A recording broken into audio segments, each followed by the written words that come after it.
If I say something wrong, I want you to tell me how to say it right, not what you did. You're in third grade? What did you do? How was it going to Chapel Hill Academy? Good, but I don't know that they're going to because my aunt picked me up on Friday because I need to go to school with school to our house. Where's close to your house? I think I'm not going to school. Okay. You said that your aunt picked you up on Friday so you could go to school that was close to your house? Yeah. Where's your house? Where's your house?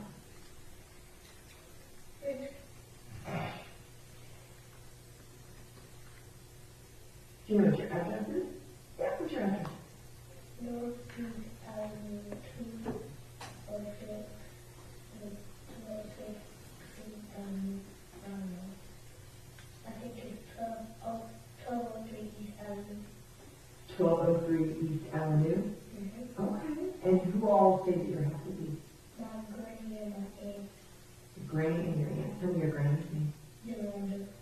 What's your last name? Carl. Carr? Okay. And tell me your aunt's name. Atatiana. Atatiana? And what's your last name? Jefferson. Jefferson, okay. And is Atatiana the aunt that you told me about that picture from school, or was that another aunt? Atatiana is the one picture from school? Okay. Well, tell me what you have to do at school. You might be at lunch? Okay. Did you go to school yesterday?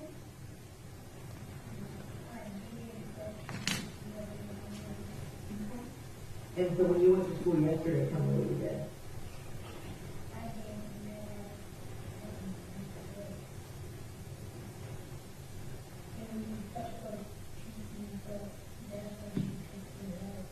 She picked you up. So you did math, and you ate breakfast, and then she picked you up before you went to PE. How many were you doing math yesterday? You were on the time? How is that going on your time? It's good? Okay. And did you do something else different than morning time? Okay. You said you ate breakfast. Where did you eat breakfast? In your math room? Okay. Tell me about breakfast.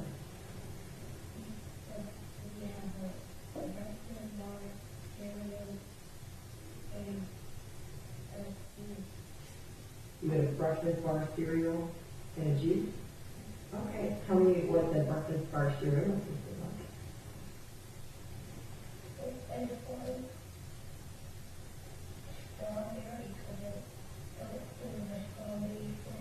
Is it strawberry flavor? Okay. And then you said your aunt picked you up before you went to PE. Tell me what you did when your aunt picked you up.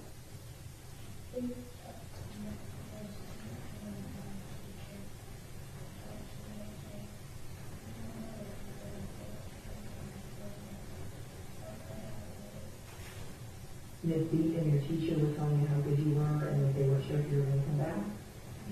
Tell me who Miss B is.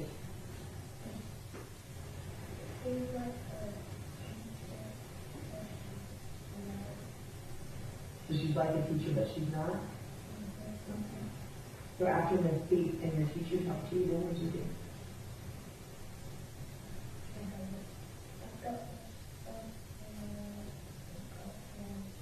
You got your stuff and went to go home. Okay. What did you do when you got home?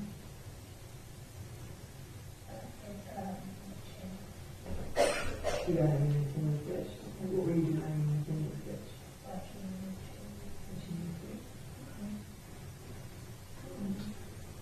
Well, thank you for sharing that. I feel like I got to know kind of what you were doing yesterday. Okay. And you know what? Something I also talk to kids about, I have to know what it means to tell the truth. What does it mean to tell the truth?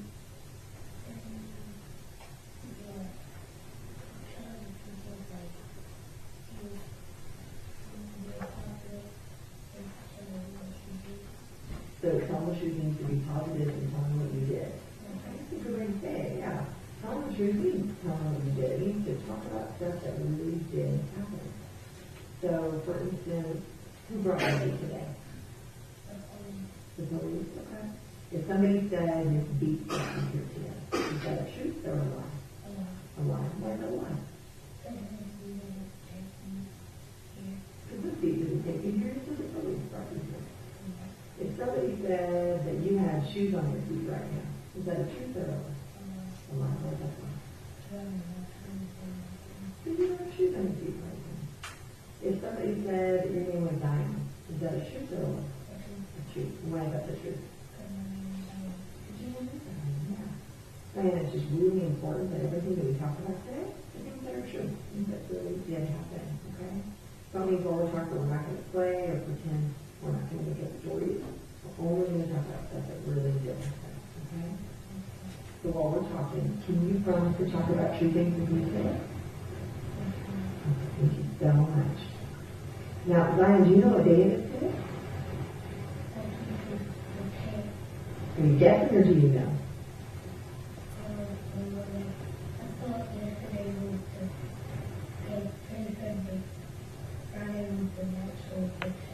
Okay, so you said today's Saturday, and so Friday evening was the 6th, that was the 9th? Okay. And you know what, while we're talking, if I ask you a question you don't know, it's okay to tell me that you don't have to, then you don't have to guess or anything like that, okay? So today is Saturday, that's right, and the date actually is October the 12th of 2019, and it's about 4:45 in the morning. And we're at breakfast, and I know it's not the matter in Portland, Texas. And Diane, I wanted to show you a couple things in my office and tell you about my office. My office is a little different than other people's offices. One thing that's different about my office is that it's up there. What is that? A camera. What do cameras do? Watch people. I put a lot of cameras do. My camera's a little bit different because my camera's actually doing a report us talking. You see that I talk a lot to kids, but I don't want to sit and write down a bunch of stuff. My camera's just going to report so it can help me remember what we talk about today. Okay? Something else I wanted you to know about my room, that you can talk about whatever you want to in here. So you can use whatever words you want to use. You're not going to say anything that's going to make me upset. You're not going to say anything that's going to be embarrassing or that you're going to get in trouble here, anything like that. Okay? We talked about how important it is that we're going to talk about true things today, and I wanted you to know this is a safe place to talk. Okay? Okay. Now, how has it been going on? It happened when it was weird. She heard something in the backyard, and she said that something in the backyard. She got arrested, and then the police got her, and she was on the ground crying, and it was crying.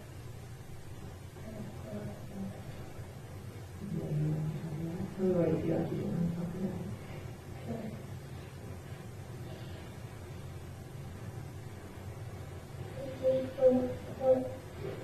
I don't like when people do it, so many people don't feel right.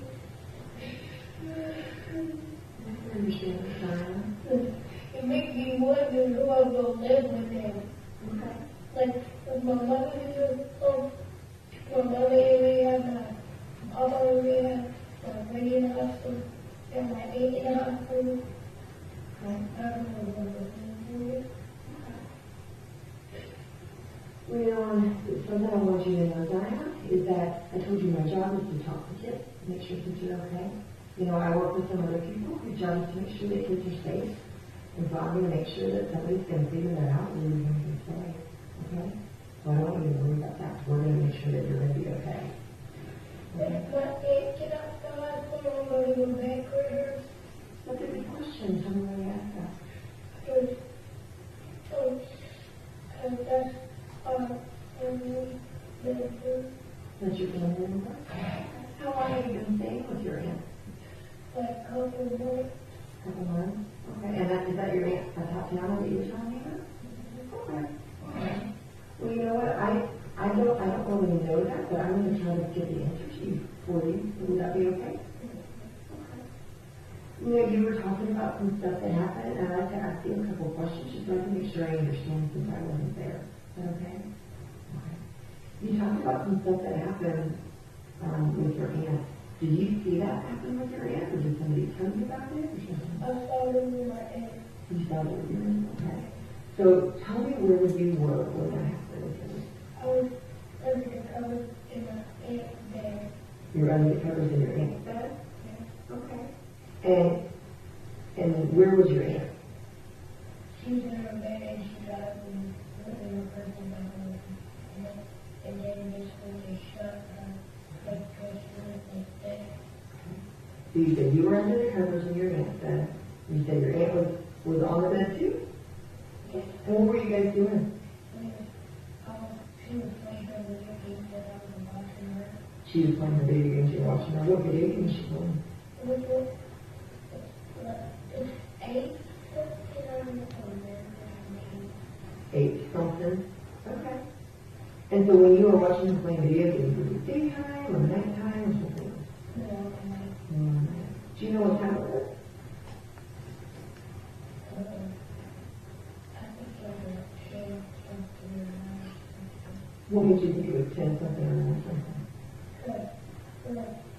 Like, couple years ago, not in the house. Not like on the like a couple minutes ago, when I was in the house. It said and everything. So,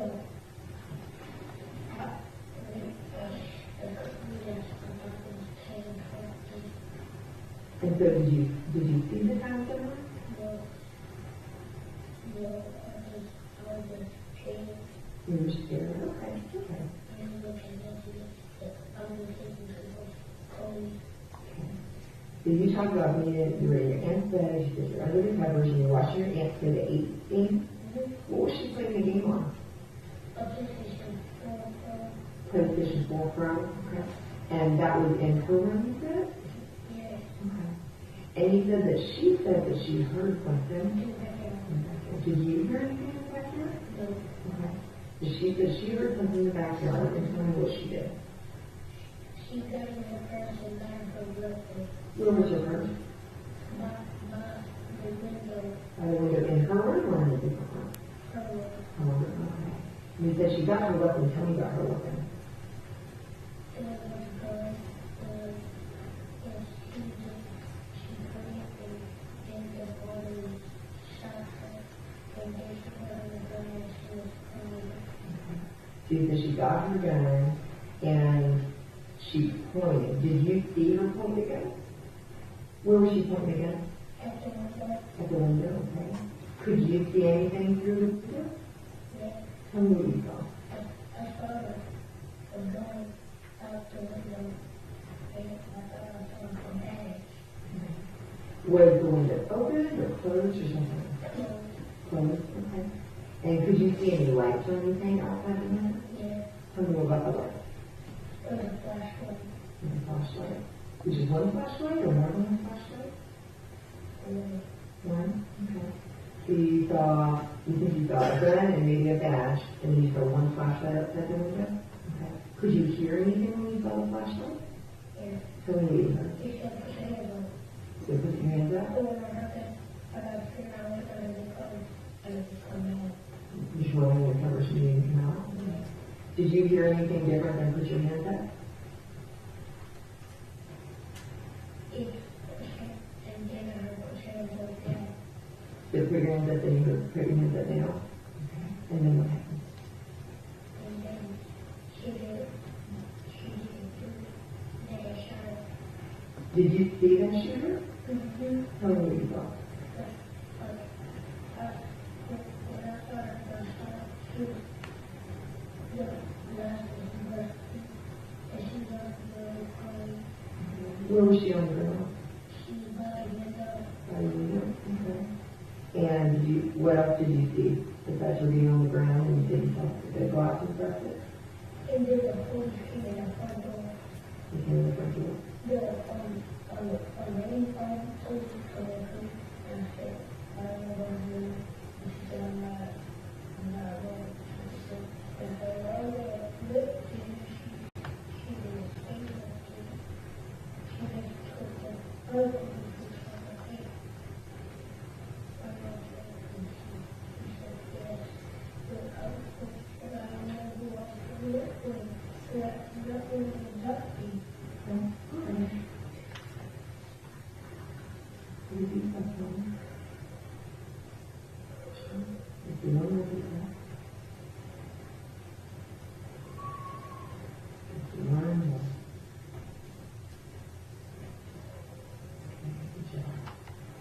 remembering, and I'm gonna work on that. I'm gonna work with the people that help kids too. Okay. I was wondering about they really, like, I was wondering, like, if I don't know, like, What's your baby brother's name? it's maybe, Dayton? Okay, where's Dayton? when my cousin, What's your cousin's name? we see, Reese? What's Reese's last name? That's okay. That's okay. So, you said that you saw your aunt on the ground. What do you remember about her being on the ground?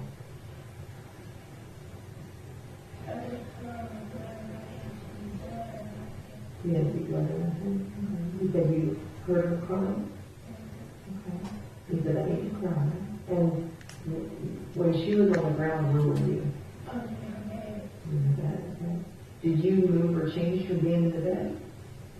You were around, okay. Did you ever get out of bed, or did somebody get you out of bed?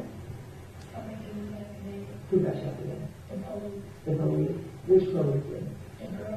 The girl one? Okay, the one you said came through the front door, or a different one? When you came in the front door? Okay. And so what happened when she got you out of bed?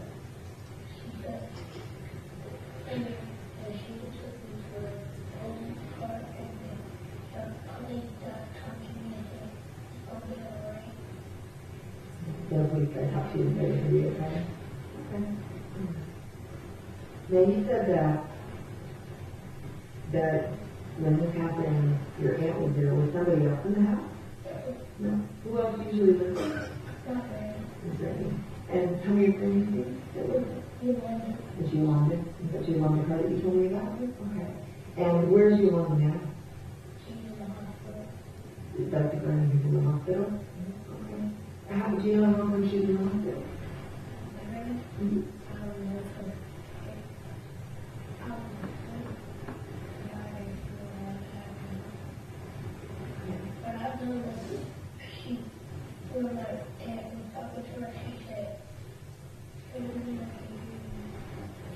So you know that your aunt, are you saying your aunt Atatiana? Your aunt Atatiana was talking to your granny, and she told your granny, say again, I can't hear you. Okay.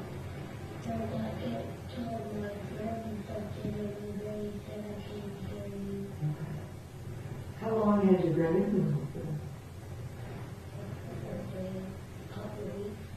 7 weeks now. Okay. You talked about your little brother. Do you have any other brothers? Yeah.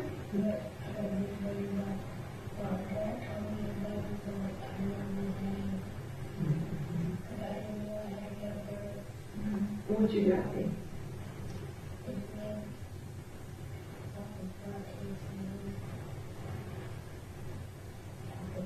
That's okay. Do you have a name? Okay. Do you have any other family that you get to see or visit? In Ashley. In Ashley's house. Cora? Okay. And do you know where Aunt Ashley lives? In California? Okay. And do you have any other family? Do you get to visit?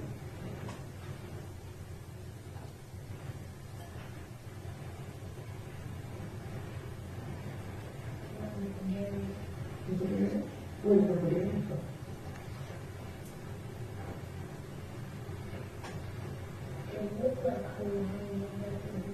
It looks like Hawaiian, but it's not. Okay. Where's the Bulgarian from?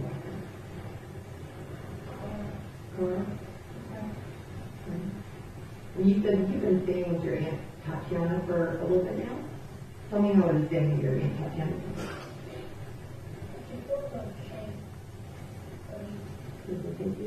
Where do you usually sleep with your Aunt Tatiana?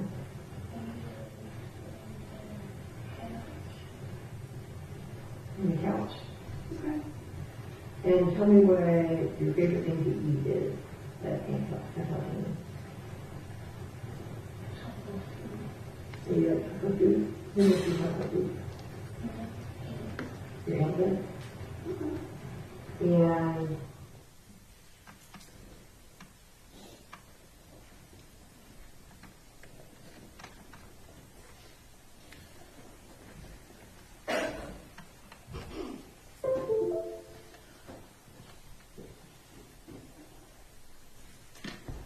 call your next witness. State calls Fort Worth Police Officer, Officer Darch. Officer Darch.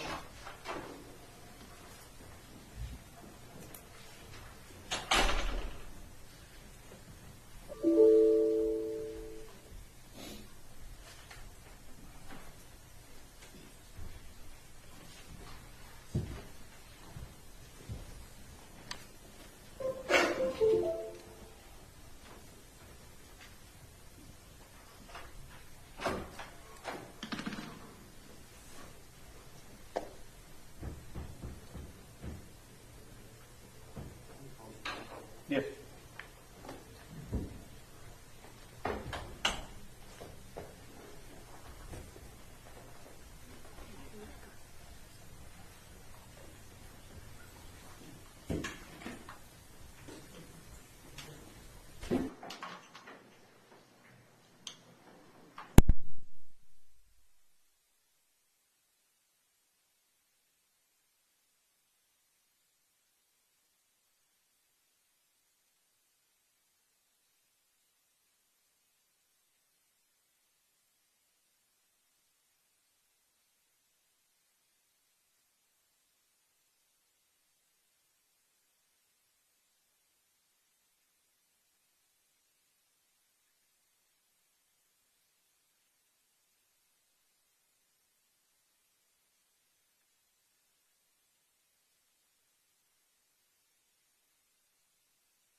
Rule of evidence is in effect says you cannot be in court unless you're testifying. Once you have testified, do not discuss your testimony with anybody else except the lawyers. Okay? If you would say your first and last name and spell it for my court reporter, please. Carol Darch, C-A-R-O-L-D-A-R-C-H. Ms. Diener. Thank you, Judge. Good morning. Morning. I can already tell you that you're real soft-spoken, so if you'll speak up, these folks want to hear you. Yes, Okay? ma'am. All right. So introduce yourself to them. Tell them who you are. I'm Officer Darch with Fort Worth Police Department. I shouldn't ask this question, but how old are you? I am 27 years old. All right. When's your date of birth? July 15th, 1995. Where'd you grow up? Glenrose. I'm sorry? Glenrose, Texas.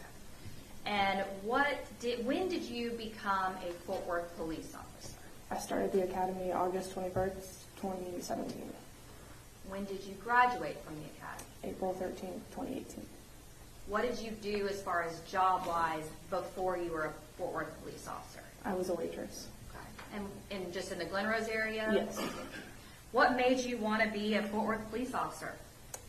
I just have a knack for helping people. And did you have a particular area that you wanted to work in the area of Fort Worth? East side. Why East Side? It's just busier. You have more calls, more experience over on that side of town. There's a lot more to do. Can you explain to us that doesn't know how the different districts are broken up, where is the East Side start and end? Now East Side starts on Vaughn and I believe ends at DFW Airport. I'm not for sure on that, so don't quote me. And then it goes, yeah, about that area. Okay, all right.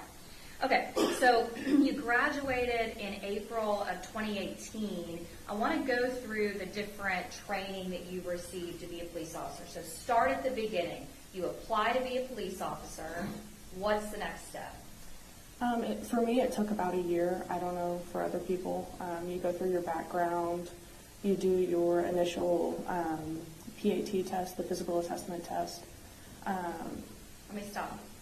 What is the physical assessment test composed of? What do you do? So it's 2 minutes and 43 seconds that you have to do it under. It's just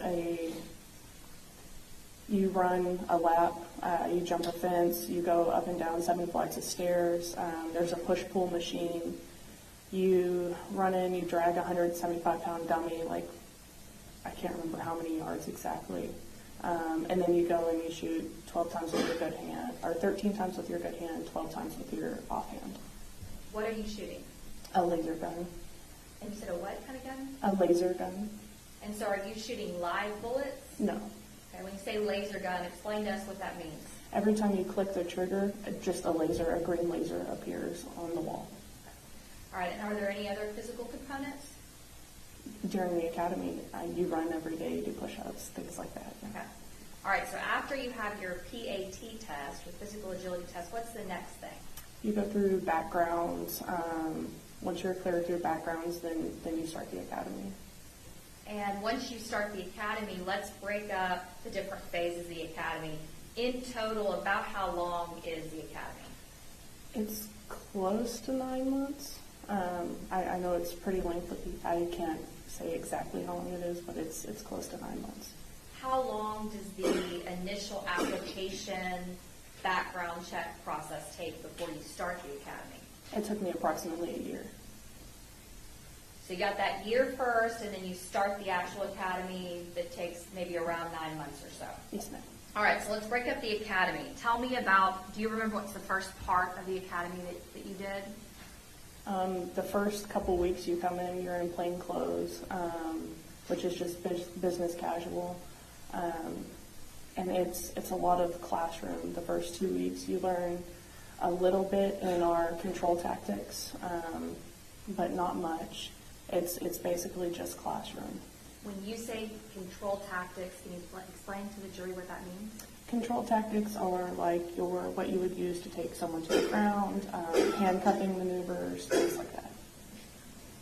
And you said that's not that long, or that's not that much? You don't do much in the first 2 weeks of the academy. Then they really start bringing you in and getting more involved in that. And so after the first few weeks of classroom, what's the next phase, if you remember? I mean, you do the classroom the entire time. So in the morning when you get there, it's usually your PT or your CT, which CT is control tactics, and going and running and things like that. That differs every day, just depending if the control tactics room was open when you first got there or not. We had a senior class above us, so I believe we started out running and doing our setups, things like that, and then we would go into the control tactics room, and then we would shower and then go to the classroom. And about how many people were in your academy class, would you say? I believe when we started, it was in the 40s. And then what else, or what's some other phases that you go through, some other things? It just gets more involved and progresses as you go further. It's like baby steps, or crawling baby steps, walking, running, full sprint. Do you learn about the Texas Penal Code? Yes. The basic laws in the state of Texas? Yes, ma'am. Is there what's called a general orders for the Fort Worth Police Department? Yes, ma'am. And tell us what that is. General orders is basically just your standard operating procedures. Any call that you're going to go to, there is a general order on it, on how to handle that call, how to approach the call, things like that. So when were you officially cut loose, or I guess the graduation date, are you then free to go out on the street by yourself? It's not. You have to go through a field training process, and that's a couple months within itself. I didn't initially start the field training process right away. And why was that? I had a broken foot and had to have surgery. So within that first 8 or 9 months of the academy, are you guys trained about public intoxication? Yes. And in what way? We have a red man scenario, which is where someone gets in a full padded suit, and you go in and you work the call. I think they do 3 different call scenarios, one where they're completely compliant, one where they have passive resistance, and then one where it's like active resistance, where they're just not complying with anything you say, and then you handle the situation appropriately. Why is it called Red Man? Because they put them in a red padded suit, Okay. so that the role players don't get injured. Okay. And so the people that are doing the role playing in that red suit, are those your supervisors or your teachers? It can be instructors. They usually have 1 or 2 instructors in the red man suits, but it can also be other officers. And are all 40 of you guys in that scenario? Are y'all in different roles? No, so they break you up. They'll either, most of the time when you go into red man, you go in alone, and you'll do your scenario alone. They will send in a second partner once you progress further along. Are there also within the academy something called patrol procedures? Yes, ma'am. Explain that to us. We did that in the last couple weeks of the academy. It's a week long, and you have other officers that have volunteered to come down to the academy and help you, and you'll run calls like domestics in a controlled environment. You'll run fight scenes, things like that of that nature, and you're just learning how to handle the call, basically. They'll dispatch you over the radio. Once you're dispatched over the radio, you go into the tactical village, and once you're in the tactical village, that's when you'll actually handle the call. Explain to them what the tactical village is. Tactical village is a mock village. I mean, we have a fake school in there. We have a fake apartment upstairs, a fake store. It's a mock village. And may I approach the jury? Yes. And also maybe the gallery as well. Yes. Thank you. Do you guys need a cough drop? Anybody maybe? I have some. Okay, there you go. All right. Okay. You need a cough drop? I'm okay. You're all right. All right. Okay, so you were talking about the patrol procedures, and you mentioned that somebody will radio in or radio out. What does that mean? Usually it's someone from communications, a dispatcher, and you'll have your handheld radio, and they will actually get on there, and usually they use ocean signs just because it's not used in the field.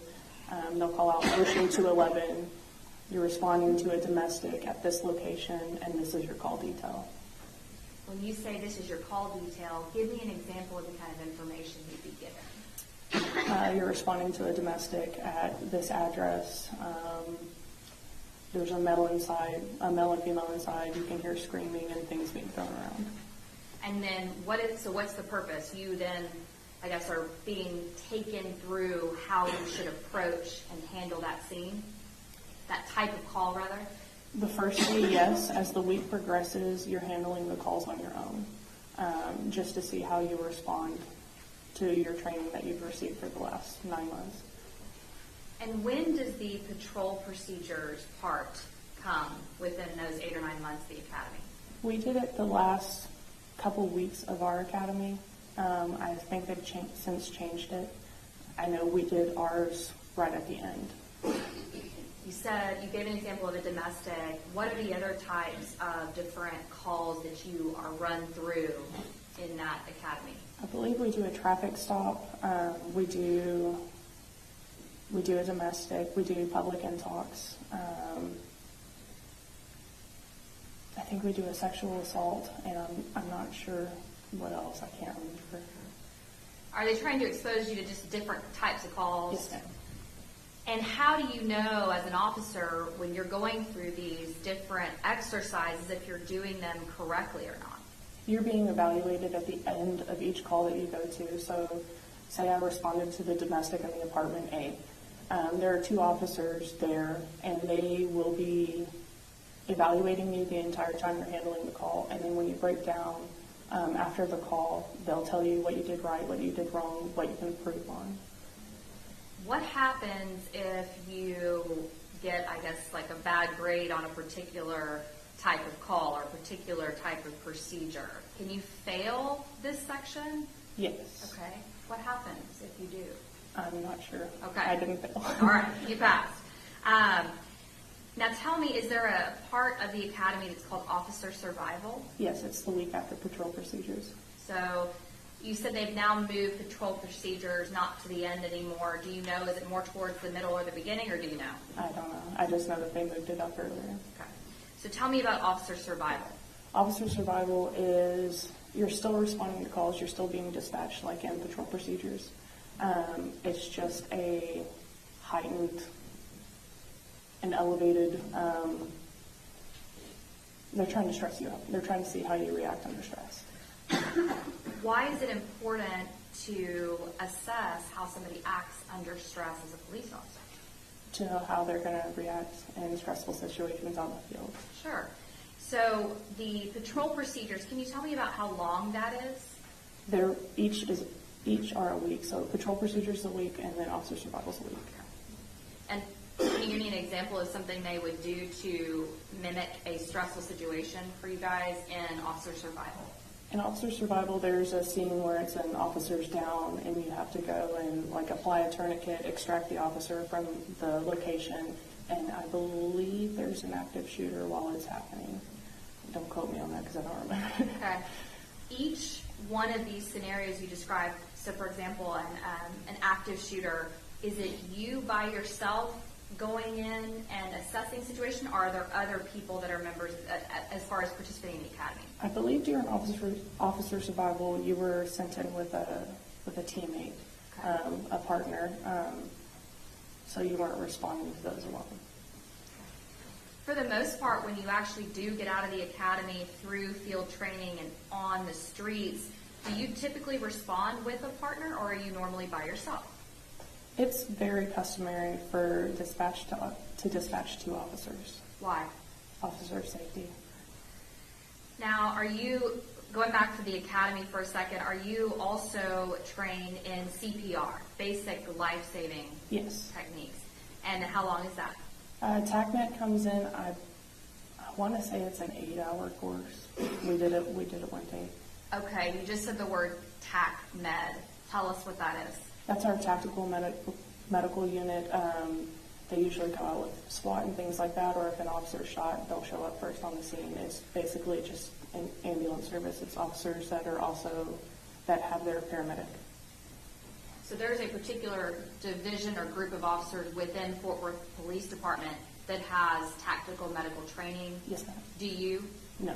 But you did go through an 8-hour course in the academy about the basics of that. Is that right? Yes, ma'am. Okay. Can you give me some examples besides CPR of what training you received there? They teach you to apply tourniquets, chest seals, your basic CPR. Can you tell the jury what a chest seal is? A chest seal is like a thin piece of plastic that is extremely sticky on one side, and when there's a hole anywhere in the abdomen, you want to seal it up so that air is not getting in. When you said anywhere in the abdomen, why is it just the abdomen?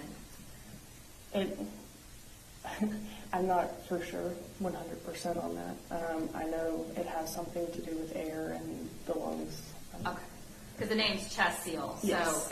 that didn't make any sense to me. But regardless, it's some kind of sticky device, if you will, that can close or at least hold in the blood over some kind of wound. Yes. Okay. Have you ever used that before?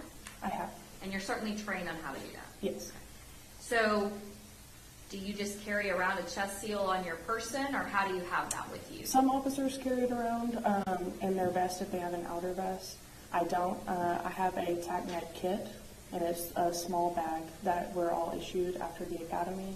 I carry mine in my car unless I know that I'm going on a shooting or a stabbing, something along those lines. What's in that TAC med kit?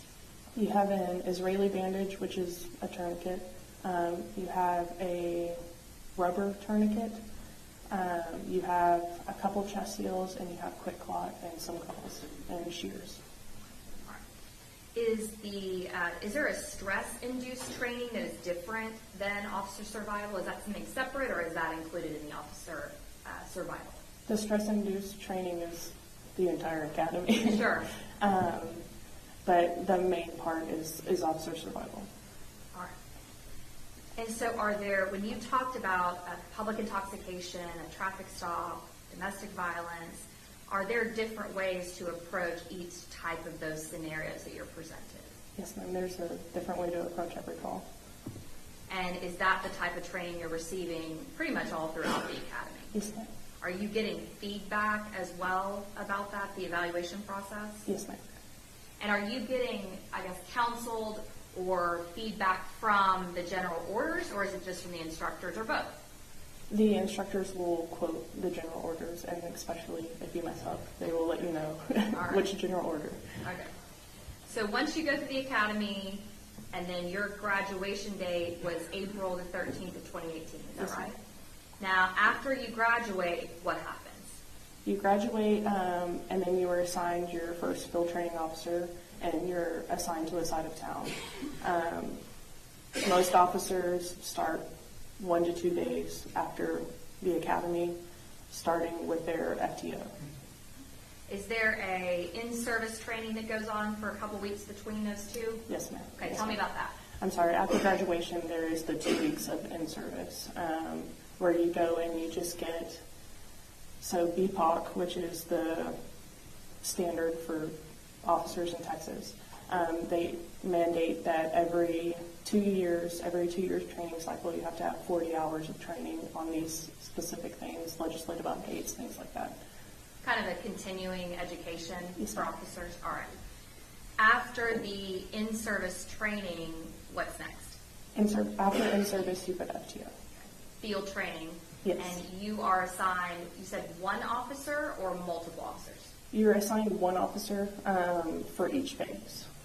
All right, take us through the different phases.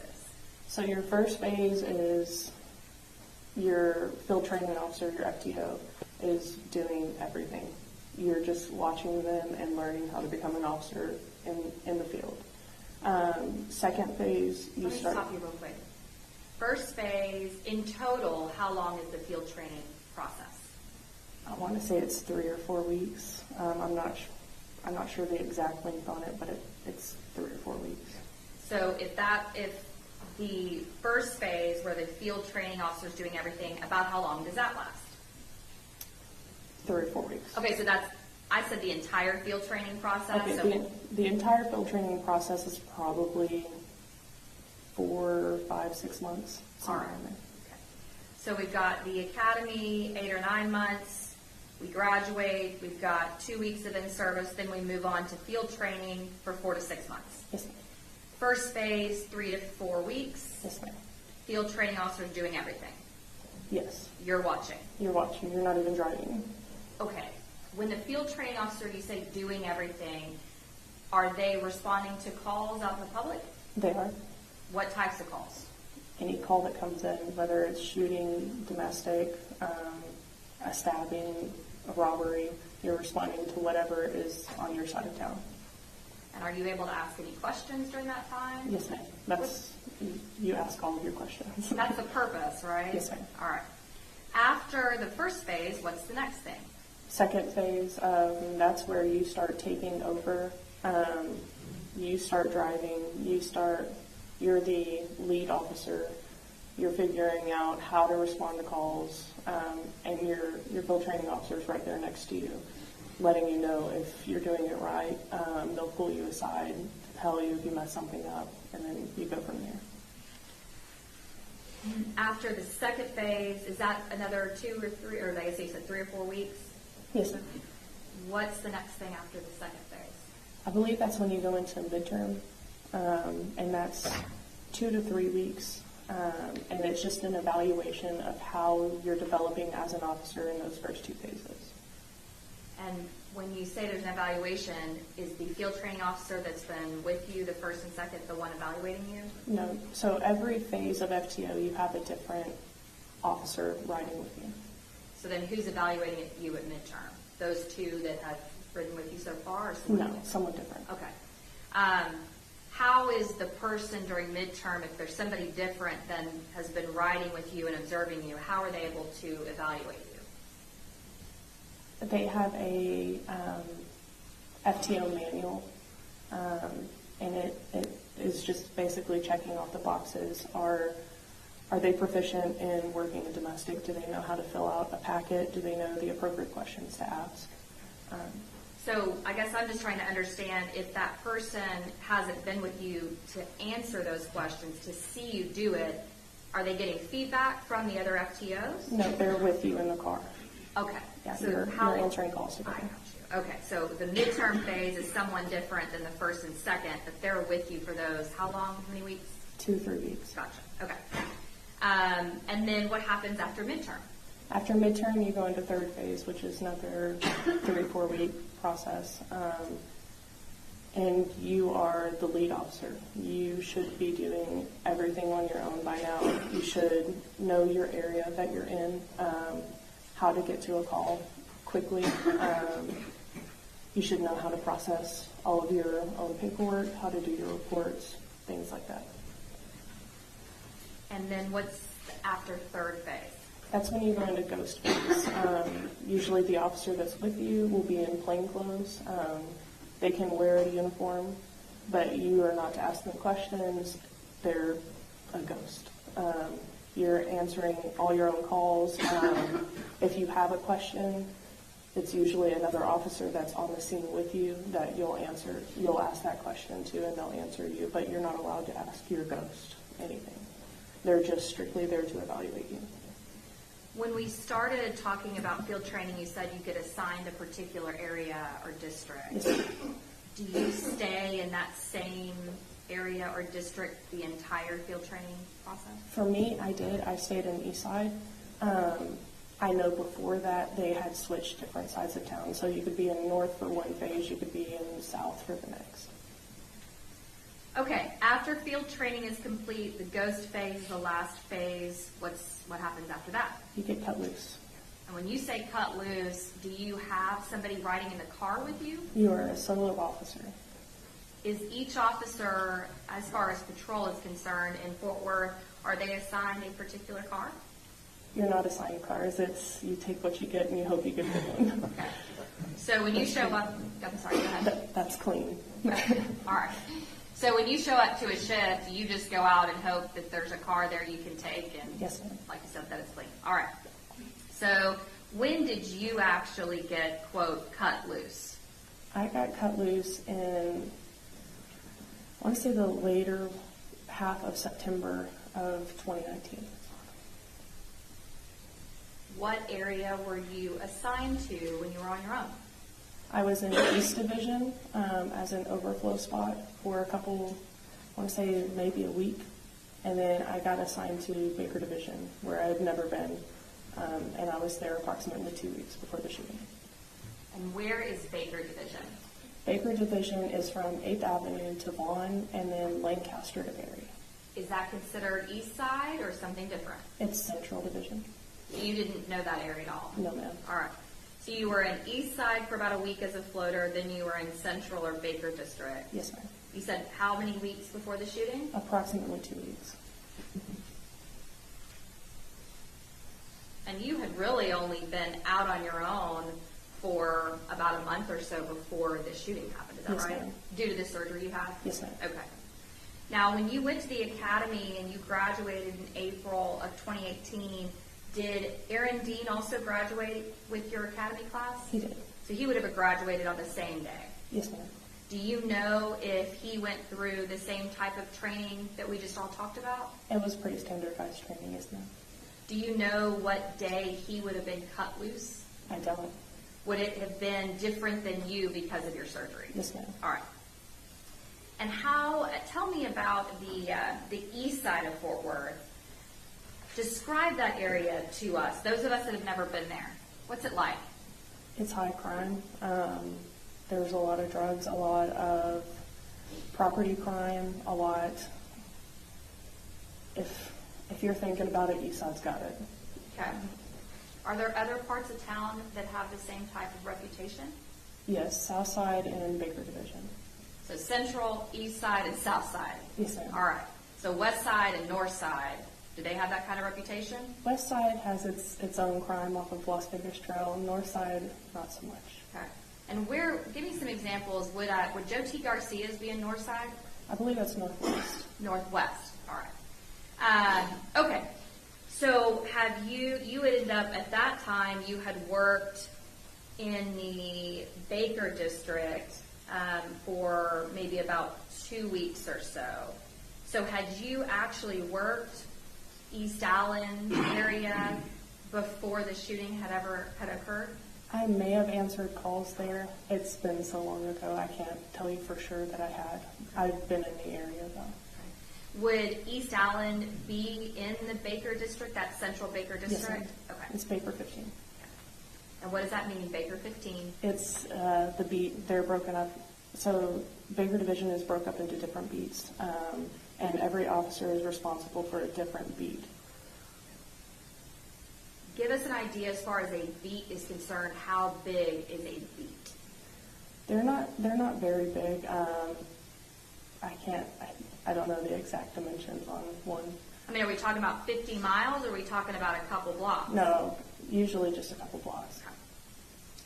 And so when you get to October of 2019, had you responded on your own to, if you're cut loose on September of 2019, you're maybe out for about a month or so, a month and change, had you responded to different types of calls at that point on your own?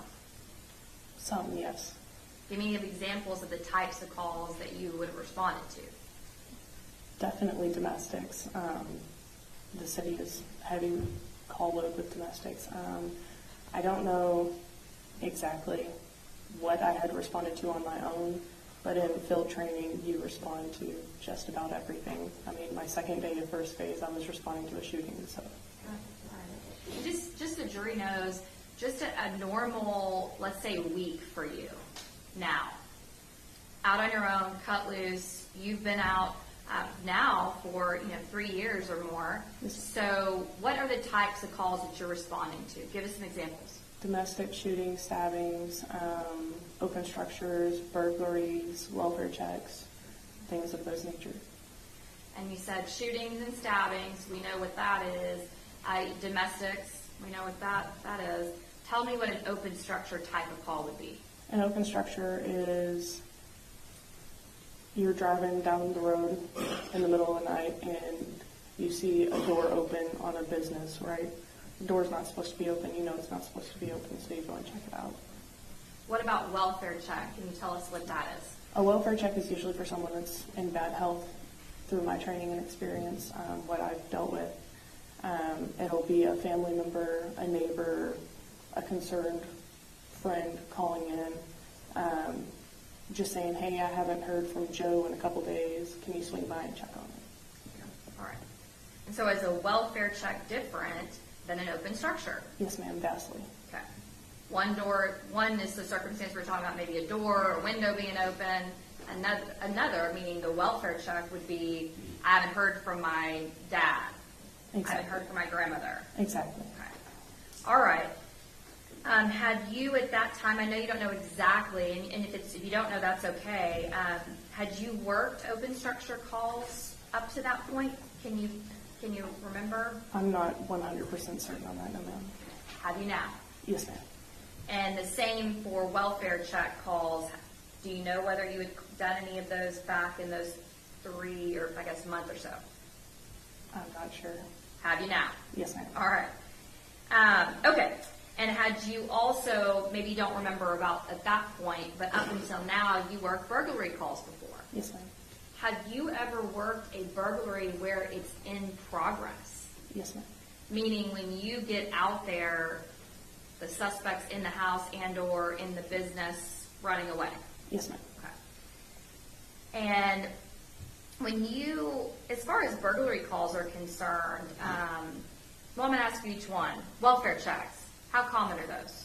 Welfare checks, you get those on night shift. They're not too common. On day shift, you're getting them left and right. What about burglary calls? How common are those? Very common. And what about open structure calls? Very common. So you don't know if you had necessarily responded to that. Let's talk about narrowing it in now, the 1200 block of East Allen. Do you know whether you'd ever responded to that particular intersection and area? I can't tell you with exact certainty.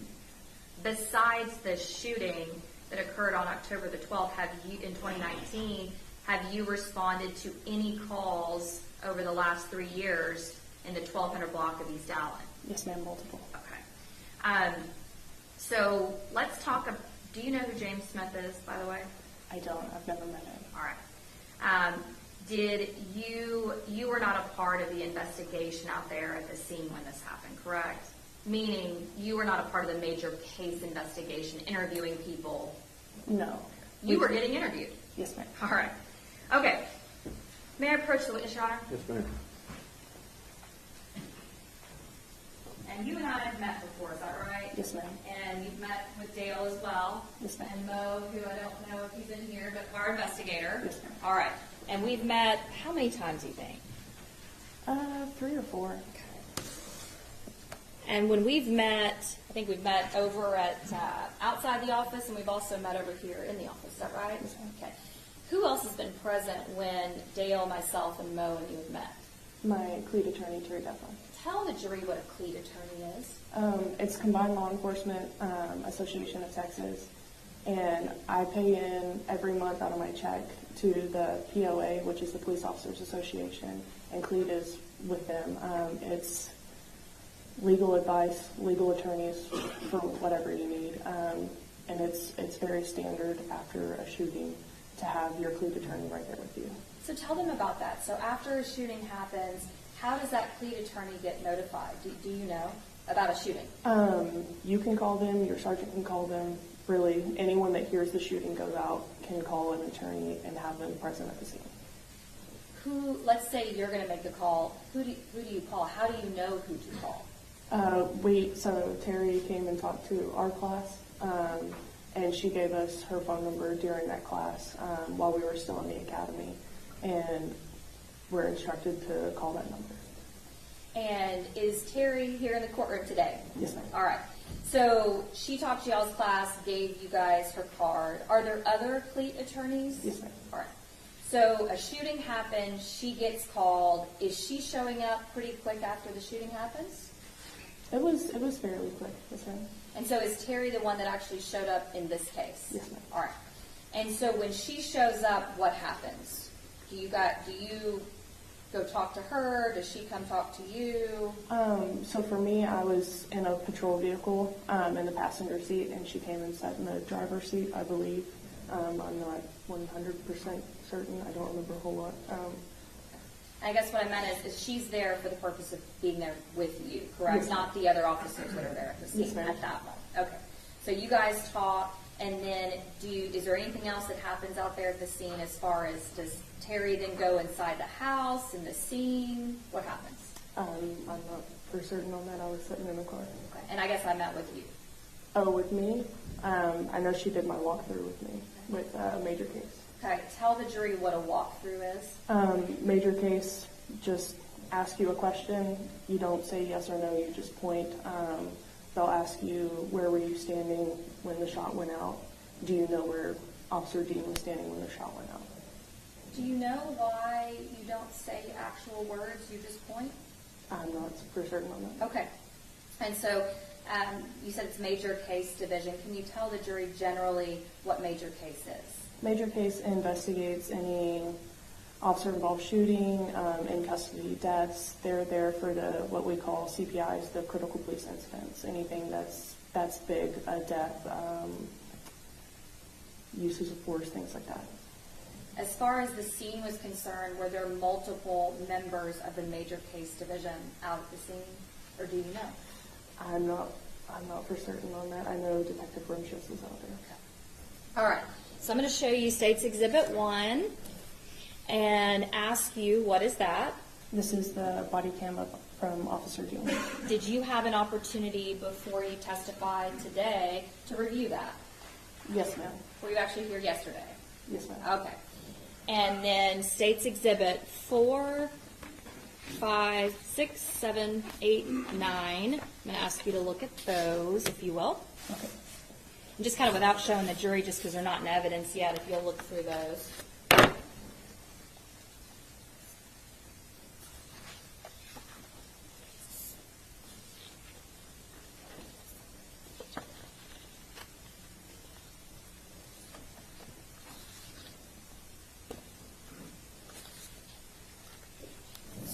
Let's first start with State's Exhibit 4 here. Can you tell me what that is?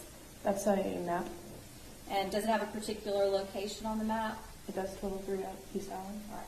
And is 1203 East Allen, is that a street or an avenue? Do you know? That is an avenue. Okay. And is that area located in Fort Worth? Yes, ma'am. Is it located in Tarrant County, Texas? Yes, ma'am. All right. And so this map, does that appear to be a fair and accurate depiction of that particular location? Yes, ma'am. All right. Now, State's Exhibit 5 through, I believe, 9. Does that appear, State's Exhibit 5, does that appear to be the front of the house that you responded to? Yes, ma'am. All right. And then State's Exhibit 6 through 9, does that just appear to be an overview of the house and the street of East Allen in different northwest, south, all the different directions? Okay. Do those all appear to be fair and accurate depictions of the house, the map, from what you remember? Yes, ma'am. All right. So now let's look, State's Exhibit 1, did that appear to be a fair and accurate depiction of what you remember happening that night? Not from my point of view. Yes. And that's not my question. My question is whether it's a fair and accurate depiction of what you remember happening. You were not actually wearing a body camera, is that right? Yes, ma'am. Talk to them about that. Why not? My body cam, I had placed it on the dock, and when I returned, probably a week prior to the shooting, my body cam was not on the dock anymore, and I filed a stolen lost property report for my body cam and was waiting to be issued a new one. So you used a couple different terms that I want to break down. You said, so body camera, or is each officer, patrol officer, issued a body camera? Yes. To wear on their person? Yes. Okay.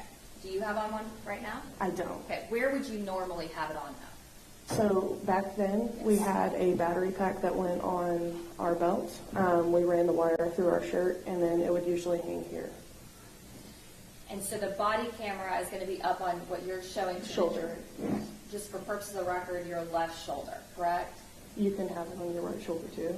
But where did you normally wear it? I wore it on my left shoulder. And then as far as, there's also patrol cars that are equipped with video recording device too, Yes, correct? ma'am. Did your patrol car back then have that ability? Yes, ma'am. You have a dash cam on the front windshield, and then you have a camera that watches like the spot where you would put your prisoners. How does a patrol car, you just called it a dash cam, how does the patrol car video get activated to start recording? If you have your lights and sirens on, it immediately goes on, and it turns on anytime you turn on your lights and sirens. Other than that, you have to reach up and turn it on. There's a middle button that you reach up and you literally just click it on. What about body camera? How do you turn that on and off? Those, I believe it's like a box, and there's a little round circle in the middle, and you push the round circle to turn it on. So you told us that you went to a dock station. Can you tell us what that means? It's the charging station where you plug your camera up. It downloads all of your videos from the day and uploads them onto the evidence.com cloud. So all the patrol officers throughout the day, when they get done with their shift, they can take their camera and put it on this dock station, Yes, ma'am. and it charges as well as it downloads all that video. Yes, ma'am. Is that the same way that it works for the patrol car? The patrol car, I'm not exactly sure how it downloads. But you don't have to take anything out of the car to charge? No, ma'am. All right. And so on State's Exhibit 1, yes. So my question was, you didn't have a body camera. You mentioned why you didn't have one Did your patrol car, was it working and have a video recording device at that time? Did you have it on when you responded to this scene? No, no. Tell us why not. You don't turn them on for every call. You mainly turn them on for traffic stops or anything that you're going to be doing right in front of your car. So if you're searching someone in handcuffs, you can put them in the front of your car and then it just has a different angle. If you're doing traffic stops or if you're running code somewhere, it's going to have your video on. The body camera footage that you reviewed from former Officer Dean's body camera, did you remember him wearing a body camera that night? Yes, ma'am. Okay. And do you remember which shoulder he was wearing the body camera on? I'm not certain. That's okay. Do you know if he was wearing it on his shoulder or not? I can't tell you. That's for fine. sure. And so when you reviewed State's Exhibit 1, did that appear to be a fair and accurate depiction of what you remember when you approached the house and where he was in relation to the house and when y'all went into the backyard? Yes, ma'am. Okay. Not your perspective. Not my perspective. You didn't have it on, No. right? Okay. And now State's Exhibit 10 and 11, I want to ask you to look at those. And can you tell me what I'm looking at there? This is actually my patrol car where I parked that night. And when you say this, are you pointing to State's Exhibit 11? Yes. Okay. And I believe that's just the scene that night. Okay. And when you say I believe that's just the scene on State's Exhibit 10, is that you're referring to? Yes. Okay. Now, State's Exhibit 12, 13, 14, does State's Exhibit 12 and 13 appear to be photographs of the defendant, Aaron Dean, and his, I'm going to call it a duty belt. What do you call it? Duty belt. Okay, all right. Top half of the defendant and the duty belt. Yes, ma'am. State's Exhibit 14, does that appear to be the back of the duty belt? Yes, ma'am. State's Exhibit 15, 16, 17, 18. Does that appear to be, and you can look at that, does that appear to be the defendant's gun that was used and issued by the Fort Worth Police Department? Yes. So tell us how do you get a gun from the Fort Worth Police Department? When you go through your weapons section of the academy, I believe it's halfway through, they issue you your duty weapon then. You'll do all of your shooting down at the range with that weapon, and then it is locked up until the day that you graduate and you get it back. And State's Exhibit 19, does that appear to be your gun? Yes, Okay. And do you actually have a gun on today? I do. Do you know if that one that you had on that night and that one you're wearing right now is the same? They're not. Okay. And were they exchanged and you were given a different one, or do you know? That night they gave me a different one. Then I left the department and I was issued a new one when I came back. Got it. Okay. And State's Exhibit 24 through 27. Do those appear to be, if you look at those, there's just a few.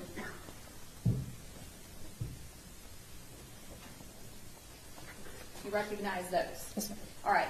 So do all of those photographs that you've looked at, do those all appear to be fair and accurate depictions of the scene that night and as well as where you parked outside of the scene off East Allen? Yes, ma'am. And do those also appear to be fair and accurate depictions of your gun as well as Officer Dean's gun? Yes, ma'am. Your Honor, permission to publish State's Exhibit 4 through, I believe it was 27.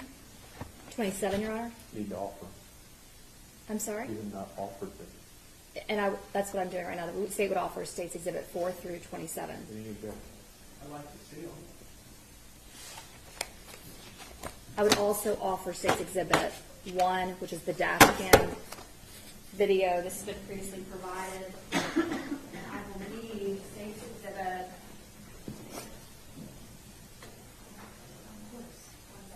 State's Exhibit 4, Your Honor, I don't know if that was previously provided to defense. It's just a map.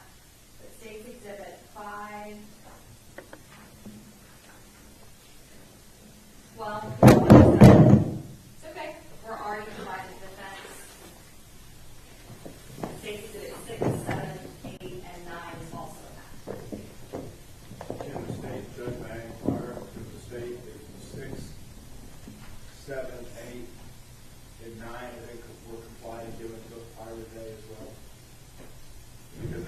that the map was, if these are aerials, I'm just curious if these are the new ones.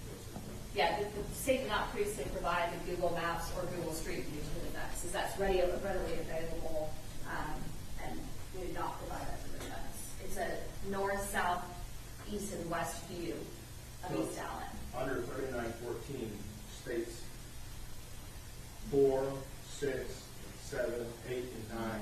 Defense is seeing for the first time. Am I understanding that correctly? And Judge, can I have a moment? Because we actually might have provided them with the map. We don't normally, but can I have just a moment? Yes, ma'am. Or maybe Judge. Huh?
Just leave that attached.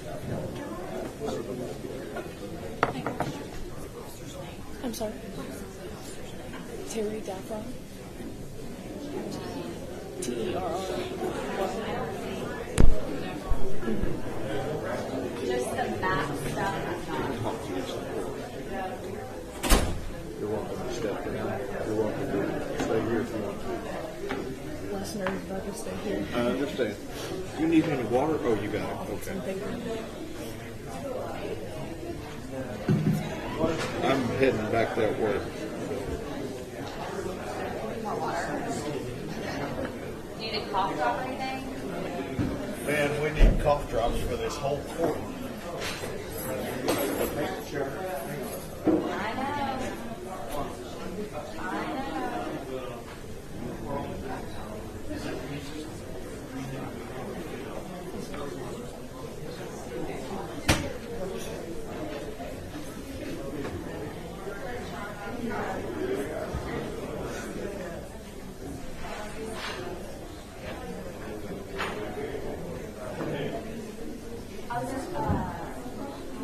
I don't have anything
Unless you want to just stretch your legs.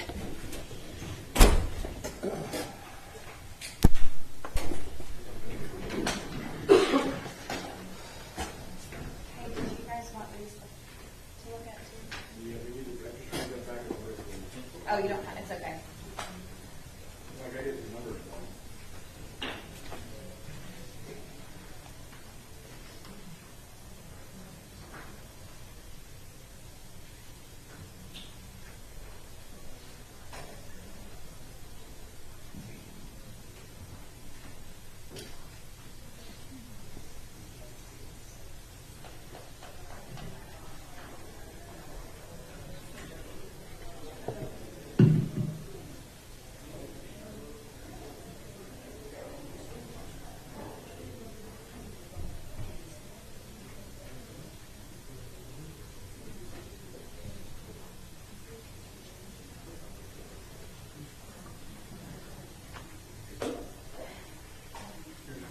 I think it's over there. I think it's 4 through and like, yeah, but is it, I don't think it's in complete order, is it? Like, that's all. Yeah, that's what I thought. I thought 4 through 19 and 24 through 27. Okay, we ready? All right, will there be any objections to states 1 and then states 4 through 19 and 24 through 27? Mr. Brissett? I'd like to take a witness before I. Out in the presence? All right, let's go.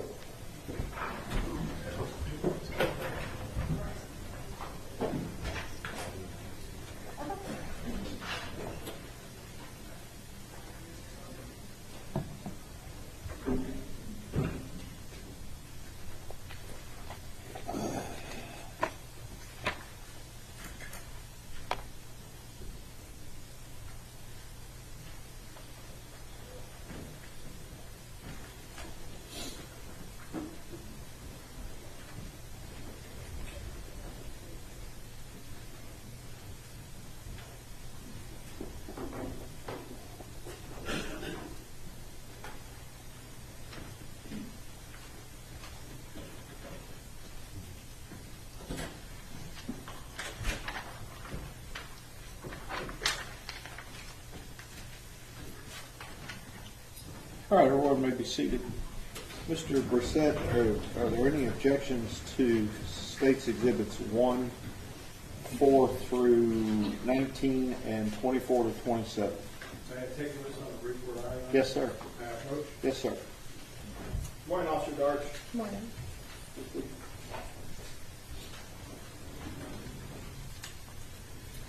The state tendered you what's been marked and identified as states 15, 16, 17, 18, and 19, correct? Yes, As you sit here today, do you know for certain?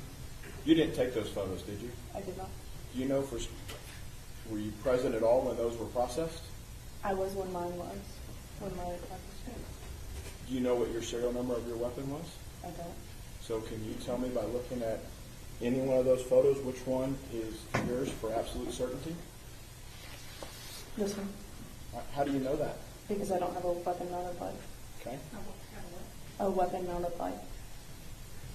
Somebody had to purport to you that that was a gun from this case then, correct? Yes, Because the Fort Worth Police Department follows the same policies and procedures when they take apart a weapon on every case, correct? yes, Would you look at the one that you think is yours? Can you see a serial number that's visible and legible? yes. Can you read it? Baker, David Baker, 6305. And is that yours? I'm not sure. With respect to State's Exhibit number 1, the DVD, it's not of the dash cam, which I think was the last words when it was offered. It's of what's purported to be your partner's body camera. Is that correct? Yes, Did you make the DVD? I did not. Did you download Aaron's DVD that night? I did not. Bad question. Did you download Aaron's body cam that night? I did not. Is there a chain of custody with body cameras? I mean, you're responsible for your own. when the evidence goes to evidence.com, is there a trail or an audit trail of how the verification process starts from the cradle to the download to the disk? I believe so. Have you seen that to see if it was accurate? I haven't. Your Honor, with respect to State's Exhibit number 1, the defense doesn't have any issue if the state wants to conditionally offer it at this point. They don't believe the predicate's been met for its full admission unconditionally. With respect to 15, 16, and 17, and 18, we don't believe the proper predicate's been met for that. For all the other numbers mentioned, we have no further objections. All right. Court will overrule your objections to 15, 16, 17, and 18. They are admitted.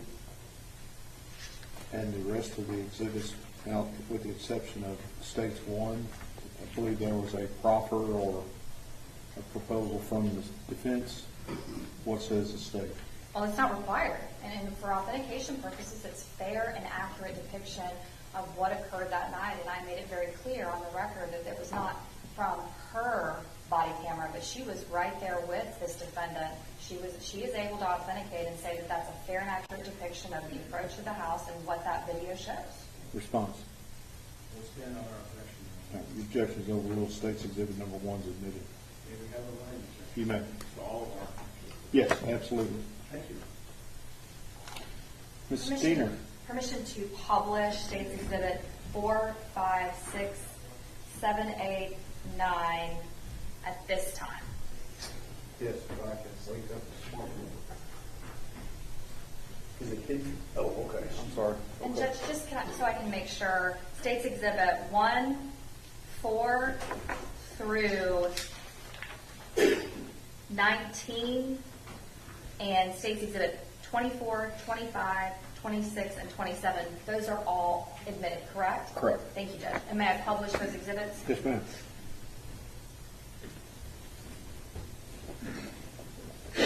All right, now looking at State's Exhibit 4. Can you see that? Yes. Okay. May I have a moment, Your Honor? Yes, ma'am. Does anyone else need one? Okay. Are you guys good? Okay. State's Exhibit 4, we can see 1203 East Allen. Can you show me, and do you have a pointer at all in here? Yes, ma'am. May I approach the bench?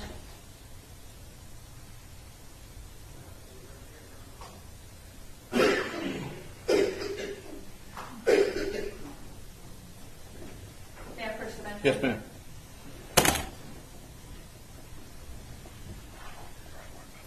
Okay, perfect, thanks. Okay. Can you see it if I'm out of the way here? I have it on this computer. Oh, okay, perfect. Well, for the jury's purposes, I'm just going to go over here to the far left-hand side. It appears to say over here, IH 35 West. Do you see that road that's running north and south? Yes, ma'am. Okay. And then we can also see this road running east and west is Allen. Do you see that? Yes, ma'am. All right. So orient us here for the jury. 35, is that 35 highway in Fort Worth? Yes. Always has traffic? Yes, ma'am. All right. And then East Allen, is that on the east side of 35? Yes, ma'am. All right. So now looking at next slide, which is going to be State's Exhibit 5.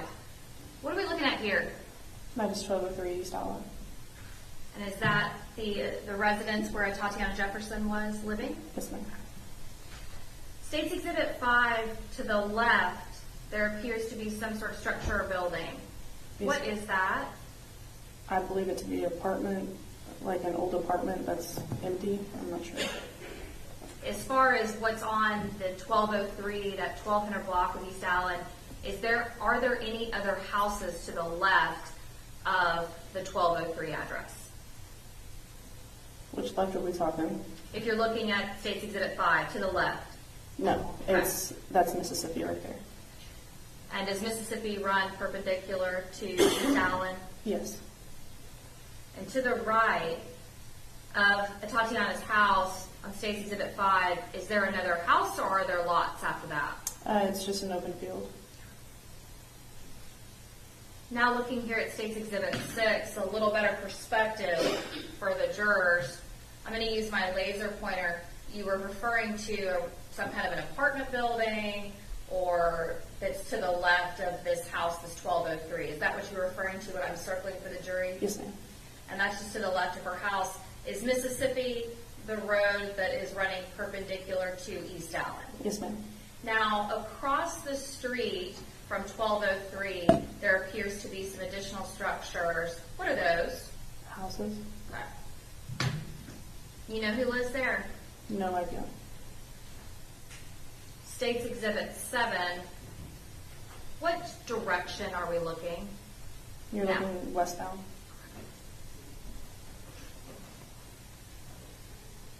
State's Exhibit 8. Which direction are we looking? South. And on State's Exhibit 8, you can see this building that's now to the right of Atatiana's house. We're now looking at the back, if you will, over top to the back. There appears to be this additional structure behind Atatiana's house. Do you know what that is? I believe it's a garage. Okay. And then we can see some buildings over here behind. Do you know what those are? No idea. State's Exhibit 9, which direction are we looking? That would be eastbound. And now State's Exhibit 10. Let me back up for just a second here. State's Exhibit, let's go to State's Exhibit 7. State's Exhibit 7, is there a house, so we have Mississippi, East Allen, and then Atatiana's house. This house right here that's on the corner, sitting on Mississippi and East Allen, do you know the address of that particular house? It's 1120, I believe. That's the first house we walked up to. Okay. All right, so let's talk about that. When you were called out to the scene, do you know about what time it was?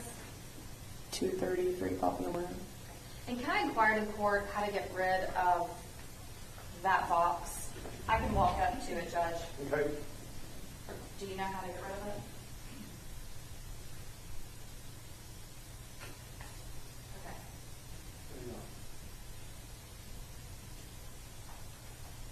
Okay. Thank you. Oh, let's go there. That's okay. That's all right. Okay. All right. And so about what time did you say it was? I believe it was like 2:30, 3 o'clock. And I was asking you a little bit earlier about going through the academy with the defendant. Do you see Aaron Dean in the courtroom today? I do. And do you, can you point to something that he is wearing? Identify him in court for me, please. Blue tie and a gray suit. Your Honor, let the record reflect this witness has identified the defendant in court. Record so reflect. He also stood up prior to me finishing asking for identification. That's correct. You All may right. see it. Thank you. Thank you, Judge. All right, and so went to the academy together. Did you guys ever work any calls together before this October 12th date that you remember? Nothing that sticks out. You were only out for about 3 or so weeks, so would it have been many calls if you did work any? No. Have you seen or talked to him outside of work whenever y'all were working together? I don't believe so. Do you know what particular division he was assigned to? Baker Division? Same as you? Yes. All right.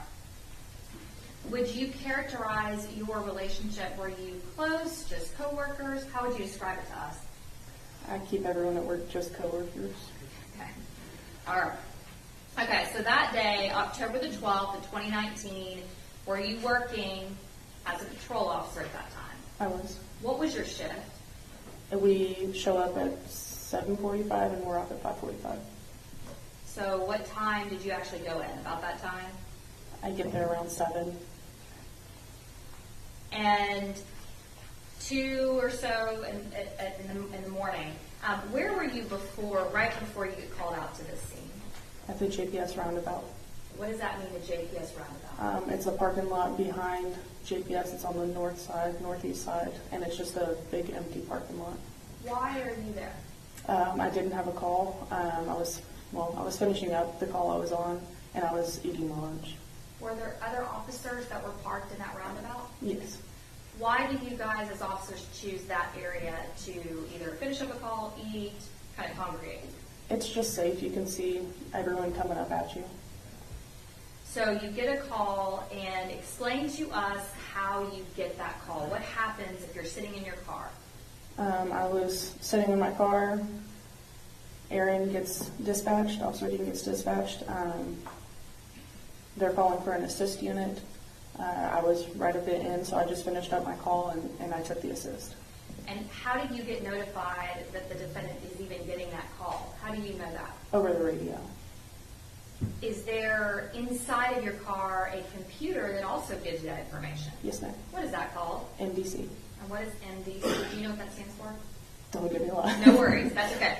But there's a computer in there that relays information about calls too, correct? Yes. What kind of information will it give you? It gives you the call details, and then it shows you en route times and on-scene times. Does it also show you who's responding to the call? Yes.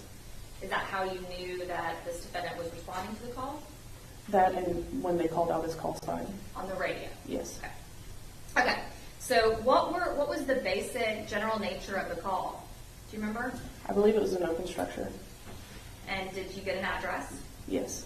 And so you said that Dean responds. Why do you go as well then? Every priority 2 call, dispatch has to assign 2 officers to it. Explain to the jury what priority 2 call. What do you mean? So priority 1 is the highest. That's lights and sirens. You're getting there as quickly as you can. Priority 2, it's still of urgency, but it's like a normal run-of-the-mill everyday call.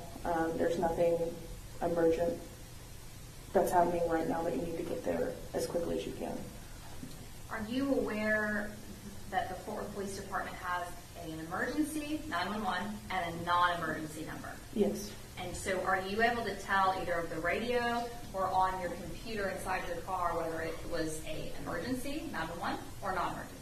We don't get that information. And so you just get the priority information Yes, ma'am. and some of the details. Yes, ma'am. All right, so what do you do when you get that call?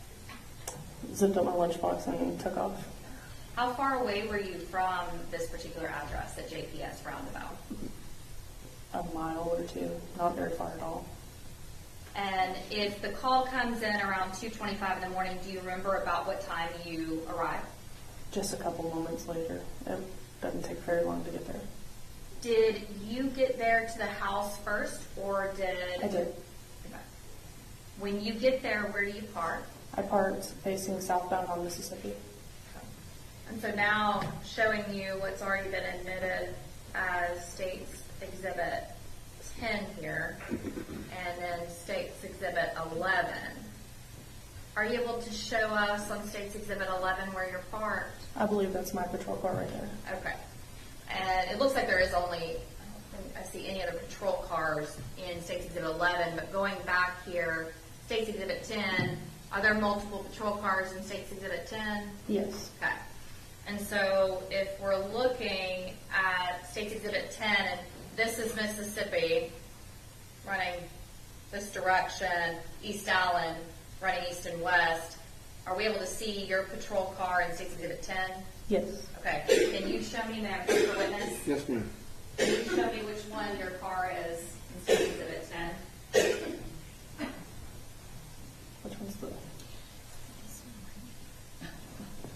It would be that car right there, I believe. Okay. And so you're pointing which direction? I'm facing southbound. Okay. And are you able to see in either State's Exhibit 10 or State's Exhibit 11 where the defendant is parked? Do we actually see his car in those exhibits? Not to my knowledge, no, ma'am.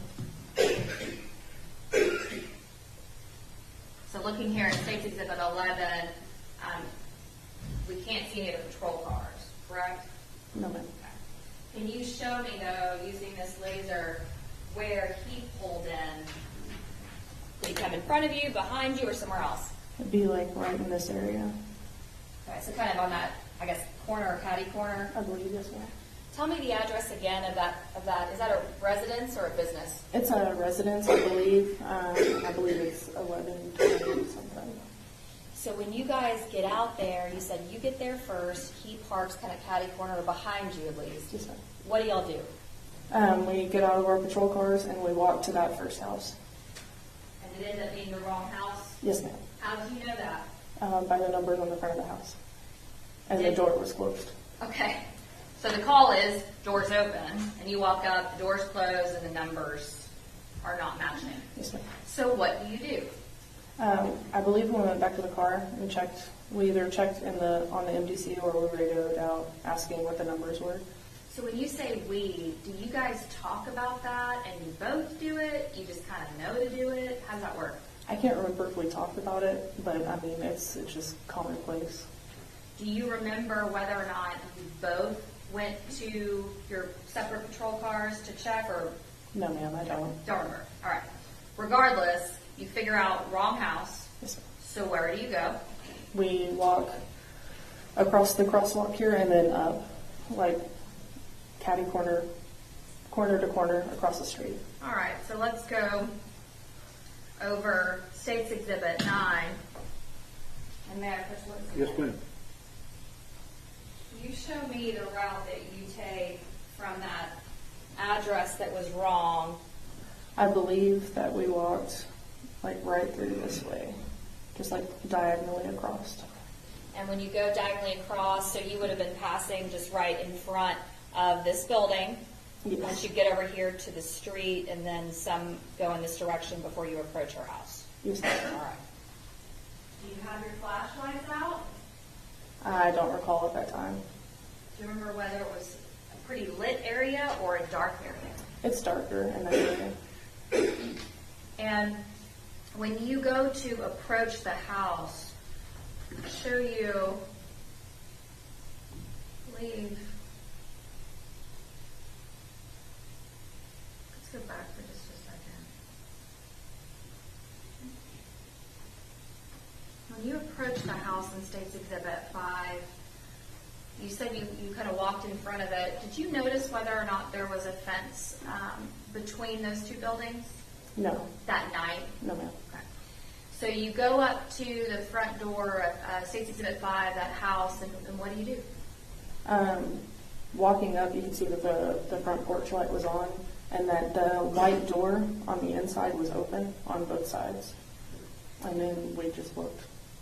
When you first got out and went to that wrong house, do you remember whether or not you had unholstered your gun? I had not. When you went back and confirmed the address before you started walking across the street, once you knew which address it was, did you unholster your gun? No, ma'am. At what point did you unholster your gun, if at all, when you were walking up to Atatiana's house? We didn't. I didn't. Okay. When I say unholster, tell us what that means. It means breaking the security and bringing it all the way out. Bringing your gun all the way out.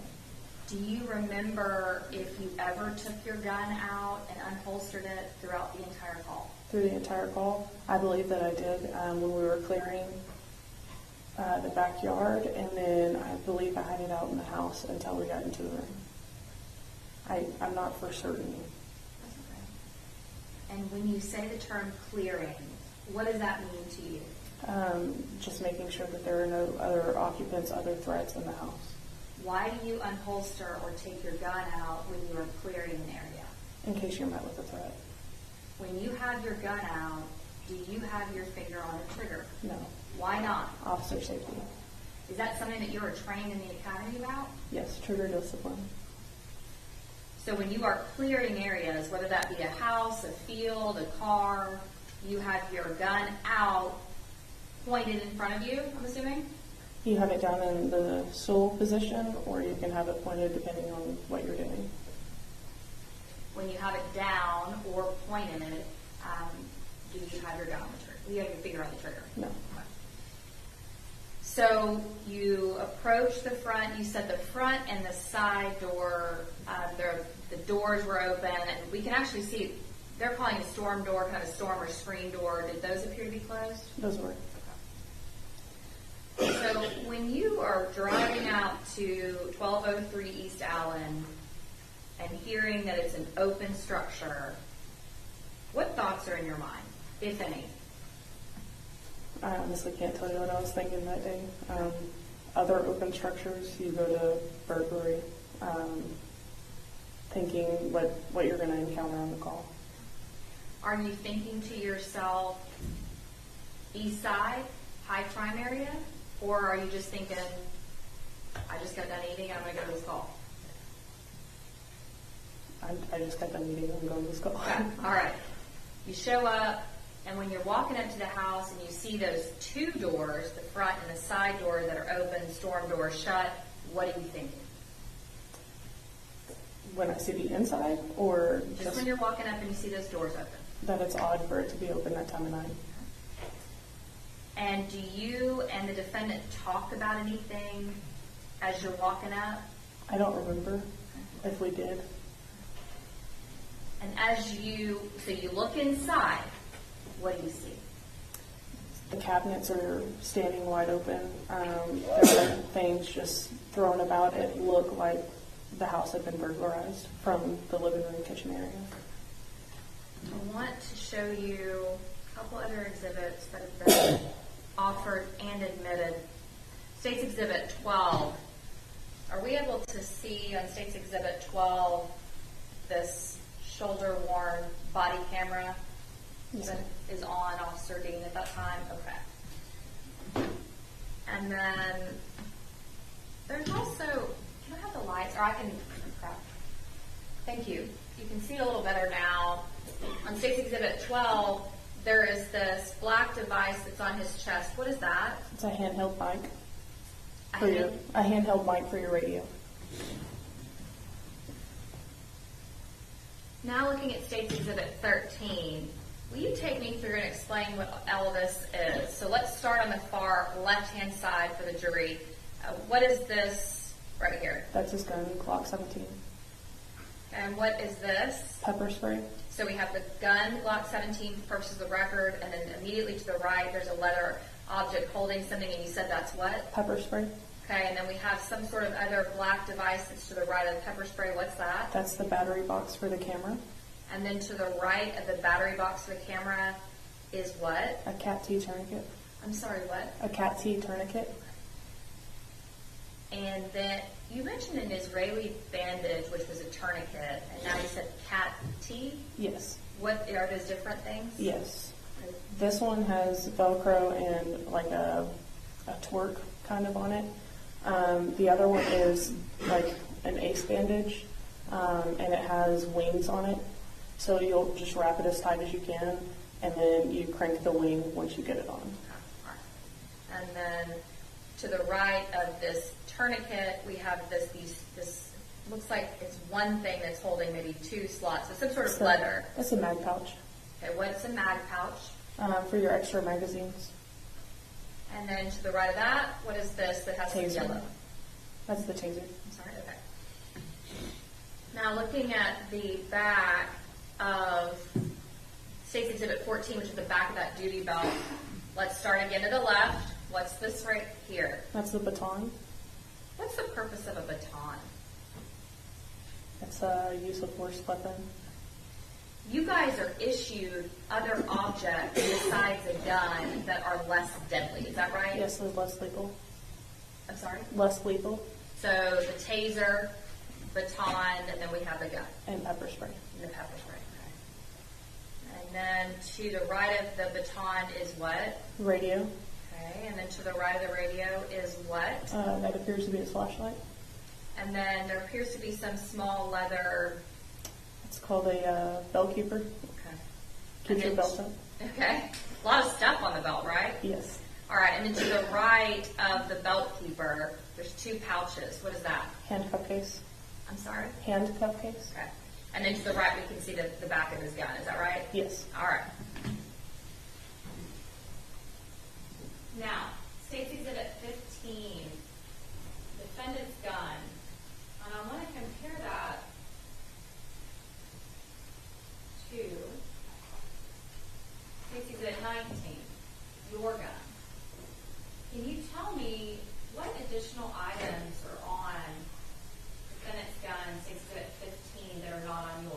He's got a weapon-mounted string light. So let's start with, you said Glock 17. Is that the type of gun this is? Yes. Is that the type of gun that you have? Yes. Is that the type of gun that you're wearing on your hip right now? Yes. And how many, for those of us that are not as proficient in firearms, guns have magazines that hold unfired bullets or cartridges, is that right? Yes, ma'am. Do you know how many the Glock 17 magazine holds? 17. Is yours fully loaded right now? Yes, ma'am. You have one in a chamber. Yes, ma'am. Is that how y'all are trained to keep your weapon? Yes, ma'am. So you said on State's Exhibit 15, there's this additional, what did you call it? Weapon-mounted light. Weapon-mounted light. What is the purpose of having a weapon-mounted light? So you don't have to tie up your other hand with a flashlight. But you don't have one. No. Why not? I'm cheap. Okay. Are they expensive? Yes. Okay. Now, the holster that you have on your person, may I approach the witness? Yes, ma'am. Can you stand up for me, please? Just real quickly. The holster that your Glock 17 fits in, is that issued by the Fort Worth Police Department? Yes, ma'am. So when you start as a patrol officer, or really any officer, you're going to be given the gun and the holster. You're given your entire vehicle. Yes, ma'am. All of this, okay. Now, what about if you've got that light that's affixed, that's going to be too big for the holster? Yes, ma'am. You So get a different holster. do you get that issued from the Fort Worth Police Department? I'm not sure. I haven't gone through this. Okay. You don't have one, so you don't need to do that. Okay. So as far as department issued, that is what is given to you guys. Yes, ma'am. Thank you, MC. All right. So you said that you guys were approaching the house, and when you look inside, you said it looked, I don't want to use different words than you. You tell me the words that you used to describe this house. It looked like it had just been burglarized. Okay. So State's Exhibit 24, we're walking up to 1203 East Allen. And now at this point, there's crime scene tape there. That was not there. Yes, ma'am. All right. And you can see now that the storm door is a bit open. Obviously, other people have been in and out of this house. Was that door completely flush and closed? Yes, ma'am. As I recall. Now, I see, if you can see it, there's a little yellow, what appears to be a cord. Do you see that? Yes, ma'am. Was that there that night? I believe so. I don't know for sure though. Okay. Now, continuing on, State's Exhibit 25, you said it was, I guess, messy or tossed. It appeared to have been burglarized. Is that Yes, right? ma'am. And so is there a difference between a messy house and a ransacked or burglarized house? Yes, ma'am. Tell us the difference in your experience. In my experience, a messy house is going to be what we all know is mess, things thrown everywhere. A burglarized house is going to have the open drawers where it looks like it has just been methodically gone through. There's going to be things in places that there shouldn't be. And State's Exhibit 26, we can see these, looks like to me, these 1, 2, maybe 3 cabinets, doors that are open. Yes, ma'am. Or so, okay. And then State's Exhibit 27, now we're just looking back towards the front of Atatiana's house. Now you can kind of see that front door, that side door a little better, is that right? Yes, ma'am.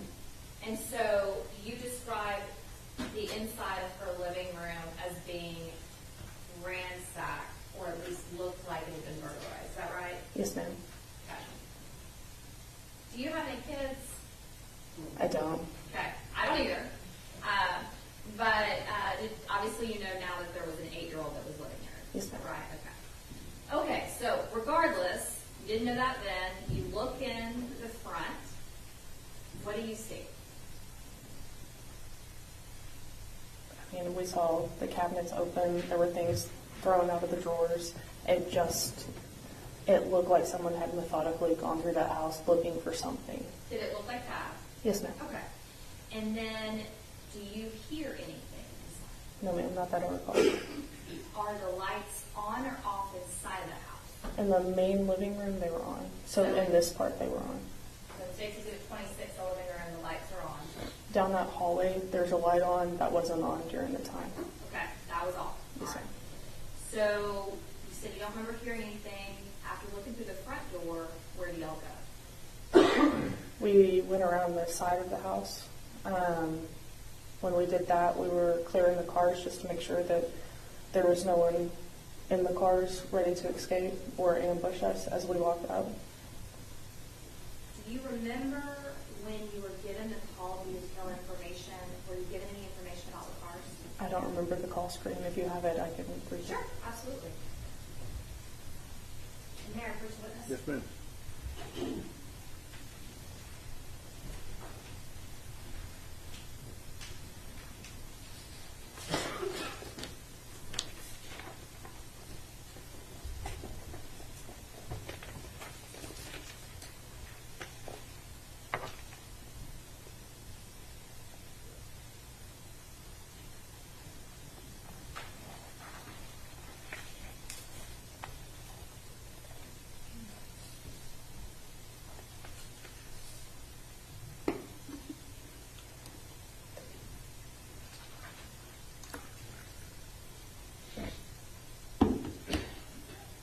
State's Exhibit 95. I'll give you an opportunity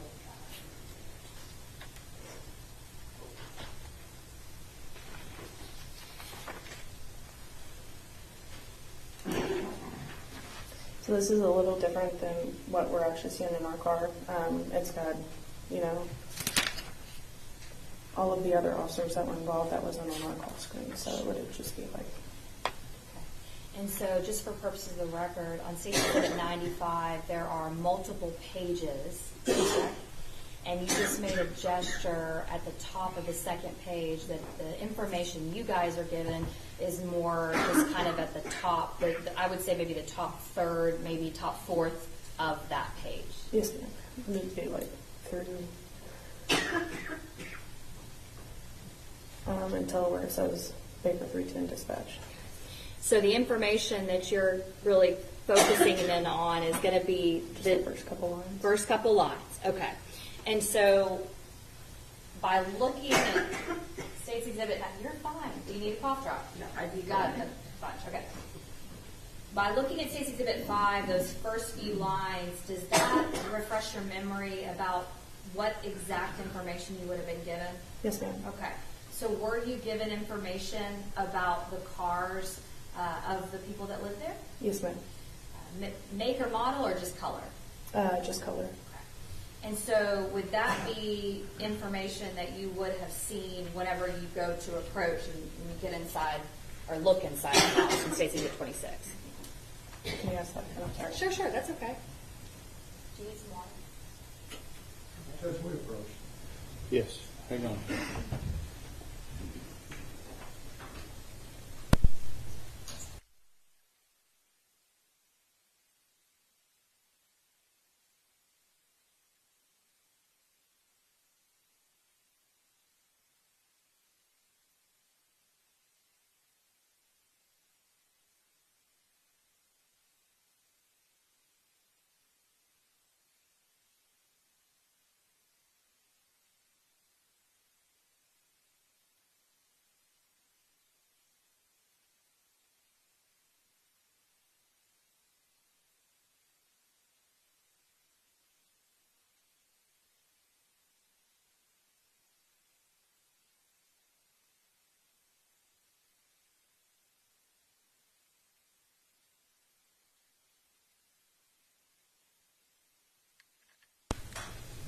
You good?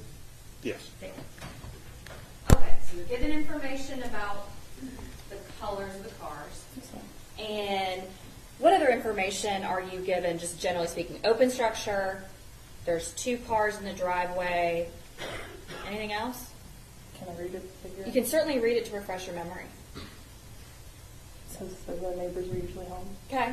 And were you given information about who called the Fort Worth Police Department? Do you know if you would have been given that information inside of your car or over the radio? We would have gotten it both places. Both. And are you given the information about, so would it have the name of the person that called, and then does it also have a phone number? It does. Okay.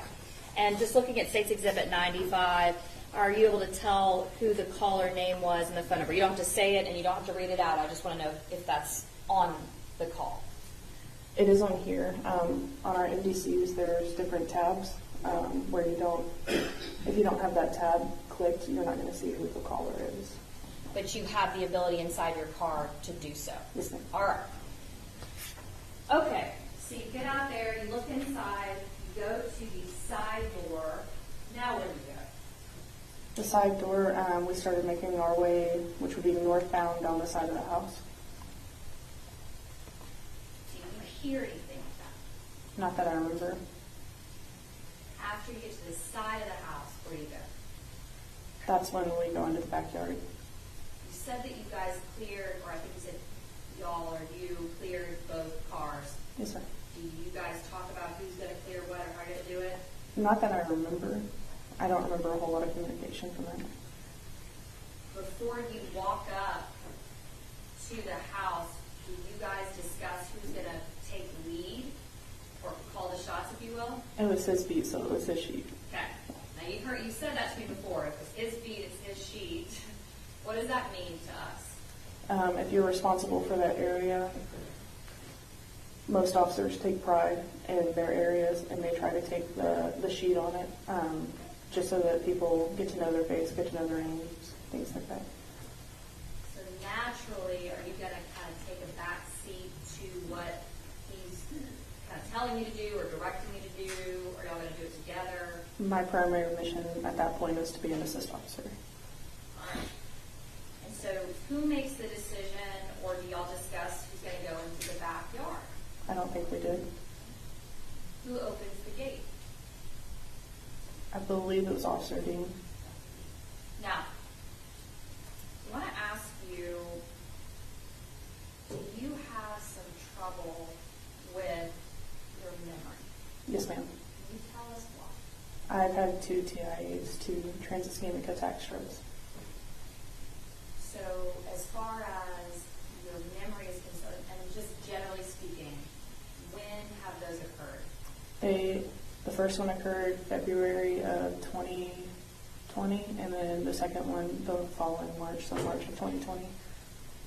So did you also give interviews to the Major Case Department back in October of 2019, right after this happened? The night of, yes, ma'am.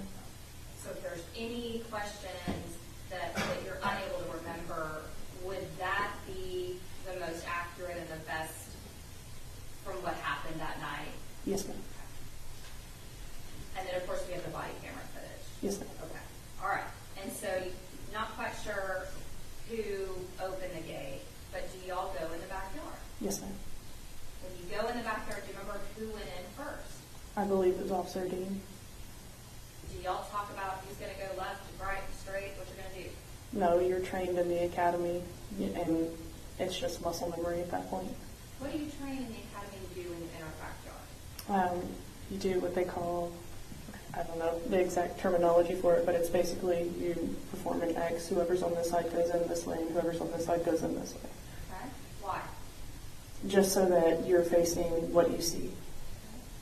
And is there a particular way that you are taught to clear a backyard or clear a space?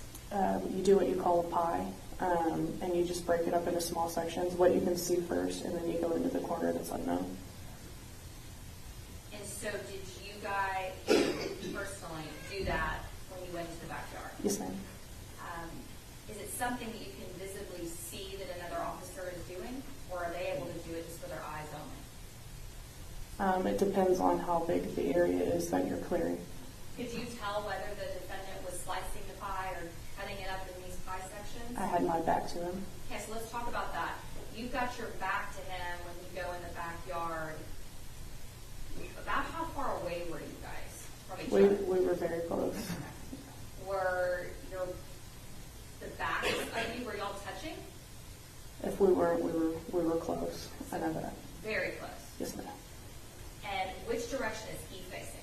He would be facing southbound, which would be toward the house, and I was facing northbound toward the backyard. And when y'all get in the backyard, so you're actually looking at, I guess, the fence, if you will. Yes, ma'am. Okay. after you get back there, you're back to back, he's looking at the house, you're looking away, what's the next thing that happens?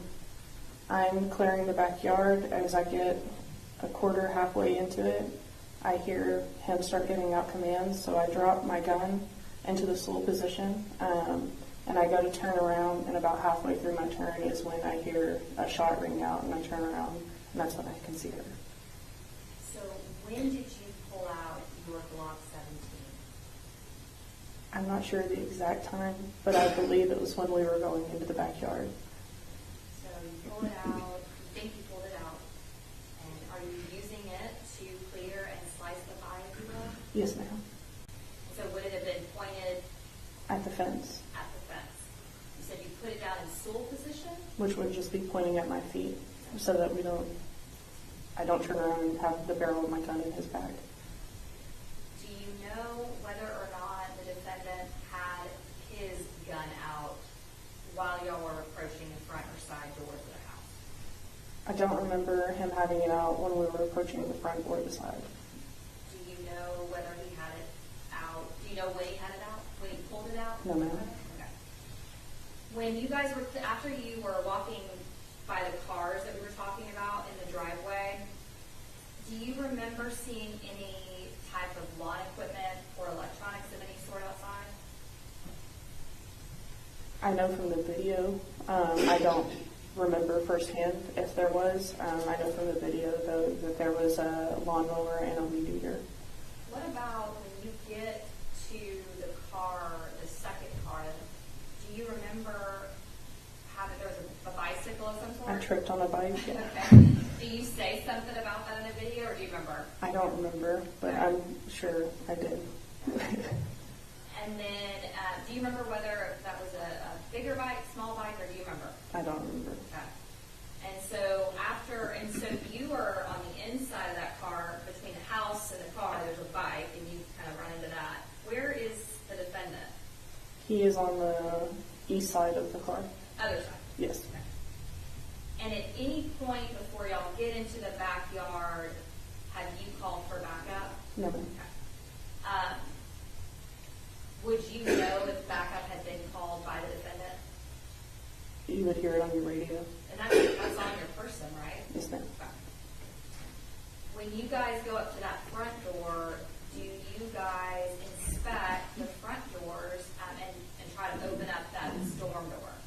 I didn't. I'm not sure if he did. If Officer Dean did. The side door, did you? I didn't. Again, I'm not sure if Officer Dean did. What about announcing? Say Fort Worth Police or knocking on the front or side door. Did you guys do that? No, ma'am. We didn't, because if there's a burglar still in the building, you don't want them to know that you're there so that they can escape. And so, did you also, when you talked earlier about parking kind of across the street and down, did you ever have your lights on when you were pulling up to that first wrong house, if you will? I had my headlights on, but not my overhead lights. And why would you park diagonally kind of over there across the street instead of in front of the house? For officer safety reasons. Explain that to us. So if you're on a call, you're going to a domestic, it gives the offender time. They recognize that you're there. It gives them either time to escape, time to harm the person inside. It's a better idea to park not in front of the location. So you just gave the example of a domestic, but let's talk about this call, an open structure call. So why would you, for officer safety purposes, park not in the front on an open structure call? So if there's a burglar in the building, there's someone inside, they don't know where you're at. So get over there in the backyard. You said you heard a shot and you turned all the way around, and then you.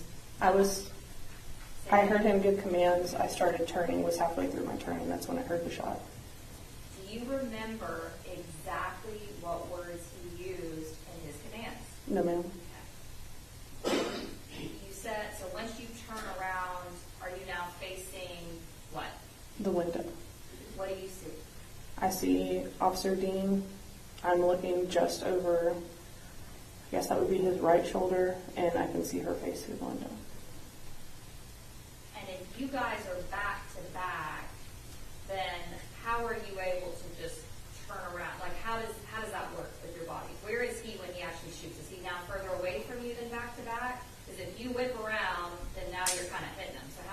I mean, my gun belt was on his gun belt. All right. So y'all are still pretty close together? Yes, ma'am. Okay. So the shot is fired. You said you see her over his... I believe it was his right shoulder. You see her over his shoulder.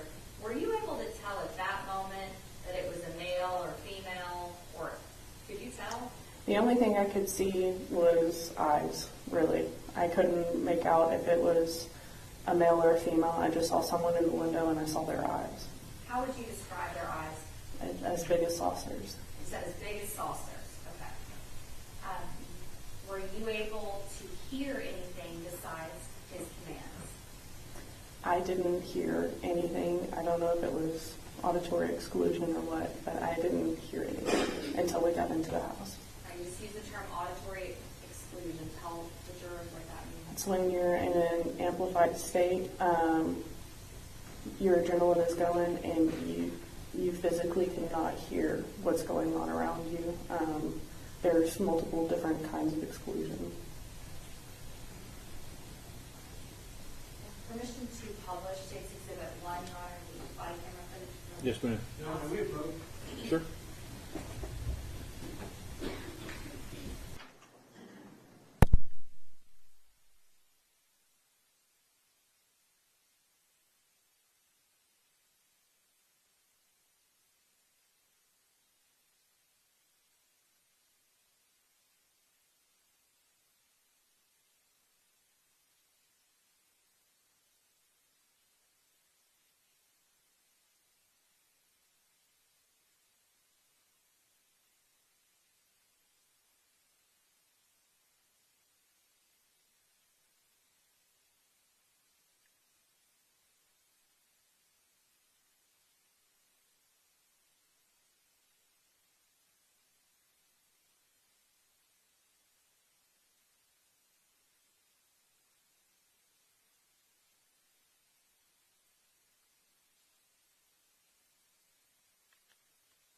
Hang on just a minute. Wait on Mr. Smith.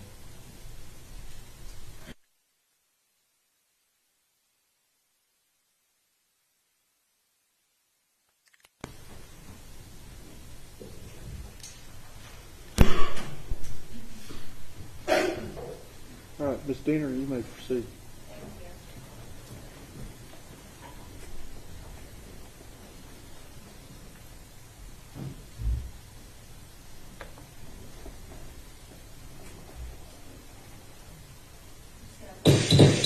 Start at the beginning.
Put your hands up! Come your hands up!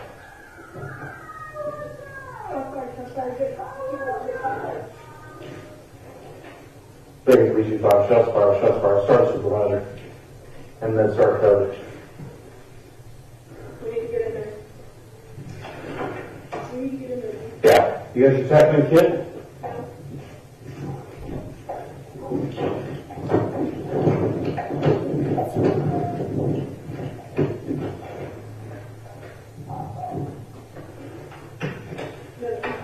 Thank you, 325.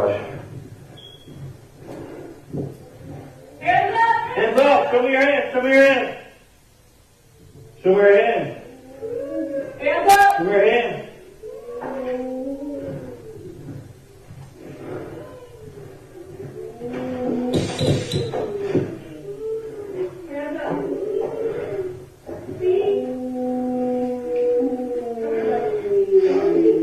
See what's like what in your.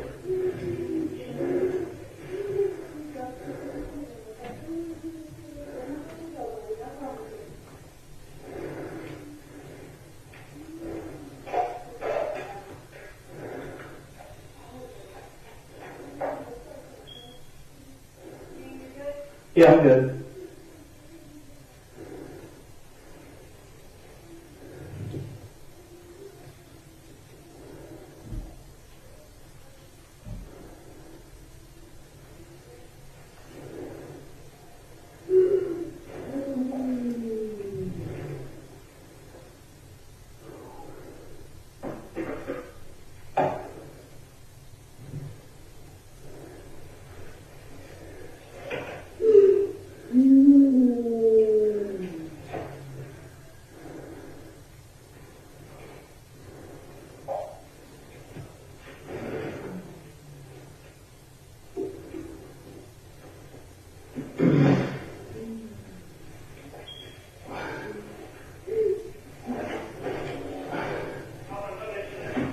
Come on in, come on in.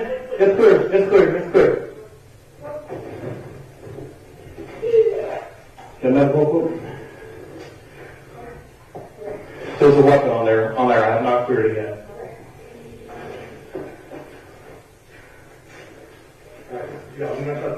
Yeah, one got shot in the chest.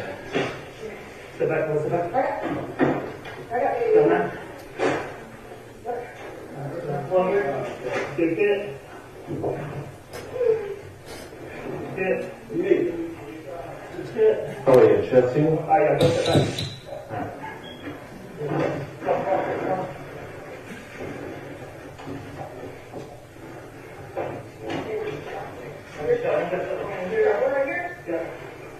Alright, so hold this.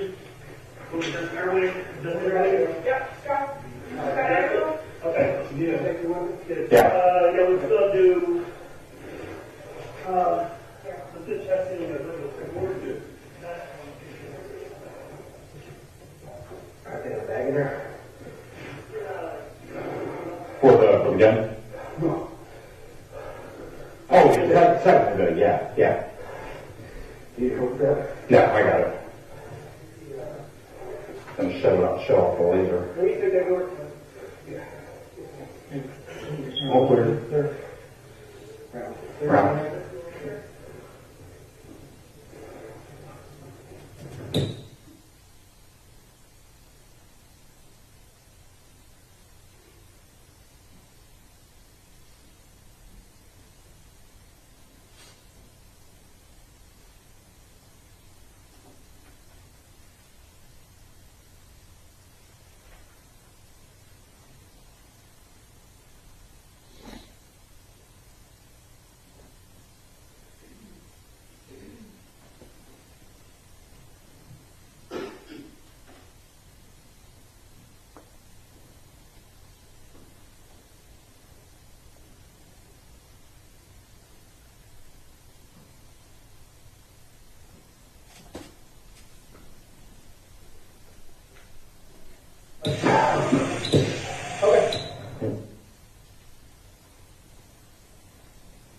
Okay.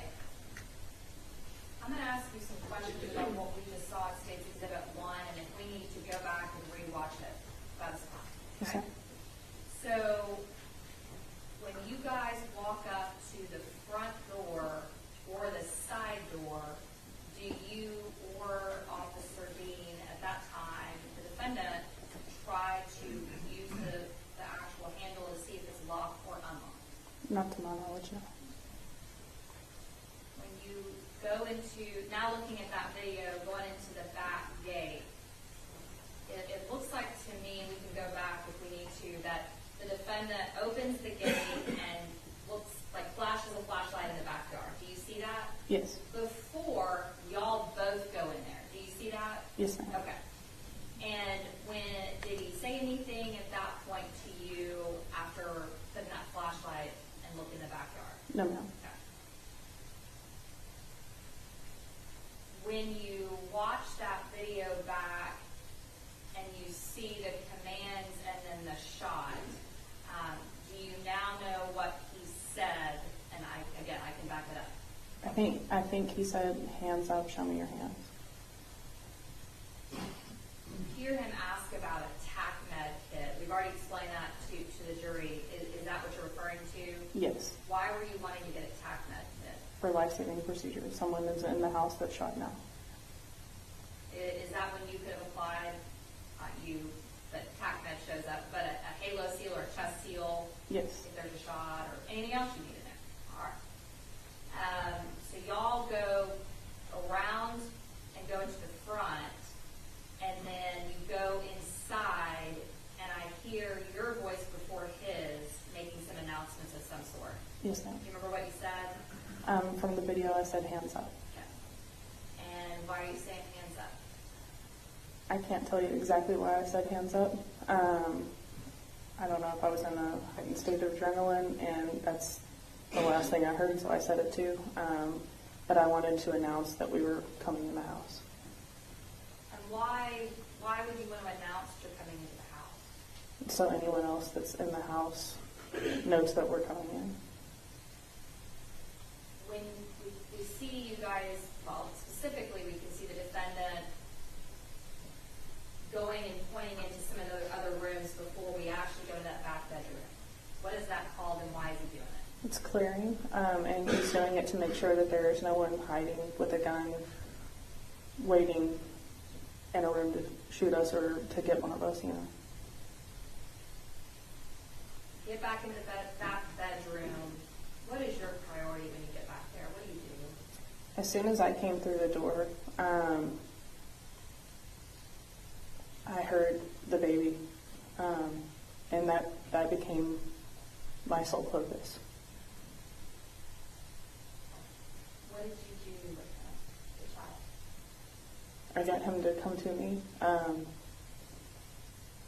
We went down the hallway.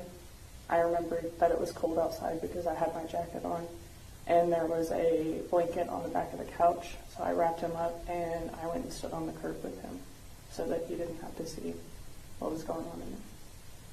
So whatever happened inside the room after you took him outside, you don't know. No, Was the child you're talking to, Zion Carr, you know his name now, was he emotional? yes, ma'am. And we can hear him on video. Yes, ma'am. And so how long did you wait out there? Do you remember? It felt like 30 minutes, but I know it was not long. By the time that we see the defendant's body camera come out to the front, we already see some police personnel that's already there. Is that right? Do you recognize anybody on that video? Yes, ma'am. I recognize all of them. I work very closely with them. Okay, who are they? Tell me their names. Officer Vitek, Officer Cotton, Officer Fuller, Officer Gilbert, and then Sergeant Horner at the door, and then Officer Hoffman in the room. Okay, and VTech and Cotton, were they part of the TACMED team, those first two officers at the scene, or do you know? They're not. They're assigned to Baker Division as well. And the first few officers that we see that come into the room and tell the defendant to get back, who are they? Who's that? That's Officer Cotton and Officer Vitek. Did they then perform some type of life-saving measure? They did. Were you able to perform any life-saving measures on Atatiana? I was not. Your focus was on that little boy. Yes, ma'am. From what we see in the video on State's Exhibit 1, did the defendant perform any CPR or life-saving No, ma'am. measures? Okay. VTech and Cotton show up, they do. When you're still there at the scene, I didn't have it marked, but I know it was in the last maybe minute or so, maybe 2 minutes of the video, the sound goes off. Yes, ma'am. Do you know why? That would be muting your body cam. Do you know why he would have muted his body? No, ma'am. Do you know whether he did that on his own or maybe somebody told him to do that? I'm not sure. You don't know. Okay. And you go to, when you're outside, does another officer come and relieve you, or where do you go after you're out there with Zion? I'm outside with Zion standing on the curb, and Officer Ray pulls up, and we get him into the back of a patrol car and turn the heat on just because it was so cold outside. And then where do you go? I went back in through the front door to see if there was anything I could do to help. Was there? No. So where do you go? What do you do? I was still by the front door, and that's when Sergeant Horner told me to go find a car and sit in it, and Officer Hoffman was assigned to sit with me. And how long do you think you were in that car, just sitting there? A couple hours. And do you talk about what has happened? No, ma'am. Talk about other things. Yes, ma'am. When does your plead attorney, Terry Daffron, when does she show up? I can't tell you the exact time, but it was probably 30 minutes or so, an hour. After the shooting? So when she gets there, do you guys go back inside the house and do that walkthrough we talked about earlier? We never go back inside the house. It's just we go around to the backyard with Major Case. All right. Go back around and then you point in certain areas. Yes, ma'am. Is any of that recorded? I'm not sure. And the walkthrough that you're doing, is your attorney with you when you're doing that? I believe she was, yes. After the walkthrough, what happens? I go and sit back in the car, and then Major Case tells me that I need to go down to 1000 Calvert. And what is 1000 Calvert? That's where their offices are. When you get there to their offices, do you remember about what time it was? No, ma'am. Still the same day. It would have been, the shooting is around 2:30, 2:33 or so. You're out there for hours, and then you go to the Major Case division. Yes, ma'am. So, do you do the interview that same early morning hours? Yes, now? ma'am. Okay. Do you remember how long that was? I'm not sure. I know we were down there for some time. Who all was in that interview with you? Everyone that made scene, it was, in the actual interview? Is someone from Major Case is interviewing you? Detective Grimshaw and Heisey, and then Terry Daffron. All right. Do you do another interview after that one? Yes, I don't remember it though. Yeah, that's all right. And then, does anyone else ever come and talk to you? Anyone with Major Case or the investigation talk to you after those two interviews and the walkthrough of the scene? I had an interview with our internal affairs. Okay. And what is the internal affairs division within the police department? Just tell us generally what it is. They investigate officers to make sure that what they did was legal, and 2 GOs, that they didn't break any laws or GOs, general orders. All right. So now that you have watched the video, can you tell us, does it appear that you or the defendant ever inspect to see if there's any damage on the front of the side door? Can you tell? You can tell when you're walking up if there's forced entry. Was that Was there on those doors? right? No. And we know because you guys go in that front storm door. But did you guys check to see whether that was locked or unlocked on your first approach? I don't believe we did that. But now we know it was unlocked because Yes, ma'am. we go through it. All right. Did y'all, when you are clearing the cars that are in the driveway, do you remember which direction those cars are pointed? I don't. Do you remember whether or not those cars had license plates?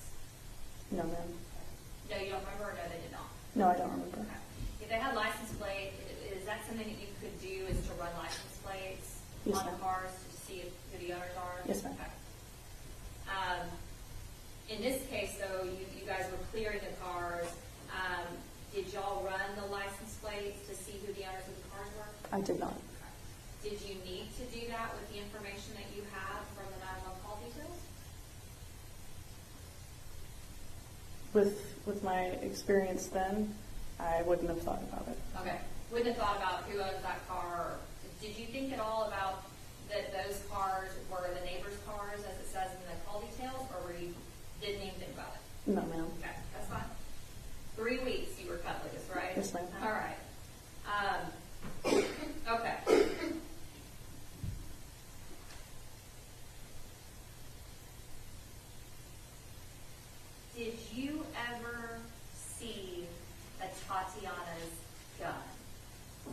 No, ma'am. I saw her face. Is that burned in your memory? Yes, ma'am. Did you ever hear the defendant say gun? No, ma'am. And y'all were leaving the back of the house, talking about getting that TAC med kit. We hear y'all calling stuff in, calling medical personnel, notifying SART, all this is happening. Fort Worth Police Department, lots of folks show up, right? Yes, ma'am. Chief of Police was up there, is that right? Yes, ma'am. Okay. At any point from the time that you're in the backyard and you go to the side, all the way to the front, does the defendant tell you gun? Not to my knowledge. She had a gun. What about as you guys run inside that house? Does he ever warn you that she has a gun? Not that I can remember, no. Now, when you come out of the house and when officer, I believe, did you say which officer it was that showed up to kind of relieve you with Zion? Officer Ray. Officer Ray. And when you come out of the house and he finally relieves you and gets Zion in the back of his car, kind of have a minute to think what's going through your mind. That there's someone down inside the house.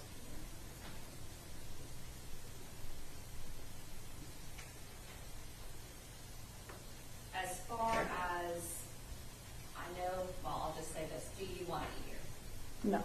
Has this been extremely difficult for you over these last 3 years? Yes, ma'am. You don't want to have to testify and be in that seat. No one wants to be involved in the shooting. Sure. And nobody really likes to testify either. No, Okay. ma'am. Were you concerned and worried and nervous to be here today? Yes, ma'am. In your mind or in your heart, what are you the most concerned about? Zion. What about him? Just how he is, his well-being. Do you know that you testified yesterday? Yes, ma'am. Can I have a minute? I'm going to pass away, Sean. Can I take a minute? Yes, let's take a break, so let's take a short break. If you'll retire to your jury room, hang on just a minute. You retire to your jury room, okay?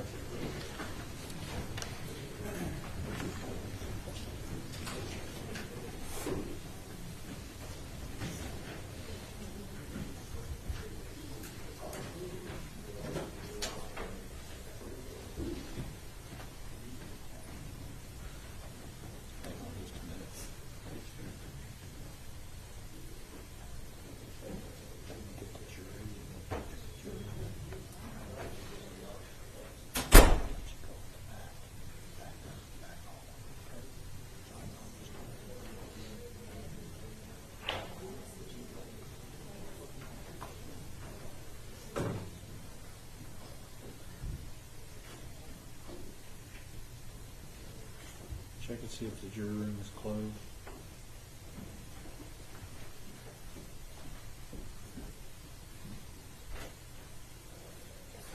Okay, Alan, let her walk down the back hallway. Wait, I'm gonna let her compose herself. Yes. Here, that's fine. Just wanted to ask you. Tell the deputy who you are. He knows.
Everyone may be seated. We're waiting on one juror.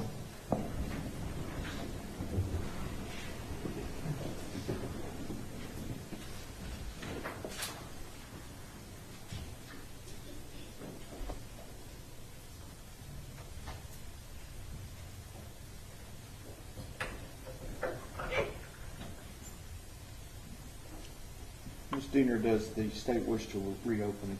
Yes, just briefly, Your Honor. Yes, ma'am. May I approach the witness? Yes, ma'am. I'm going to hand you what we were looking at earlier, State's Exhibit 95, the call details.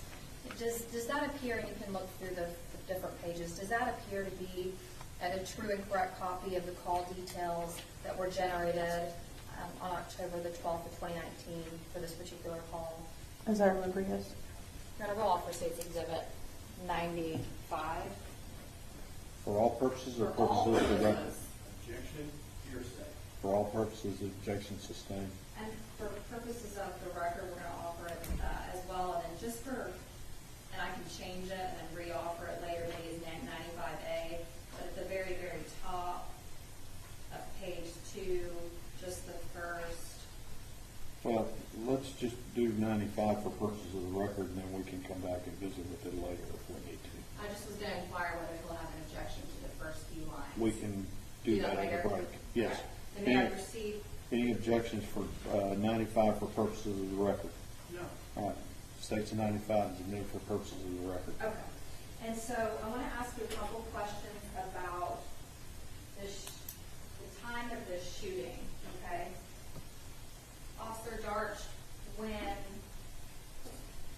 the shot that you heard, I know this may sound like a strange question, but is the firearm, that Glock 17, the defendant's gun, is that a deadly weapon? Yes.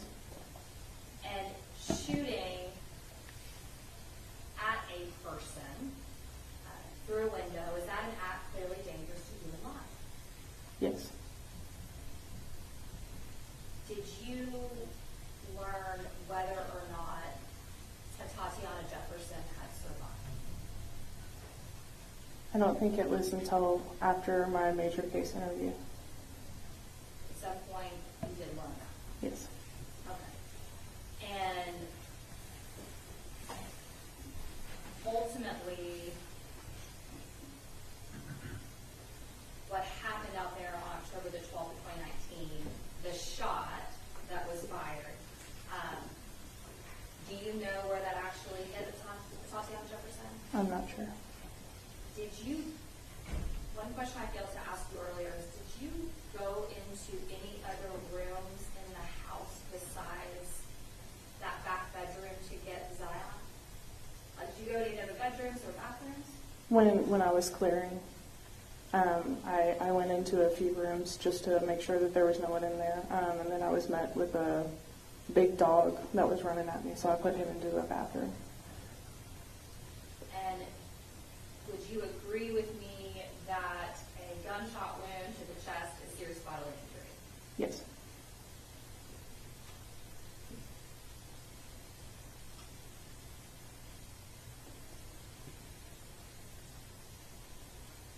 I'm going to pass it. All right. Cross-examination. Carol, would it surprise you that VTech and DARTs were EMT paramedics at the time? I was not a paramedic. I'm sorry, were VTech and Cotton? Paramedics? Yes. Not to my knowledge. They're the ones that started attending to Miss Jefferson first. You recall that? Yes. And they moved Aaron out of the way. You've seen the video. Yes. Aaron had started with an Afghan right there at Yes. some point, correct? Yes. On direct, you mentioned the word auditory exclusions. Yes. Is one of the events that takes place with the human psyche or body under a traumatic event, like a police shooting, correct? Yes. Are you trained on some of the events that take place in critical incidents? Yes. What happens to your vision during a critical incident? You get tunnel vision, What's that mean? where everything around you just encloses and your primary focus is what's in front of you. Is part of your training that the state went through for a significant amount of time, did you review critical incidents of other officers both in Fort Worth and around the country as Yes. part of your training? Yes, sir. Did you learn that your tunnel vision focuses usually on the threat that's going to harm the officer? Yes. What harms an officer usually on a person? Like hands. Where's the gun held on a person? Hands. In your training experience at the academy, did you learn that though you may have the best commands in the world, when that stress environment of the vision that's here goes to the tunnel, that commands usually change to what they're seeing as opposed to what they are trained to say? Yes. Would it surprise you that in your major case interview before 7 o'clock that morning that you said that he had called out Fort Worth police? It would. I don't remember. But that's how you're trained and that's what you're used to hearing, correct? Yes. Would it also surprise you that Aaron's call out for the commands was like what you saw in training from other critical incidents? He's vocalizing what he's visualizing. He's seeing the weapon and yelling, "Show me your hands," because that's where the danger is coming from. Yes. Is there a term in your field of training for critical incidents called lizard brain? I don't know. You had a pretty good adrenaline rush as well with this critical incident. Fight or flight, correct? Yes, sir. If a weapon were pointed at the direction of your partner that night, that weapon, if it had a green laser on it, the weapon with the green laser pointed at your partner's chest, it would be pointed at your back as well if he were to move out of the way, correct? Yes, sir. Let's break for lunch. Okay? Be back at 1. We have your lunch ready. Okay? So if you go with Deputy Nicholson.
I didn't touch it. Plug everything back in. It's working. We got to figure it out real fast, though. Yeah. Make sure it's not unplugged over there.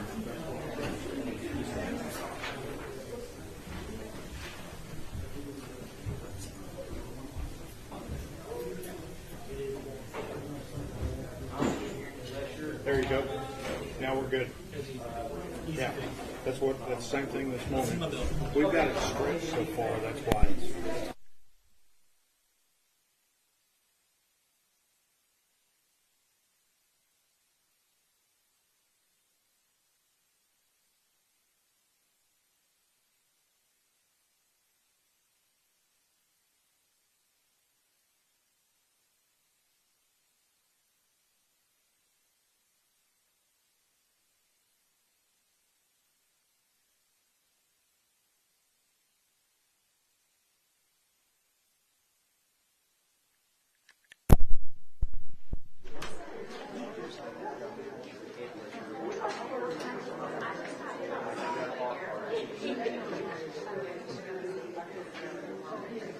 If not, we have the video room. They say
Both sides ready for the jury. Huh? Is she going to be okay? So we have a cough break, let everybody get their coughing out for a few minutes before we start. All right, let's go. Oh, we need quiet in the courtroom, please.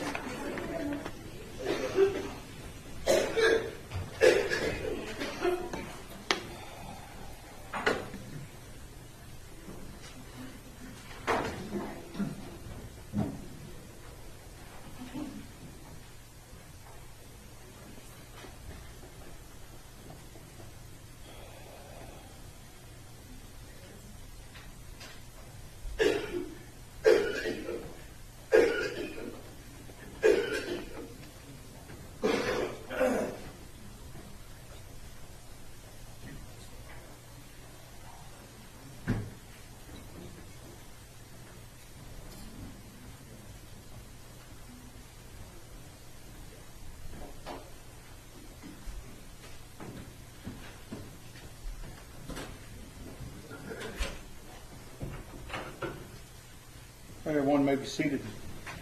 Good afternoon. We are ready to proceed. Mr. Brissett. Thank you, Your Honor. For record-keeping purposes, you're the same Carol Darch that was sworn in this morning, correct? I hope so. I'm also cheating so the judge can do a sound check. Say your name again for us. Carol Darch. All right. Officer Darch, when you were at the academy,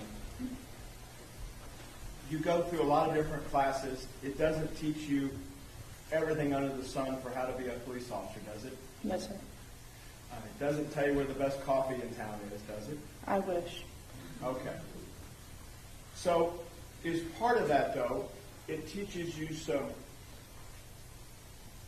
basic and if not advanced life safety skills for your survival. Is that correct? Yes, sir. Can police work be a dangerous job in the United States? Yes, sir. Before lunch, we were having a short discussion about part of your training and education on use of force. And I'd like to go back through some of that, if that's okay with you. Yes, sir. You mentioned before lunch that hands are what draw your attention most of the time with the police department, correct? Yes, sir. I think you mentioned on direct, you separated from Fort Worth since this incident for a brief period of time, correct? Yes, sir. Did you take up employment in the state of Louisiana, if I'm correct? Yes, sir. Were you a peace officer over there? Yes, sir. Did you have to go through an academy over there again? No, sir. So one broken foot equals one academy for both departments, right? Yes, sir. Did you have to learn their policies and procedures, though, as well? Yes, sir. Were the use of force standards for the department you were in Louisiana the same, generally speaking, of what they were here at Fort Worth? Yes, sir. Would you agree with me it's pretty much a national model of what the use of force policy is? Yes, sir. In the academy, you're taught, I think you mentioned on direct with the prosecutor, times that you go to the firing range, is that correct? Yes, sir. And you're not issued your gun the first couple of weeks at the academy, are you? No, sir. It's not until you're at the firing range. Prior to even having your weapon, I know I used the phrase before lunch of lizard brain. You didn't understand that. If I mentioned the phrase rubber ducky when we're dealing with firearms, do you know what that means? Rubber ducky what? Rubber ducky. No, sir. You recognize a Yes, sir. rubber gun? Yes, sir. All right. Is that what they give you at the academy prior to you having your actual weapon on your duty belt? Something close to that, yes, sir. And Your Honor, just briefly, just for purpose of the record, defense counsel was held up what appears to be an orange gun, just for purpose of the record. Correct. You're given different academy classes. I'm a little bit older than you. They're carried around, and you're carried around your holster, correct? Yes, sir. Is that to get you used to wearing your duty belt Yes, sir. and get used to wearing your holster? Yes, sir. Now, holsters have evolved. The prosecutor asked you some questions about a holster. You recall that? Yes, sir. And the holster of today is not the holster if your father was an officer that your father would have worn. They have advanced safety features in them, correct? Yes, sir. Without divulging to the country what the advanced safety features are, and the gun just doesn't come out of the holster anymore, does it? No, sir. In your experience back in 2019, was Aaron the only police officer in the 1,700 police officers in the city of Fort Worth that was carrying a light on the rail system of his Glock? Not even close, sir. Was that a common feature at the time and still today for officers to carry on their weapon? Yes, sir. The city allows it. Yes, sir. In fact, the city approves of it. Yes, sir. But the city says if you want it, you have to buy the holster that meets level, is it level 3? I'm not sure exactly which level it is, but something, yes. Are they called levels for the holsters? Yes. It has to meet the appropriate level of holster, and it can be adapted to have a rail system that has a light on it, correct? Yes, sir. And you can't carry anything that's not approved by the department. No, sir.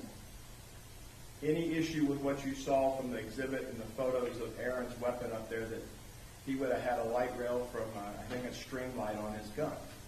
No, sir. Did they talk to you about having that ability to have those lights at the academy? They did when we were at the weapons range. Was it recommended? Loosely, yes. And they are expensive. They're a couple $100, aren't they? Yes, sir. And police officers aren't flowing with cash, are they? No, sir. Let's talk about other parts of the uniform. The prosecutor on direct showed you some pictures of Aaron, at least, right? Yes. And y'all went over on the screen about Aaron's duty belt. Yes, sir. And there were some questions asked about lethal and less than lethal options that you carry as a peace officer in the city of Fort Worth. Do you recall that? Yes, sir. May I approach the witness, John? Yes, sir. Yes, sir.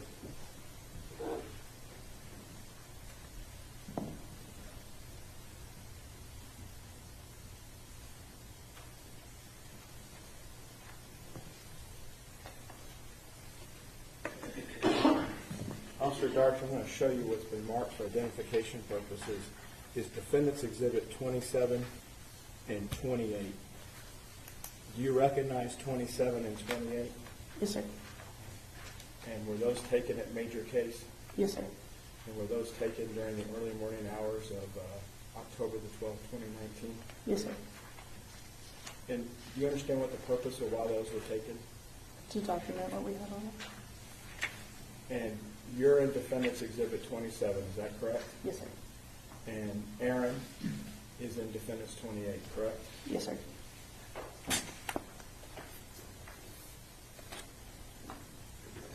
Aaron, at this time, the defense intended to state Defendants 27 and 28 offered as all purposes. Okay.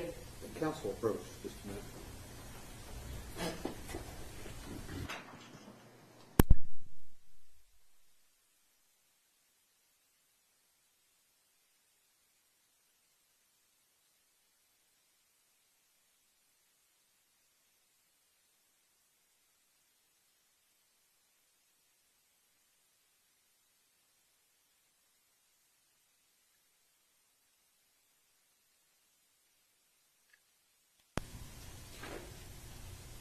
Any objection? I do not.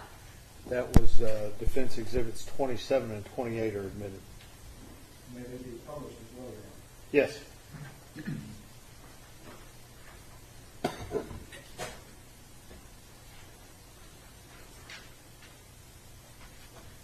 Let's start with Defendants 28. You recognize the guy in 28, right? Yes, sir. In 28, let's show the first 7-minute jury, then I'll show the second 7. In that night, was it cool out? Yes, sir. If I told you the high on October the 11th was around 65 at 3 o'clock in the afternoon and it dropped like a rock that night, would that surprise you? No, sir. It was very cold that night. About the time of the shooting, it was down to about 40 degrees Yes, sir. with the wind gusting out of the north. Yes, sir. It was cold. Is there a quartermaster for the Fort Worth Police Department? I'm not sure what a quartermaster is. Do you get your supplies or your clothes? Do you have to buy them from a certain place, or are you issued Yes. uniforms? You're issued some, and then you buy them. Are you issued a watch cap? No. So looking at Defendants 28, you see Aaron wearing a watch cap that says FWPD. Yes, sir. What's that stand for? Fort Worth Police Department. And that's something Aaron would have to go to the quartermaster of the supply house and buy that? Yes. You recognize anything distinctive about his shirt? Is he issued? You have what I would call a Class A uniform on today because you have your tie on. Yes, sir. A tie is not something normally you go to the street with. Is that correct? No, sir. And that's for officer safety as well, isn't it not? Yes, sir. Why would a tie be not part of the uniform for the streets? Something someone can grab onto. Something someone can hurt you with. Yes? Yes, sir. Now, your uniform, your long sleeve shirt, that's consistent with what Aaron had on that night. Yes, sir. You both appear from that night to have vest on. Is that a safe assumption? Yes, sir. Over the years, the policy's differed at Fort Worth, so I don't know how it is for your class. Is it mandatory now? Is it still an option to wear a vest or not wear a vest? It's pretty mandatory. Is it an option in 2019 to have an outer vest like the deputy behind Aaron right now, If it's approved, yes. or you could have an inner vest on that goes underneath your duty uniform like you have on today? Yes, sir. And it appears from looking at the picture of Aaron that he had an inner vest on. Is that correct? Yes, sir. Your formal dress shirt, the dress shirt that you're wearing here, you're issued at least one badge when you graduate the academy. Is that correct? Yes, sir. Now, those badges are individualized to some extent, are they not? Yes, sir. How are they individualized? They have a number right here. All right, you're assigned a badge number. Is that correct? Yes, sir. And as long as you're at the department, that's your badge number. Yes, sir. Did you get a new badge number when you came back? Yes, sir. So it's during that stint, that's your badge number. Yes, sir. Because what Ms. Morton's typing on can't visualize the badge, the badge for a patrol officer without rank, line officer, is silver, is it not? Yes, sir. And it's a shiny silver. Would you agree with me? Yes, sir. The exhibit you have in front of you, I think defendant's 28, 27. 27. That's what you're wearing that night, correct? Yes, sir. You have on an outer fleece jacket, would you agree with me, or something similar to that? Yes, sir. And it has two distinctive Fort Worth patches like your uniform shirt on the sides of it, correct? Yes, sir. So if you know that is it Officer Ray who gave Zion care, Yes, sir. custody, and control of? Yes, sir. He took great care of Zion, did he not? Yes, sir. And you know Zion, while you went to major case, Zion went back to y'all's substation. I'm not sure where he went. Where's the sergeant office? Your sergeant that separated y'all, where's she office at? 1289 Hemphill. 1289 Hemphill, is that where your office was? Yes. If it was told that they took Zion there first to get him some clothes and to let him have something to drink and lay down and try to go to sleep as best he could, and if it was out of the sergeant's supplies of her stuff, that's where it would be? Yes, sir. That's where her personal vehicle would have been? Yes, sir. So if the sergeant sent somebody back to get stuff out of her vehicle to set up a crate or a cot for Zion, that's where it would have been? Yes, sir. If Zion says he saw a badge through the window with what you're wearing that night and what Dean was wearing, whose badge would he have seen? Officer Dean's.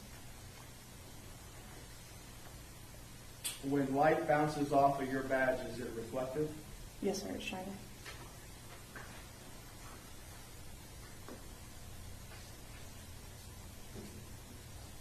Your uniform and that utility belt that Dean has on,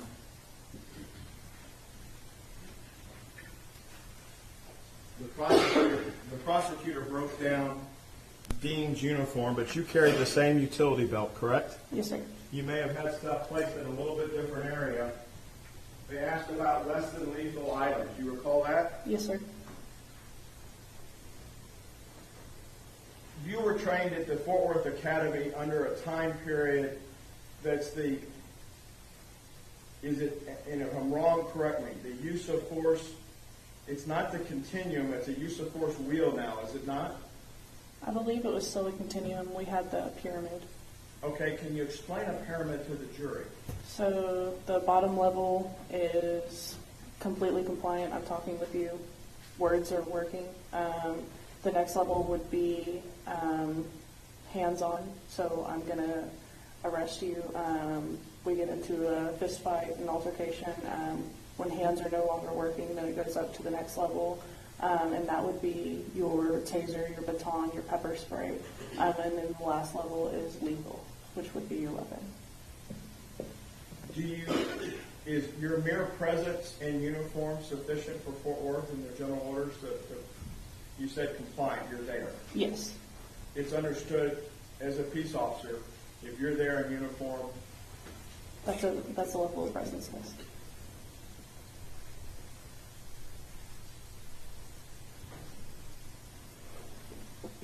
What Aaron was wearing that night, did it clearly identify him as a peace officer? As clear as I'm sitting here. Yes, sir. Now, the pyramid you're talking about, if you're faced with a threat level that's higher than hands, do you have to escalate up the pyramid, or is the use of force continuum or the use of force wheel where if you're faced with deadly force, you can meet with deadly force without having to start talking to them? Deadly force is always met with deadly force. You have to go through the pyramid first. No. Are you trained at the academy on drills or situations where deadly force is confronting you in simulations without your knowledge and you may have to make split-second decisions? We're trained to stop the threat, yes, sir. Can you explain that to the members of the jury? You have to stop the threat. I'm not sure exactly what you're asking.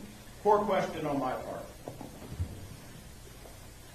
Are there drills at the firing range where you have a silhouette that's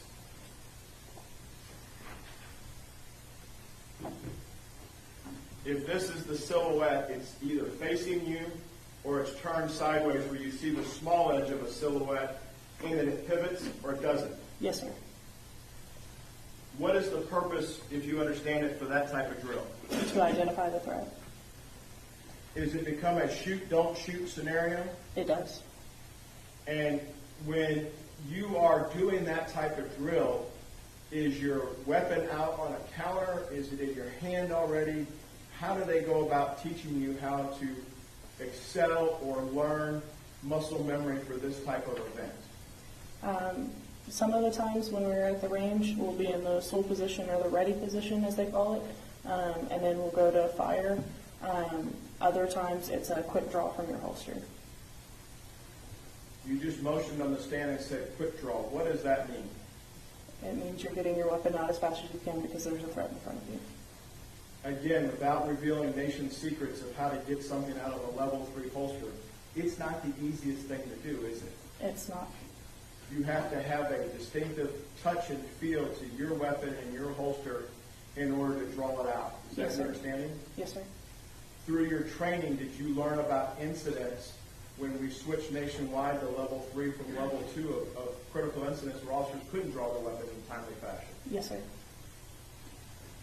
It's something that when you're at the range, they train you daily on how to safely unholster your weapon and bring it to bear if, God forbid, you were asked to do that, correct? Yes, sir.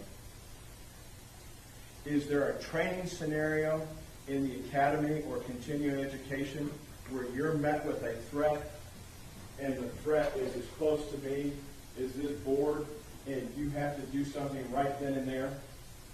Only when we're shooting from the 3-yard line at the range. What does it mean to shoot from the 3-yard line at the range? There are different yardage at the range. It goes from 3, 5, 7, 10, 15, 25, I believe. And you're trained to shoot from each range. Do you recall any close quarter drills where you're taught if you have somebody not through glass, but you're standing next to somebody, you're talking to them, and all of a sudden it goes south? And by south, I mean it disintegrates whatever's going on, and you're met with a weapon of some kind, and you have to take a defensive position. Yes, sir. All right? Can you take the members of the jury through what you would do in that situation? Like, if the person had a gun in their hand? Yes, ma'am. Okay. If they're in close to you, you want to try to disarm them, but you're going to draw out your weapon as well. All right. Are you right-handed or left-handed? Right-handed. Are you taught as part of that training, if I understand your training, that you're going to try to give distance and drop to your gun leg to gather more distance as you unholster? Yes, sir. Is that a training technique? Yes, sir. Do you recall watching States Exhibit number 1 and watching Aaron take half a step back as he's unholstering his weapon? Yes, sir. Is that something that you would consider as a fellow officer looking at the video to be part of the muscle memory from the training? Yes, sir. Y'all drill that on a regular basis? Pretty frequently. Because the both of you weren't that far out of the academy, were you? He had maybe a year on me, but close to the same time, yes, sir. They drilled the academy into you every day, didn't they? Yes, sir. This isn't go to the academy at 6 and leave at noon, is it? No, sir. How many hours a day were you at the academy? Usually get there around 5:30 because it starts at 6, and you're there until about 5 p.m. 5 days a week or 6? 5. Supervisors went off on the weekends, don't they? Yes, sir.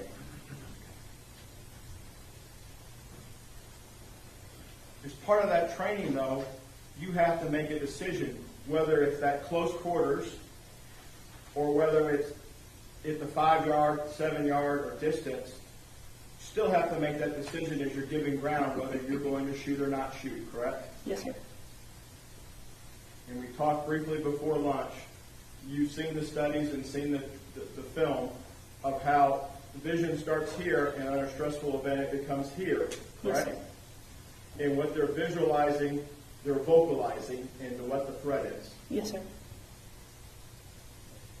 Having now watched Aaron's video from his body worn, any surprise that he doesn't carry on a conversation with you while you're running back to the house?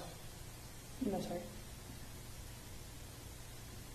Given the adrenaline and what just went on, would you expect the two of you to have a conversation as you're going through? No, sir. My primary focus was to get in there. You both started calling out, Yes, sir. yes? And you got the young Zion and you got him out of there. Yes, sir.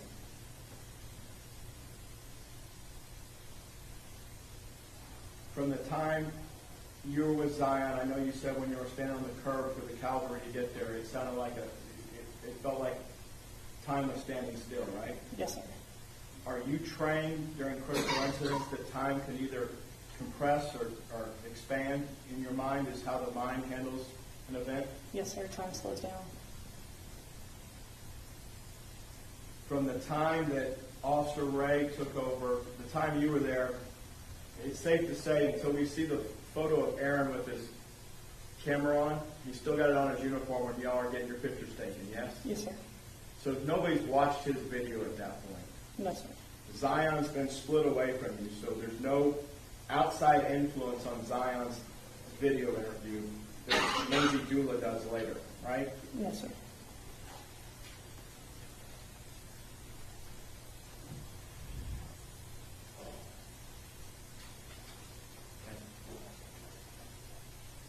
All right, let me go back through this. I asked another bad question after lunch.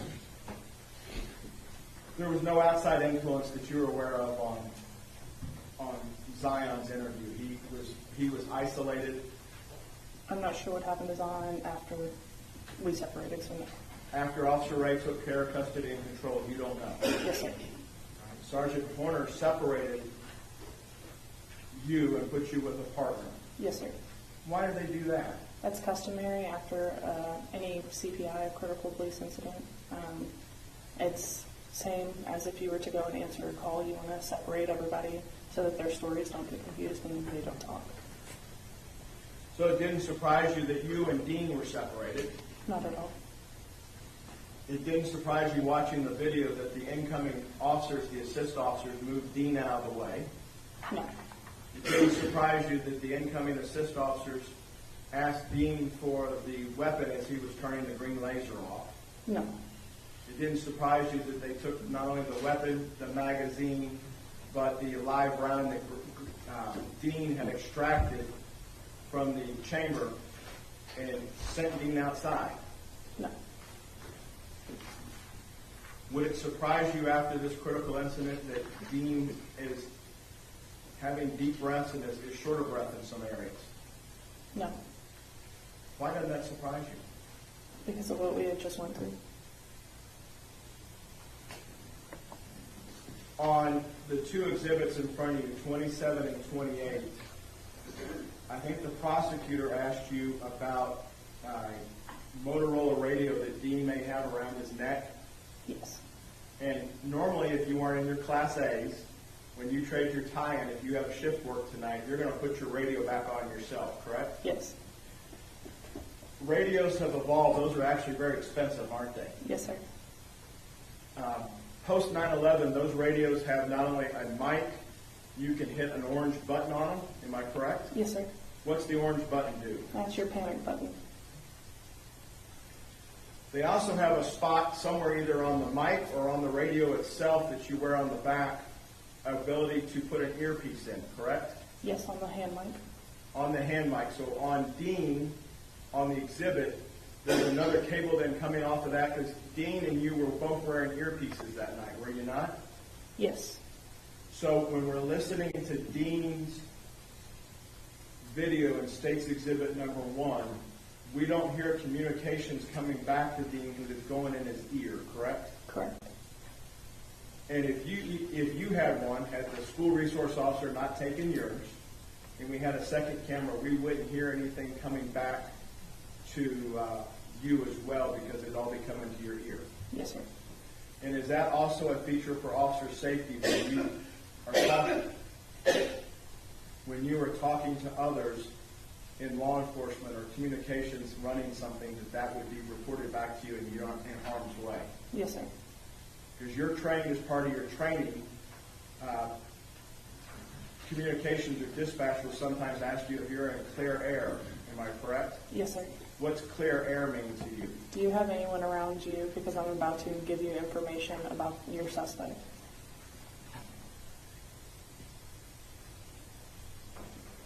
On direct, you were asked when you're sitting at JPS of how you got on this call. The sheet goes to the primary beat. That's Dean in this case, yes? Yes, sir. And it's a priority 2 call because it's an open structure call. The call taker's already made that decision. Dispatch, if dispatch disagrees, it takes a supervisor. So it goes out as an open structure call. Yes, sir. And you put yourself on the call, or how do you put yourself on the call if you did? I believe that I put myself on the call. I'm not sure exactly how it was. I was on the sheet, I cleared, and then I would have radioed out asking whatever my call sign was that night to be put on the sheet. You have the ability to, even though you're in a squad car, you could key up your motion here on the stand, keying up like you have your Motorola strapped to you. Yes. You also have one. A police car is really, you get to sit in it, but there's a lot of equipment sitting right next to you, correct? Yes, sir. There's a radio and a light controls right next to your right, am I correct? Yes, sir. And then there's the MDC or mobile data computer. Okay, remember that term now from school? All right. So you can put yourself on the call via the radio, yes? Yes. You could also put yourself on the call via the MDC. Yes. And you don't know exactly where Aaron was coming from, but you got from Peter Smith to 35. Did you go down 35, or did you just go down Hemp Hill and cut over? You just go Main to Allen and then you're there. Main to Allen, come across, there's a bridge right there, isn't there? Yes, sir. It goes over 35. And this sits just, 30 seconds? If it's no traffic at that time of night, once you get off of 35, you're there? Yes. Do I have it right that you actually got out first and you walked up to the house maybe by yourself, the wrong house to begin with, or you don't remember? I think we walked up together, but I'm not sure. When you went back to the squad, you looked at the call detail record or a record of information that they give you? I don't know if I looked at the MDC or if I called out on the radio. Have you had a chance to listen to any of the radio traffic that was preserved based on the critical incident? No, sir. And the state showed you a little while ago the full 8-page printout of from the start of service to the end of service when the last crime scene officer left, correct? Yes, sir. But as part of your part of this, you're given some visual text to read as you're going to a call, correct? Yes, sir. Does the MDC always let you activate it while you're driving, or is it like a modern car that shuts off when you get to a certain speed? Oh, no, it's always on. And you're trained how to be careful and not get distracted by it, correct? Yes, sir. Do they write in full sentences when they're dispatching you on the MDC? No, sir. They usually write in shorthand. And does it take somebody to understand what the shorthand means to read it? Depending on the dispatcher, yes, sir. May I approach the witness, Sean? Yes, sir.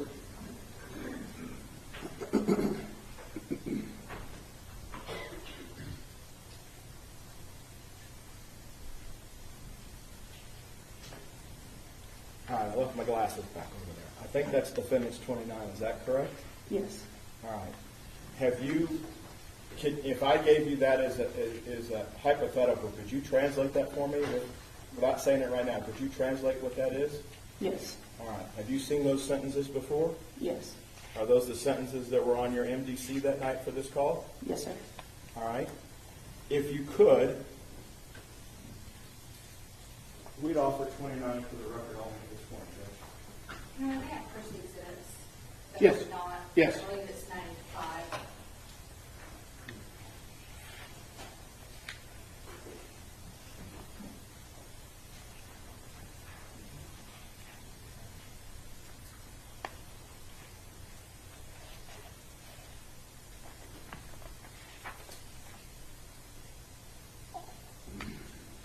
How many exceptions is it 29? Excuse me, defense is 29.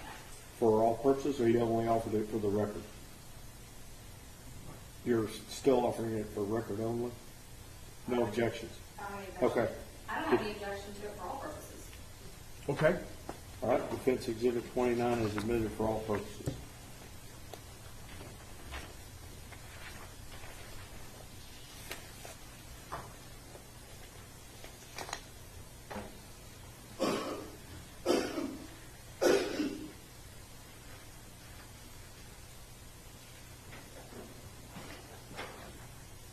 Officer Darch, let's go through the first sentence here.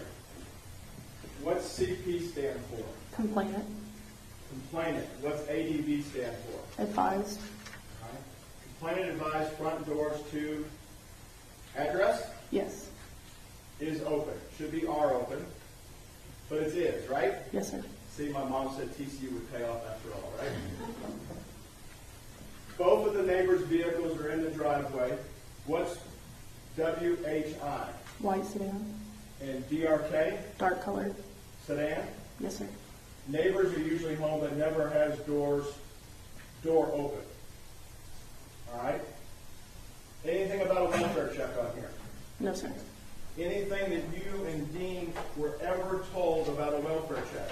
No, sir. It came in as an open structure. At any time, I know you were asked this question on direct, and I don't know, maybe you didn't understand it or maybe you did, and I haven't seen it in my notes. The caller that called in, the CP, you weren't asked to call them. That's what you were dispatched on the MDC to, correct? Those were all of our call details. Yes, sir. And based on this, that's a signal 56 in the general orders, correct? Yes, sir. It's an open structure. And you have to treat a signal 56 as what? A silent alarm.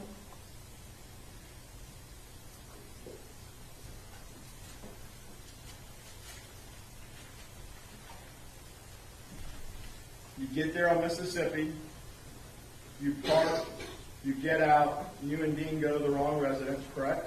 Yes, sir. When you start walking from the wrong residence, after you've gone to your car and figured out what the right address is, there are street lights on the street itself, on Evans. Allen, excuse me. Allen. There are street lights. I believe there's one at the corner of Maddox or Mississippi and Allen. As we go further away from Mississippi, if the crime scene photos show that the light that's further down in the empty field is not illuminated that night, sometimes Fort Worth street lights are out. Yes, sir. The porch light wasn't on this residence when you got there, though, correct? The address in question, you recall the porch light being out? I don't remember if it was on or off. If you told Major Case that morning it was off, would that be? That would be fair. Yes.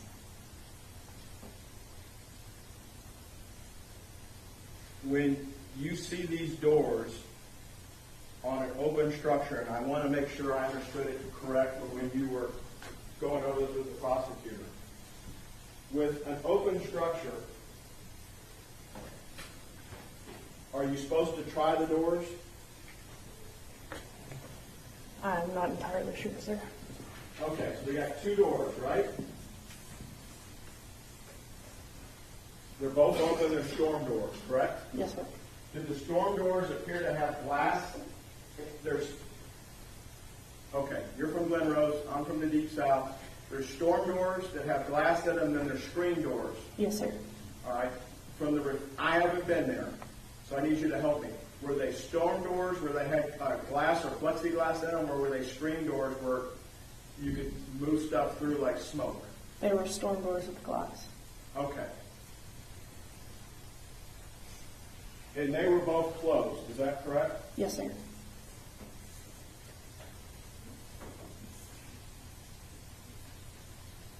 When you looked in, you've seen Stage 1, the video from Dean's camera.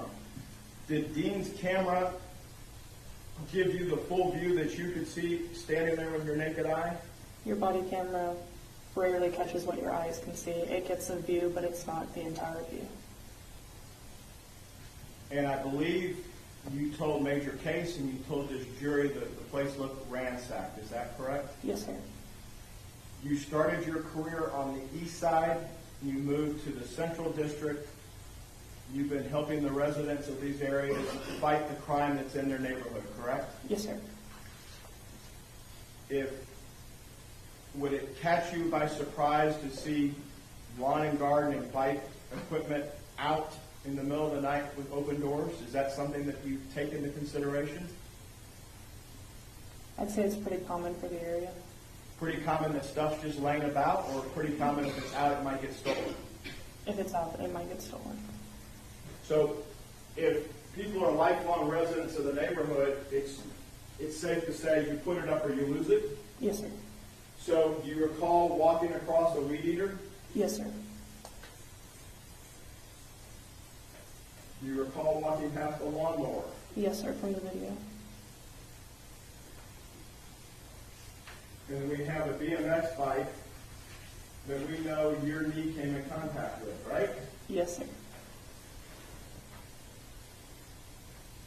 Is part of your training in the village and at the academy where you've been taught that open structures or burglary in progress sometimes find stuff moved outside so it's easier to get away with it? Yes, sir. Are those data elements that you have to take into consideration when you're evaluating the scene? Yes, sir.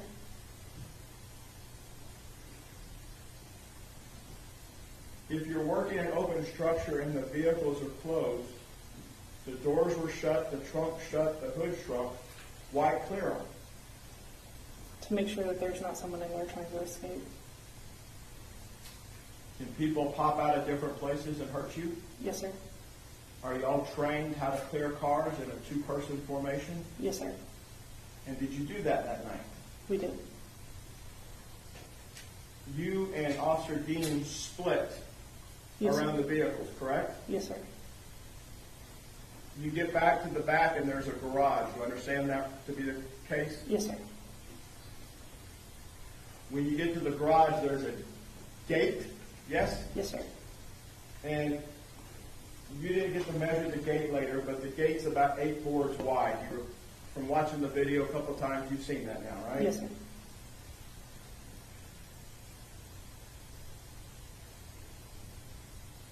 If I understood your testimony on direct, the decision for who went to the window was based really on where you were standing. Yes, sir. Had you been the one to open the gate, you would have been the one confronted with what Dean saw, correct? Yes, sir. And Dean would have been working the backyard. Yes, sir.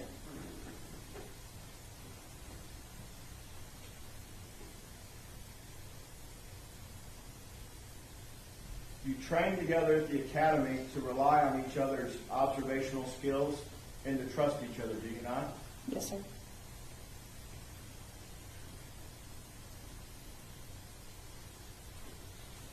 Are there training scenarios or things that you have learned as your police officer that situations where you come upon a threat and the threat's immediately in front of you and you have to deal with it? Yes, sir. How are those taught? It was a long time ago, but you meet deadly force with deadly force, and you're trained to stop the threat. Your general orders speak to the fact that, God forbid, any officer in any department has to use deadly force, but specifically Fort Worth. If you're faced with the threat of deadly force or the perceived threat of deadly force, you're allowed to use any means necessary, any weapon necessary to stop the threat, correct? Yes, sir. The prosecutor asked you on direct about the less than lethal that you and Dean had on your utility belt that night. Do you recall that? Yes, sir. Would OC spray work through a closed window? No, sir. Would a baton through a screen-covered window work? No, sir. Would a taser work? No, sir. Are those acceptable forces against deadly force if deadly force is upon you immediately? No, sir. Deadly force is always met with deadly force.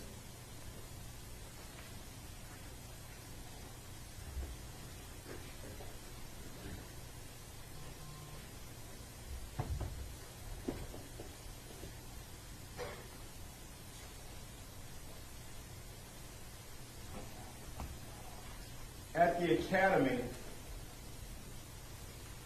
when you're taught to give commands to show people their hands, you've gotten to watch videos of your fellow officers over their careers do it. Did you not as part of the training? I think at the very end we got to watch everyone's red nose. All right. How about when you're learning how to give commands where they show scenarios where other officers have had to experience deadly force encounters? You've got some of that in training too, where you're watching other dash cams from officers that have lost their life because they wanted to show you what not to do, correct? Yes. And that's on those were numerous, were they not? Yes, sir. Where officers found themselves in an area that they couldn't get out of. Yes, sir. Are there explicit set commands that you're supposed to give, or they train you on general commands, show me your hands, that type of stuff? Just general commands.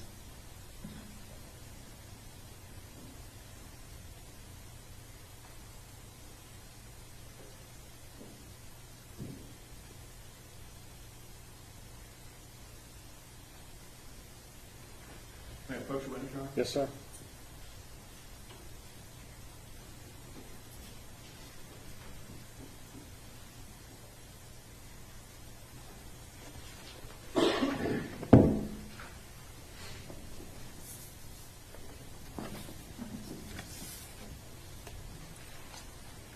Carol, I'm going to show you what's been marked for identification purposes as Defendants Exhibits 1 through 26, and ask you to take a second to look through those.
Officer Darch, I want to show you, having had a chance to look through those, you recognize those to be exterior and interior photos of this residence that we're here to talk about today. Yes, sir. Before we start trial, we don't know what the state's going to use. There's some pictures that are already in, but our number sequence is already printed on our exhibits as well. So there's some duplicative here. Yes, sir. With respect to defense 16, 17, and 18, do you see an area in those three exhibits that's been blurred or grayed out for privacy concerns? Yes, sir. And that's not how the scene would have looked, but that's how they look on the exhibit for privacy concerns. Yes, sir.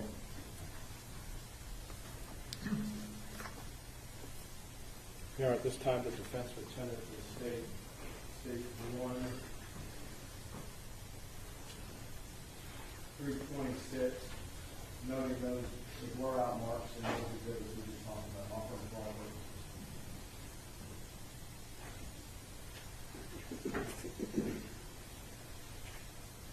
So I don't have any objection to 1, 2, or 3, Your Honor.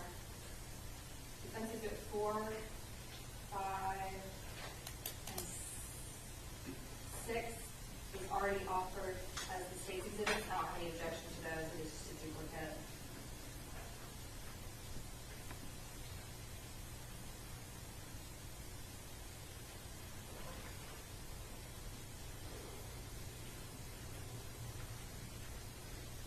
No objection to 7 through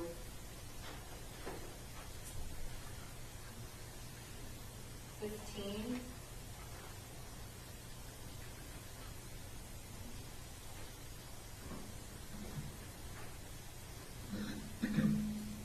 No objection to 16, 17.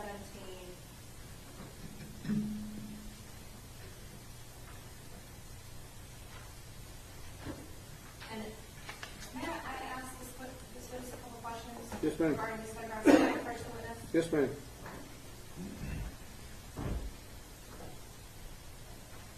Officer George, Defendant's Exhibit 18. You're fine. The bedroom that is to the left of Atatiana's bedroom, did you go inside that room? I'm not sure. Okay. I can't remember which room I went in. Well, did you go inside of Atatiana's bedroom? I did. Okay. Can you tell me, Defense Exhibit 19, can you tell me whose bedroom this is? I'm not sure. Or, I guess, better question, did you go inside this bedroom? Not that I can remember. Okay. Defense Exhibit 20, can you tell me whether or not you went inside this particular bedroom? I don't remember which rooms I went in other than hers. Okay. And same question for Defendant's Exhibit 21.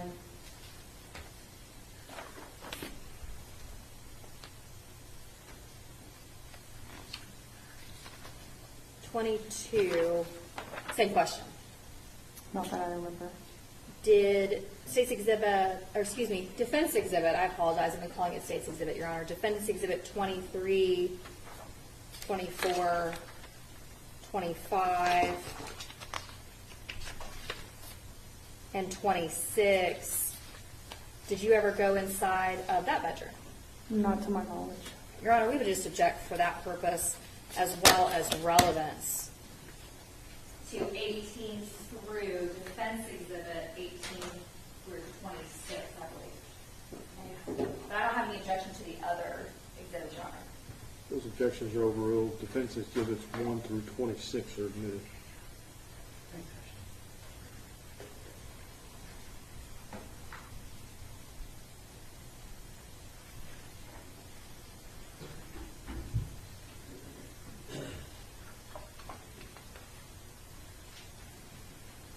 As part of your academy training, when you finally get to the point in your training that you're given a weapon,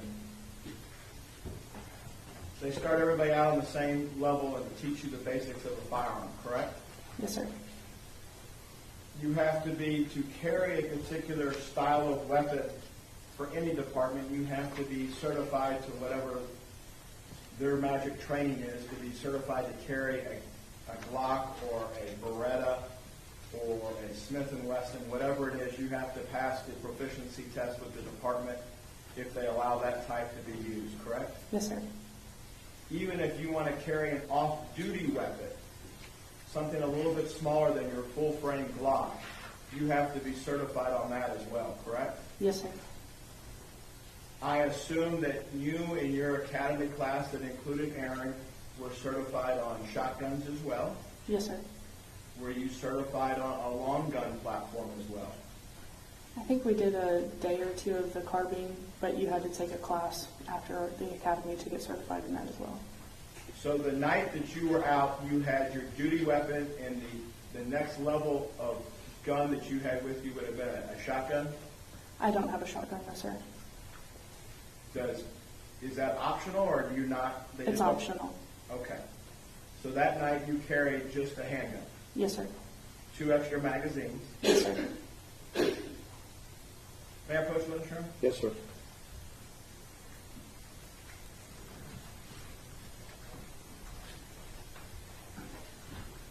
How familiar were you with firearms before you started the academy? Pretty familiar. Pretty familiar. Okay. Well, for the members of the jury, this is a rubber gun, correct? Yes, sir. All right. If it were a true firearm, this is what would be classified as a semi-automatic weapon, correct? Yes, sir. What does it mean to be semi-automatic? It means you can pull the trigger multiple times without having to reload.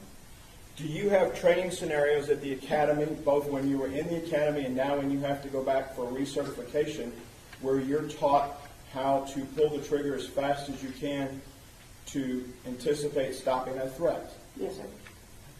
17 plus 1, so 18 rounds. Yes, sir. You can empty a magazine such as that pretty quickly, can you not? Yes, sir. We're talking single-digit seconds. Yes, sir. We're really talking below 5 seconds. If you're good. Yes, sir. Right? Probably 3 or 4. Yes, sir. So there has to be some discretion involved in a critical incident just to fire 1 round as well, correct? Yes, sir. You're supposed to evaluate after every shot. If one, assuming this were a functional firearm, if one wanted to clear a round, like we saw on States 1, when Aaron took a round out of the chamber on a semi-automatic weapon, can you show the members of the jury with that how you would do that? You would take your magazine out. Once your magazine is out, you'd grab your slide and rack it back, and then the ammo would come from there. Okay. I brought something else up here. I brought an empty magazine. You agree with me this magazine's empty? Yes, sir. All right. And it's a smaller magazine than what would traditionally fit probably in that mock of a Beretta 92. Yes, sir. But for purposes of demonstration, bullets go inside a magazine, and you can either use a loader, or if you got a strong thumb, you can push the rounds down in here, correct? Yes, sir. And there's a place on the back to count the rounds. Yes, sir.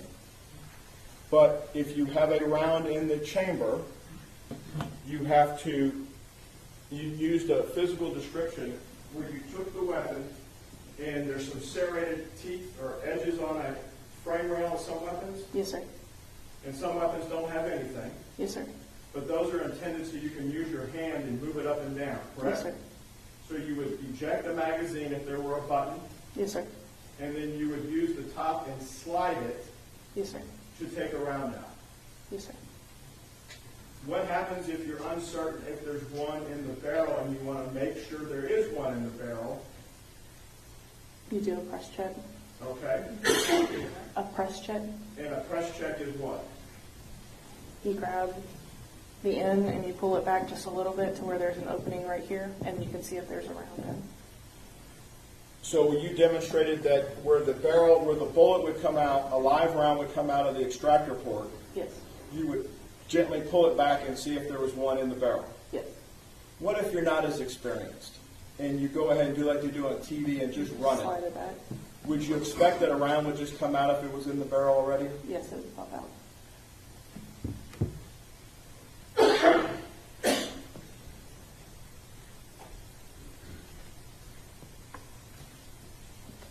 You saw on the video, State's Exhibit number 1, your partner that night, Aaron Dean, hand off the weapon that was found at Miss Jefferson's feet, correct? Yes, sir. You saw your partner, Aaron Dean, turn off the green laser that was emitting from the front of the gun, correct? Yes, sir. It appeared that he did. It also appeared that the weapon was emitting a green laser when he picked it up, did he not? Yes, sir. Because today's not the first day you've looked at the video, correct? Yes, sir. You and I met one time. I think you said you met with the state 4 times, Yes, sir. and they had you look at the video. Yes, sir. It troubled you then like it troubles you today. Yes, sir. It's not easy to look at. No, sir. Would you consider a green laser a stimulant if it was placed at you as an officer? Yes, sir. And if it's placed at your chest on the frame rail of a gun, is that an indication that trouble's bearing on you? Yes, sir.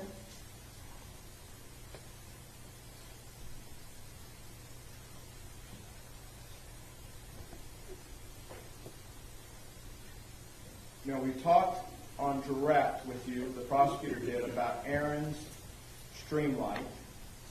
Okay? Yes, sir. You recall that before lunch? Yes, sir.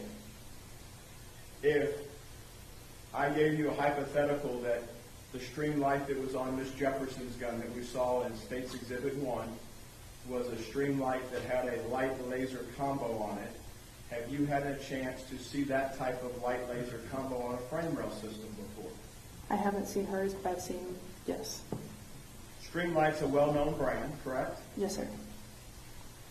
Probably the industry leader for frame rail lights.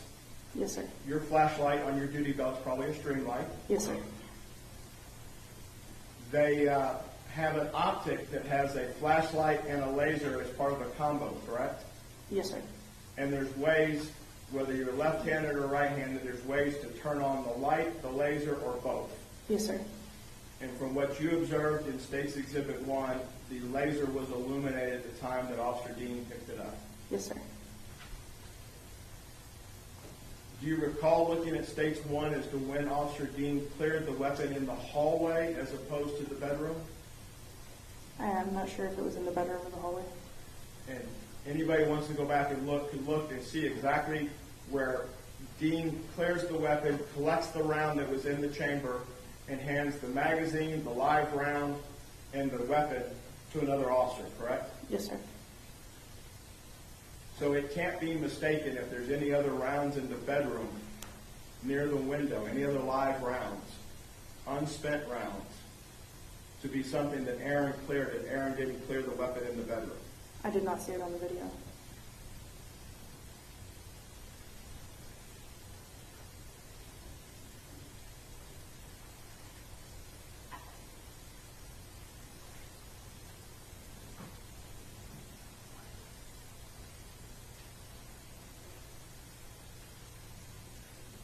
With Streamlight or any of the rail systems that use a laser, some guns come from the factory with a laser mounted in as part of the grip system nowadays, correct? Yes, sir. What's a laser intended for those that may not know? Accuracy on your target. Whether that's a target at a range or a target of a person, it shows you where the barrel's pointed, correct? Yes, sir.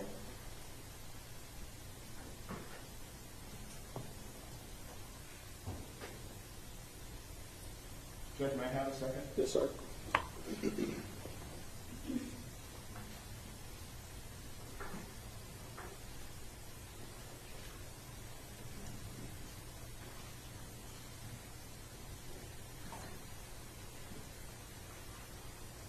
Officer Darks, when you were talking the major case early on, and then as part of your experience that you had on the east side leading up to this and your short 2 weeks in Central before this, had you gained experience or knowledge as to common tactics of burglars and how they plan their ingress and egress from the structure? Yes, sir. Can you explain that to the members of the jury? They're usually going to go in whatever they can find that's open and go out the easiest way where they can be undetected. The street that this is on, that would be more visible than going out the back, correct? What would be more? The residence. If I'm going to walk out with a bunch of stuff, if we have an open structure, you got two doors with glass that are open. The interior, the regular entry doors are open. It's what time? About 2:30 in the morning? Yes, sir. Is it unusual to see any doors open in that deep at 2:30 in the morning? Yes, sir. You see a weed eater, you see a lawnmower, you see a BMX bike, you see the inside of the house. I think you said it was what? Ransacked. What's that mean? It's methodically gone through. Things are out of place. And the body-worn camera really can't pick up what you could see around the sectional sofa and everything else. Yes, sir. You've had a chance to look at the photos here. You could look further into the house than just what Dean could see with his camera, correct? Yes, sir. Down that hallway, it doesn't get much better, does it? It's pretty dark down there, if I recall, but no, sir. There's still debris on the floor. Yes, sir. Consistent in your mind with what structures when you've gone in to work a burglary after the fact, you've seen. Yes, sir. That's an imprint in your mind as another data element of what y'all are facing when you're out there, correct? Yes, sir.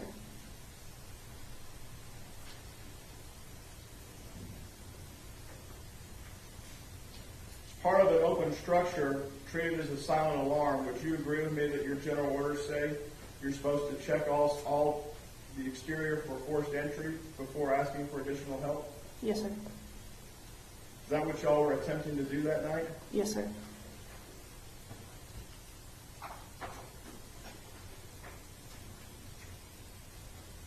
In your training at the academy, were you ever presented with a phrase called the fatal funnel? Yes, sir. Can you explain to the members of the jury what a fatal funnel is? Standing in front of a window or a door, you don't know what's on the other side. As you entered the backyard, you were providing cover for Dean as you were slicing the pie to the back threats, if any, correct? Yes, sir. And Dean had to do the same for you at the window, correct? Yes, sir. Because the members of the jury can't go out to the scene, we haven't been out there in the backyard. That AC system to the gate, if I said it was 4 feet 2 inches in a crime scene measurement, would that make some sense from where those poles are that are holding the fence up to the AC unit? If I step through the gate, and when I step through, I've got an AC unit 4 feet 2 over here to this. So 4 feet 2 inches, I'm in an area. Yes, sir. And you step through this same opening off the concrete, and you're right behind me. If I'm Dean, you're right behind me. Yes, sir. You're looking that way, and I'm looking this way if I'm Dean, correct? Yes, sir. One protecting each other. Yes, sir.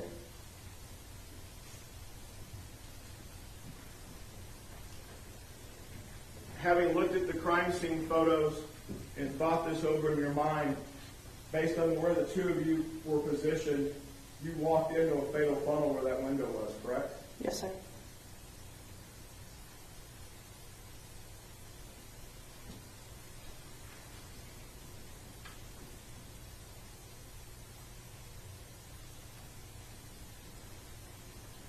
Thank you, Your Honor. Pass the witness.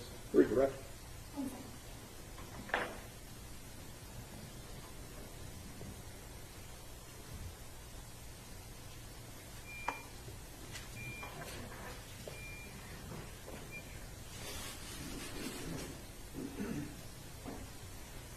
Actually, Yes, ma'am. the weed eater, when you went to the front door, did you see the weed eater? I don't remember if I did. Okay.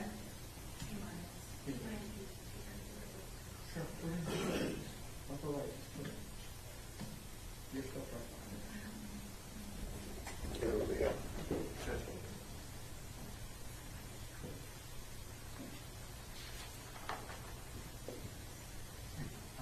That's okay. No, just to just minimize that, Judge. Yep. Thank you. Now, there you go. You're moving fast. Sorry about that. No, you're fine. Can you just open D-No-4, please, for me? Thank you. Right here? That's fine. Oh, That one. oh, No, actually, we're- not a 403 is fine. Okay.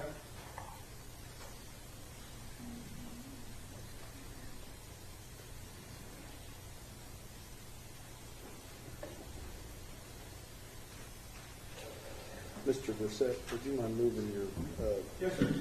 easel so the members of the jury can see the board? Thank you. Okay. May I approach the board? Yes, ma'am.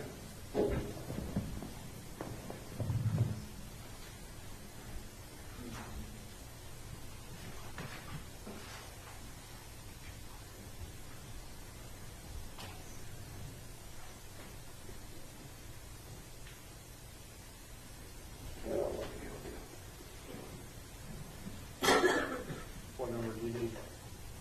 Down to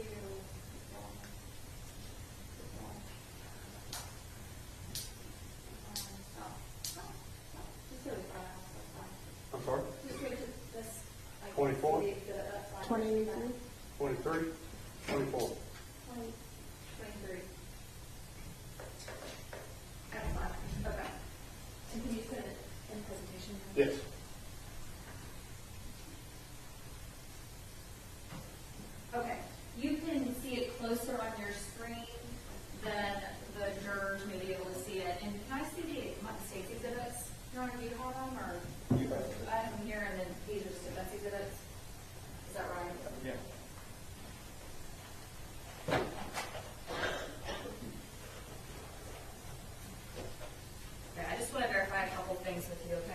State's Exhibit 95, it's not been admitted by the court, but on the second page, is that the same text that was just shown to the jury as far as the information, the call details?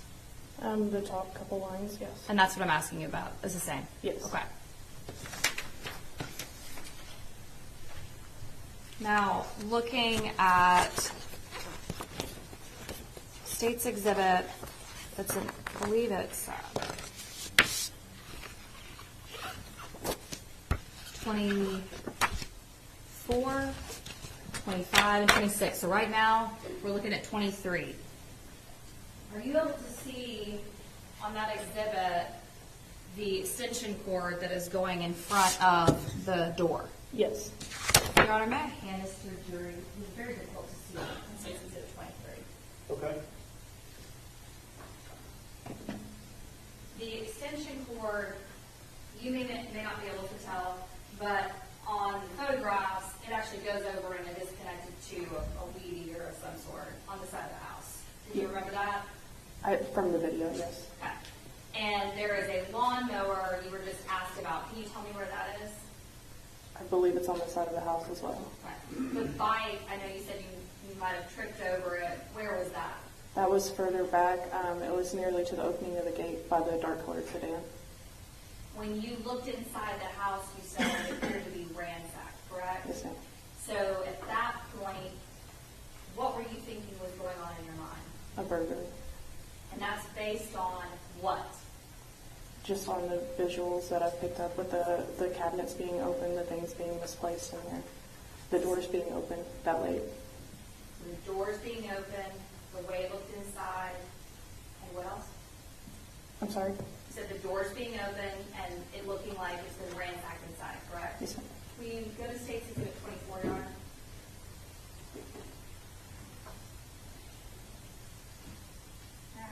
Yes.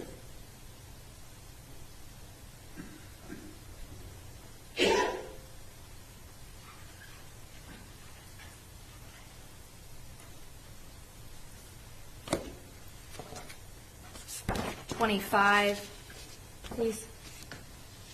25, Your Honor. Okay. Will you just mute that? I'm sorry? I don't, that's not what I have marked. So will you just mute that picture, please? So let me show you State's Exhibit 25, 26, and 27. Those have already been previously admitted. Does that appear to be the kitchen? Yes. That jury already saw that earlier, and I believe it's State's Exhibit 26 that we talked about earlier with those cabinets being open. Is that right? Yes. Okay. And may I show the jury that Yes. as well? All right. Okay. So State's Exhibit 26, the jury's looking at now, the kitchen. Those cabinets are open.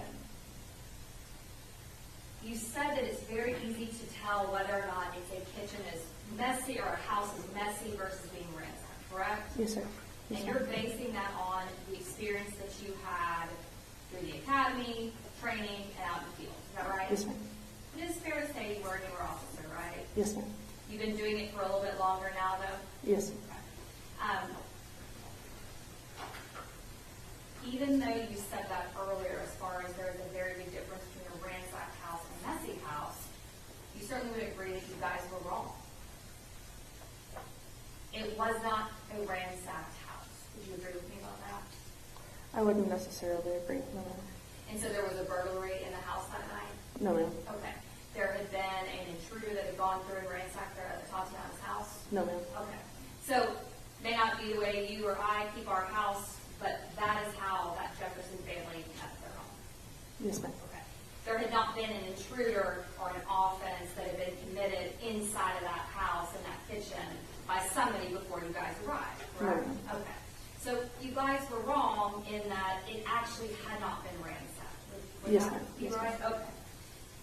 And then you were asked a bunch of questions about this list of things. I don't think it's marked as anything, but the defense attorney had written 230, 2 doors with glass, and then those following items.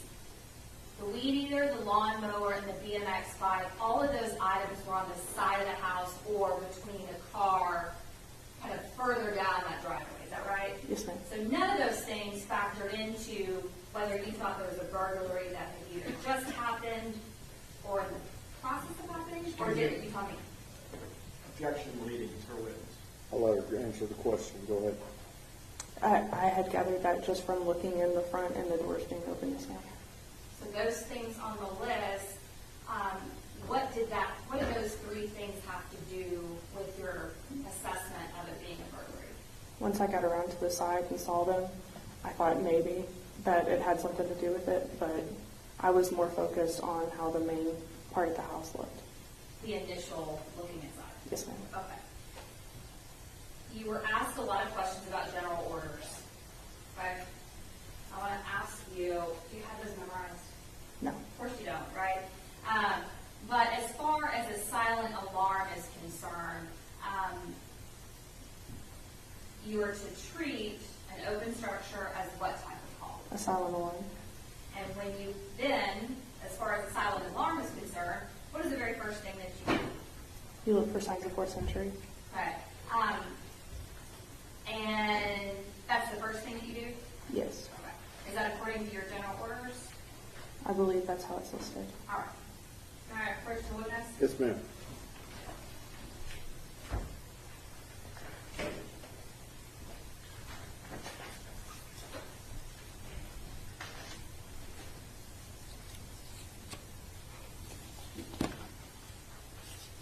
I'm going to show you a section and just have you read that, and then I can also show you it straight from this as well.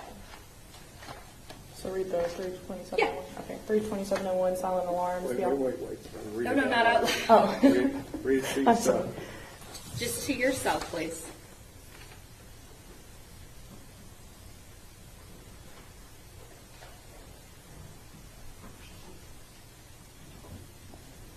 Okay, so what's the very first thing when you respond to an open structure that's going to be treated like a silent alarm? The sheet officer is responsible for the coordination and placement of the other units on scene. The sheet officer is responsible for the coordination and placement of all other units on scene. Okay, and that was done generally correct. That would be the defendant, right? Yes. He's responsible for coordinating where everybody goes and what they do, right? Yes. Okay, and then the second thing after that. You've got to guard all main exit ways to prevent the escape of an offender. Okay, did you guys do that? No. No, you didn't do that, did you? No. So that would actually not be according to the general orders of the Fort Worth Police Department, correct? Correct. And to be fair, if you're supposed to guard all entry and exits, let's talk about now the second door. Did you guys maintain any kind of surveillance or guard that other entry and exit? No, ma'am. You left the very two things, front door, side door, unmanned, unsecured, that would be counter to against the Fort Worth Police Department. Yes, ma'am. General orders. All right. You've been doing it for 3 weeks, Yes, right? ma'am. And it's his call, That's right? the sheet, yes, ma'am. His sheet. Yes, ma'am. Now, let's keep going though, because that wasn't the only thing that we did wrong, right? Because after you are supposed to secure the front or any entry and exits, what's the next thing that we're supposed to do? Inspect the structure. Inspect the structure for any signs of forced entry. Did we do that? That's what we were doing, yes, ma'am. Okay. And how did y'all do that? We went together, looking around. Okay. And when we talk about to see whether or not the entry and exits have been tampered with, what types of things have you seen before when somebody tampers with an entry? Like maybe they get inside a door or window. There's usually the wood frame will be cracked around whatever door or window it is, and then the metal part of the door or window they'll have a pry mark on it. There's obvious damage. Did y'all see any of those pry marks on the inside No, ma'am. of the frame? No, ma'am. And in fact, y'all didn't look at the frame because you kept that store door shut, right? You would be able to see it. Okay. And so were you able to tell that there was no damage? Yes, ma'am. Okay. And so when you were able to tell that there was no damage, and if there's no damage, then what's the next thing that we do, according to Fort Worth Police Department? Guard all main exits. And are we supposed to, if there doesn't appear to be any damage to the entries and exits, are we supposed to call the owner? Yes. Did we do that? No.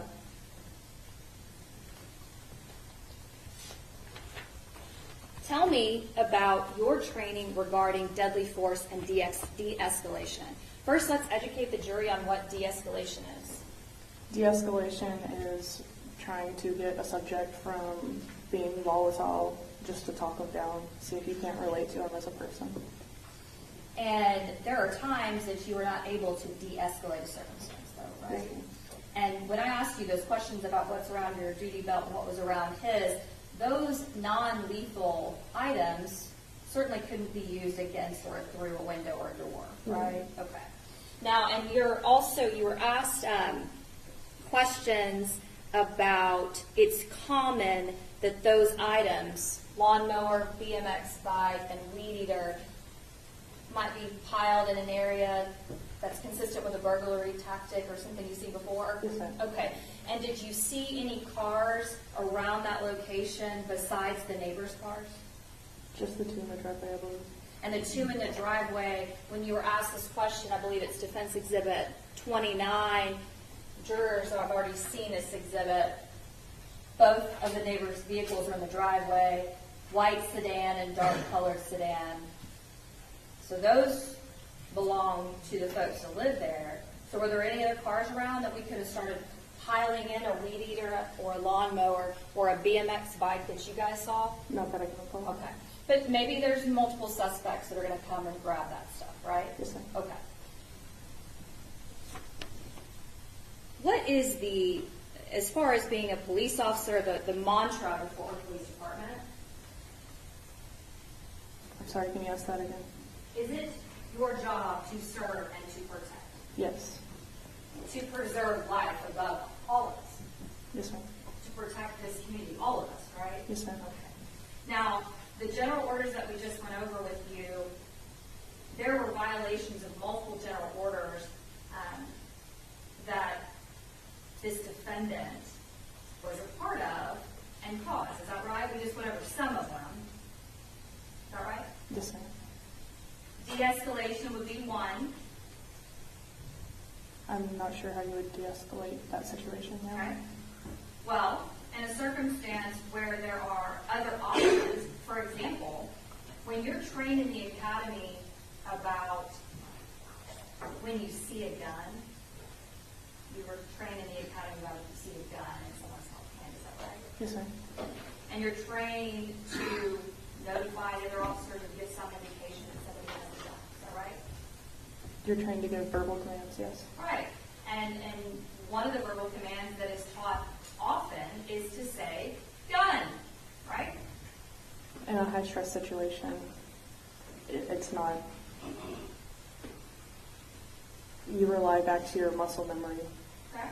And so, all right, let's just talk about a regular person. And so if I see a gun, in order to let Dale know there's a gun, probably want to say gun, Yes, right? ma'am. And that wasn't done here, correct? No, ma'am. In fact, you were never told anything about a gun. No, ma'am.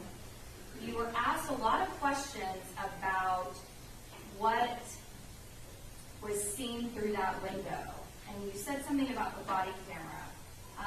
Is there any way for us to know exactly what he was seeing? No, ma'am. You actually had your back turned, correct? Yes, ma'am. You said also that the body camera is on the shoulder, the eyes are moving in different directions, right? It's the best we have, but Yes, ma'am. it's not exactly what everybody's seeing, correct? Yes, ma'am. Now, did you ever see Atatiana's hands through the window? No, ma'am. And there's no way that you are able to tell us exactly what Atatiana saw looking out of the window, correct? No, ma'am.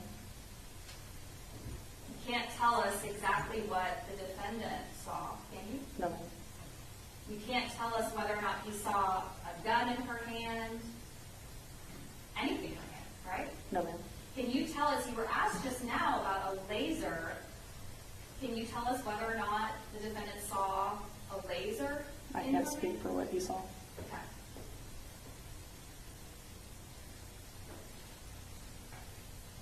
And walking in front of a fatal funnel, that is also something that is taught in the academy, that is not a good thing to do, to walk in front of a fatal funnel, correct? It's not, but sometimes that's your only option. Absolutely. Sometimes that's all you got. But it is certainly called fatal funnel for a reason, right? Yes, ma'am. And one question too, and you may or may not remember this, when you're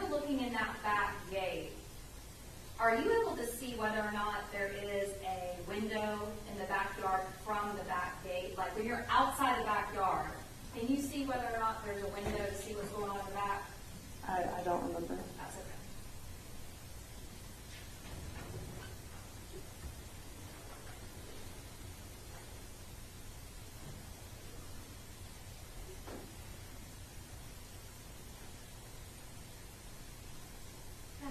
Yes, ma'am.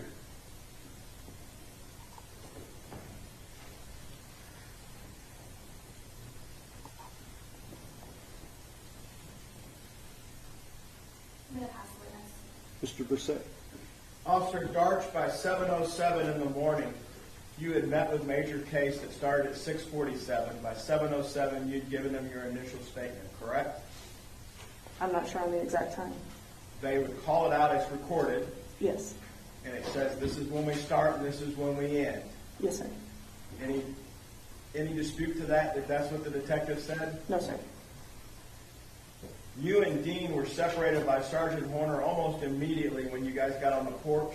In fact, you didn't go on the porch together. You were separated, went with your buddies to different squads, and you two have never talked about this. Yes, sir.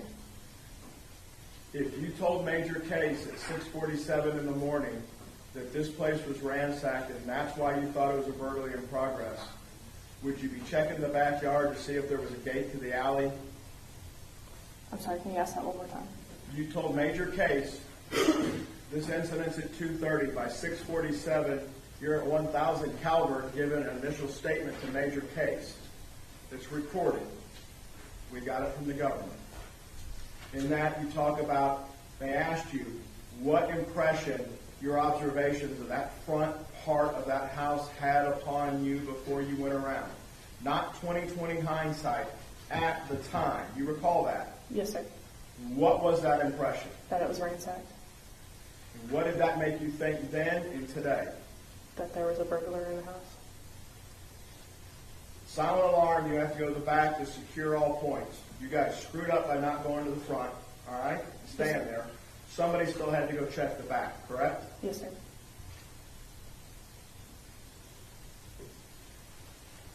Pass the witness. Ms. Diener. Go ahead, you can start, Your Honor. May Officer Darch be excused subject to any potential recall? Yes, Your Honor. Any objection from the state? No, Your Honor. Officer, thank you. You may step down.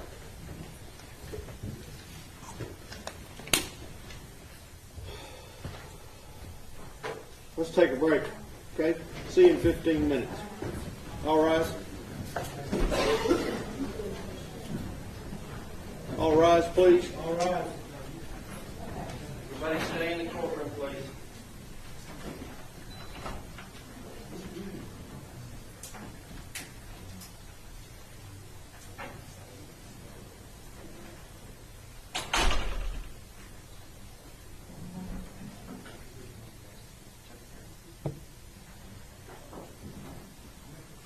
Everyone needs to stand up and sit down when the jury leaves, all right? When I say all rise, that means all rise.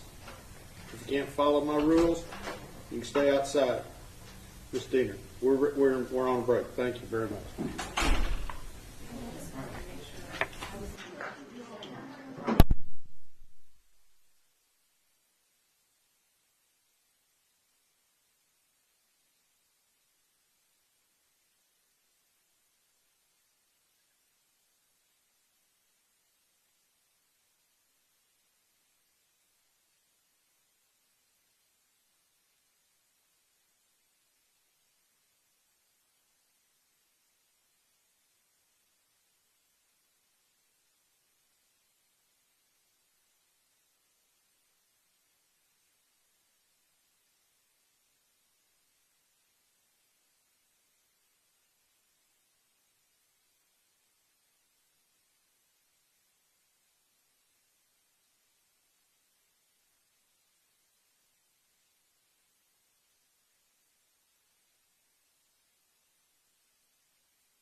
Who y'all have next? The state's going to call Gabriel Albert, and she is the 911 call taker. Have her come on in, I'll swear. I don't think she's been sworn in, but Okay, yeah, I don't think anybody has this.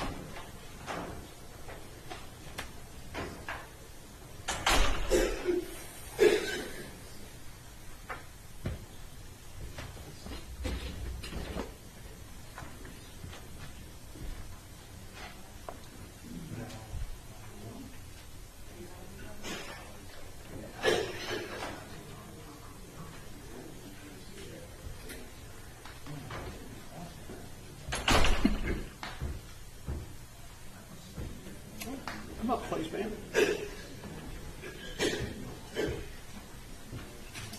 Okay, you have, first of all, you have beautiful hair, but you got to keep it back behind you, okay?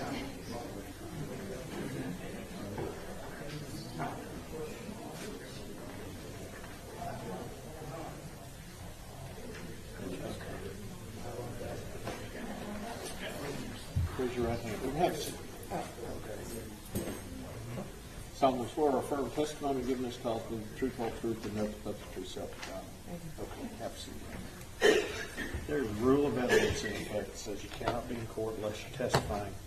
Once you have testified, don't discuss your testimony with anybody else except the lawyers, okay? Keep your hair back for me as much as you can, because if it hits that microphone, it makes all kinds of noise. Okay? First and last name for my court reporter, and if you'd spell it for her, please. Gabriel Talbert, A, B like boy, R-I-E-L. Last name Talbert, T like Tom, A-L, B like boy, E-R-T like Tom. How about y'all ready for the jury? state's ready, Your Honor. We are. Okay. All right, let's go.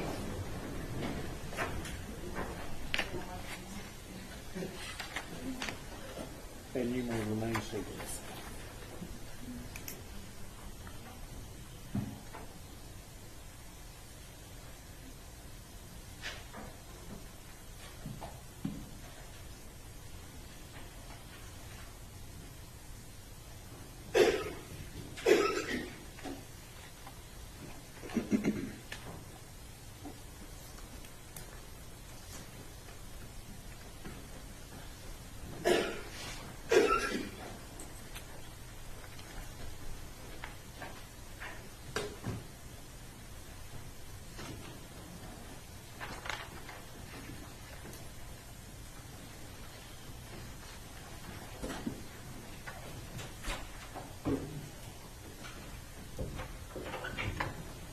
All right, everyone may be seated.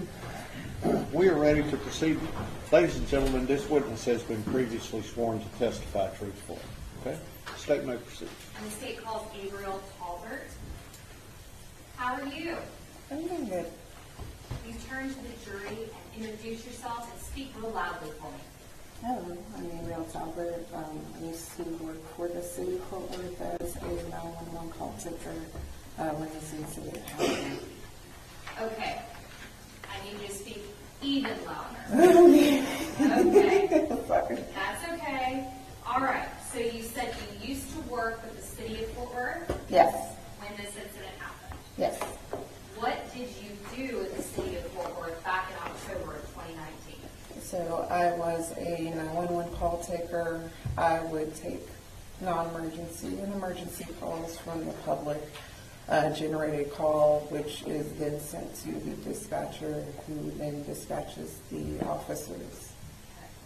What date did you start with the city of Fort Worth as a call taker? I believe it was November 15th of 2018. Tell us about your educational background. Where did you go to school? I went to Tarrant County Community College, and now I'm with UNT, University of North Texas. Where did you grow up? I grew up in the Arlington Grand Prairie area for most of my life. And are you currently working with the city of Fort Worth? No, I left in October of 2021. Where did you go to work? I'm currently working on a program for the Oregon Emergency Rental Assistance Program. Oregon Emergency what? Rental Assistance Program. So are you living in Oregon? No, I work remotely. Okay. After COVID, the world has changed. Have you ever gone to Oregon? No. So you work for a company in Oregon, but you're able to do all of that remotely. Yes. Can you explain to us what you do there in Oregon? So I help with people that have been affected from COVID when it comes to rent and needing help with emergency rental assistance. You said you started working there in October of 2021. November of 2021 is when I started working there. So in total, how long did you work as a call taker with the city of Fort Worth? A little under 3 years. Tell us about the training you have to go through in order to be a call taker with the city of Fort Worth. So you have to kind of go through testing, getting licensed, going over all of the call types and the priorities, learning the CAD system, the system that we put calls into, learning the actual phone systems, things of that nature. What made you want to go and work with the city of Fort Worth as a call taker? Formerly, I was with the city of Arlington. I did branch away from them and just decided to try a bigger city, which would be Fort Worth. And with the city of Arlington, what were you doing? Same thing. I was a 911 call taker. Okay. And how long were you a 911 call taker with the city of Arlington? For 5 months. 5 months. And so, you said you have to go through different certifications. Were you TCOL certified? Yes. Okay. Can you tell us just generally what that is? You're basically certified to take like emergency situations calls through the state of Texas. And are you a police officer? No. A civilian? Yes. Now, the training that you go through, I want to talk first just about the call taking training. How long is that? I'd say maybe a little over a month, maybe 6 weeks. What about when you're actually on the floor and you're going through that training, getting calls? How long is that? It's a little, I can even remember, maybe 2 weeks learning the material, being what we call the shadow, sitting with your trainer and having them take calls while you listen. Sometimes they'll do the listening and then we'll type it and vice versa just to kind of get us started and going. And then eventually we'll do both, and then we'll kind of do a ghosting session, so where the trainer listens in while we're doing it kind of solo. But like I said, we still have our trainer listening in, and eventually we kind of get like tested to where the supervisor ends up listening in while we're doing calls, and that determines whether we're good enough to fully be on our own. So did you go through all of that training? Yes. And were you deemed good enough to be on your own? Yes. All right. So as a 911 call taker, do you answer both emergency and non-emergency numbers? Yes. Explain that to us. How does that work? How are you able to tell whether it's an emergency or non-emergency, or are you? When the call comes in, if it's emergency, it will generate like an approximate area of where this call could be coming from. When it's non-emergency, we don't get any type of mapping, and that's how I'm usually able to tell whether they're calling on the non-emergency line or the emergency line. And when you go through your training, are you given information, or I guess instructed in what types of calls, when they come in based upon their details, how to label them? Yes, we go over that. Yes, that would be the call types and the priorities. And then you said what? And the priorities. So are there different priorities that are assigned to calls? Yes, each call has the same priorities that we can choose from. It all depends on the call details. And so can you go through how many different levels of priorities there are? And there is currently 3. Priority 1, priority 2, actually 4. Priority 1, priority 2, priority 2 SS, and priority 3. Okay. And so let's go through. So 1 is for what? 1 is like in progress. Life is in immediate danger. Weapons are involved. Someone is currently in danger. Okay. Then let's talk about 2. The 2 is it's in progress, but it's not as immediate as a signal 1.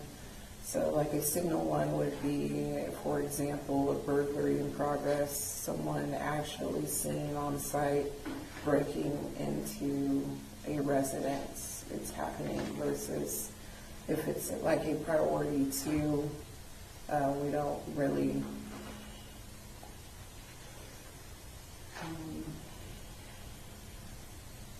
priority 2 would be like I saw someone around my house or my neighbor's house like 5 or 10 minutes ago. I don't know if they're still on scene or not.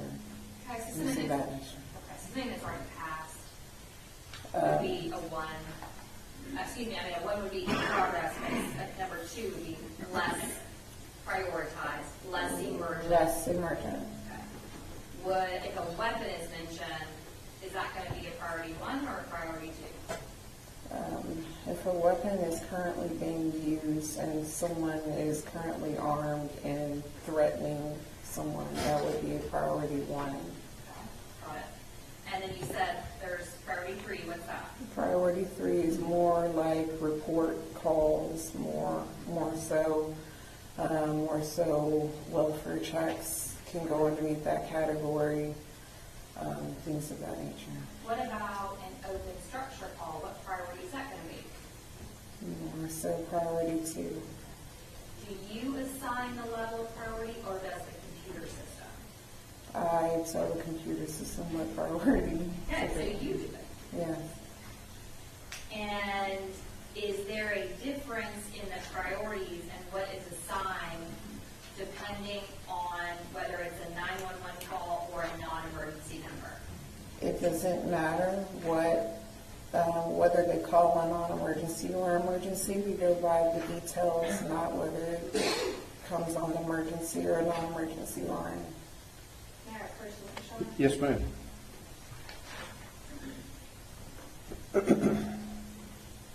Show you State's Exhibit 95. It's not in evidence yet, okay? If you look at State's Exhibit 95, are you familiar what that document is? Yes, it's the incident report of that day.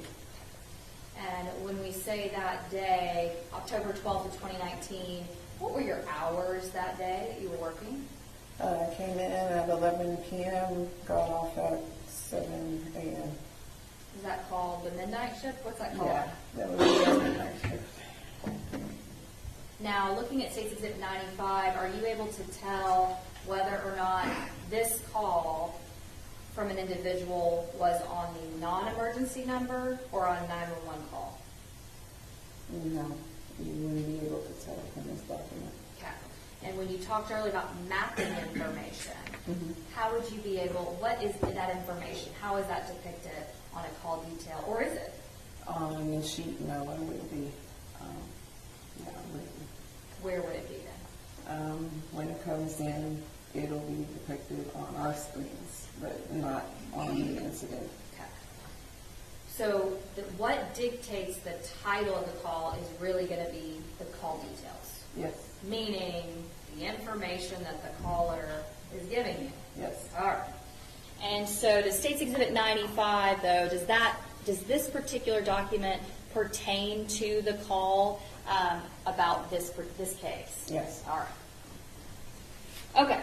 So you were given information about what was going on at this particular address. Do you remember the address by chance? No, not off the top of my head.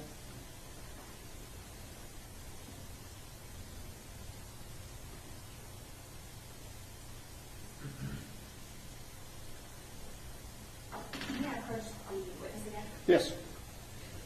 I'm going to show you what's been offered into evidence as Defense Exhibit 29.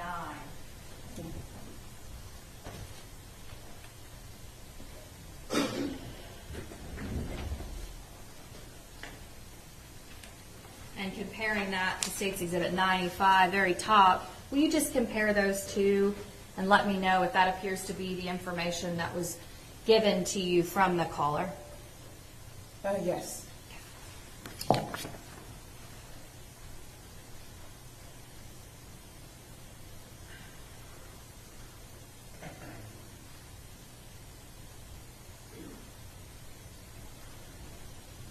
So what information were you given?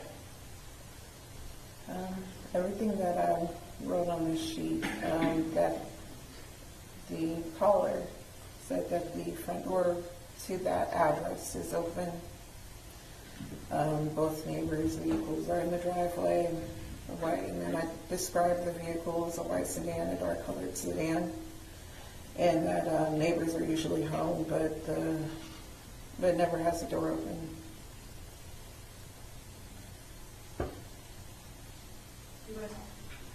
We're having some technical issues.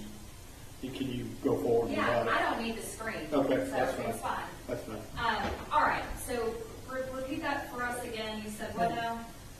Okay, so I put that the complainant said that the front door to the address is open.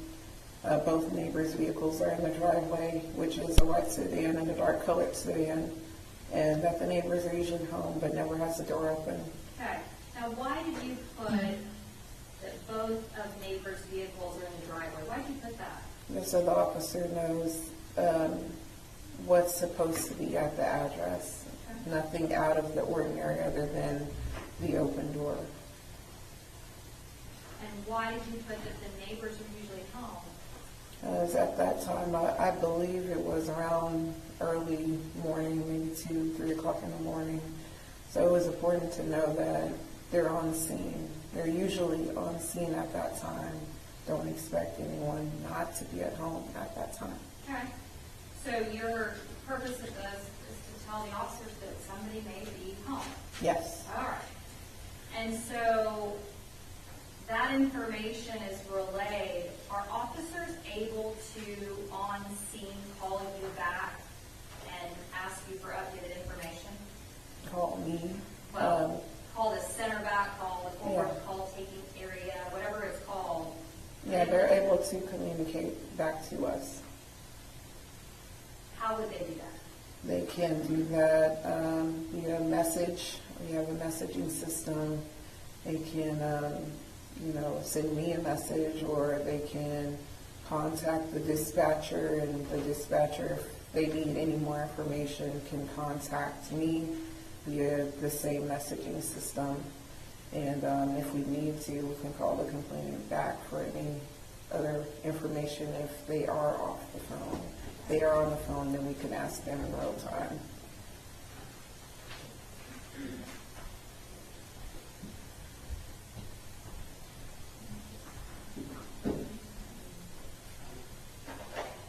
State's Exhibit 95, does that have information regarding who called, the non-emergency number?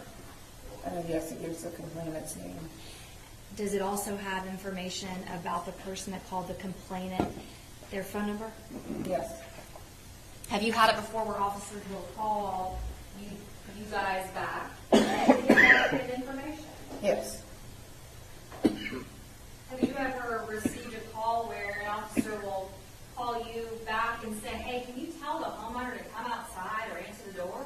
Yes, they'll send me a message, or they'll contact the dispatcher, and the dispatcher will contact me.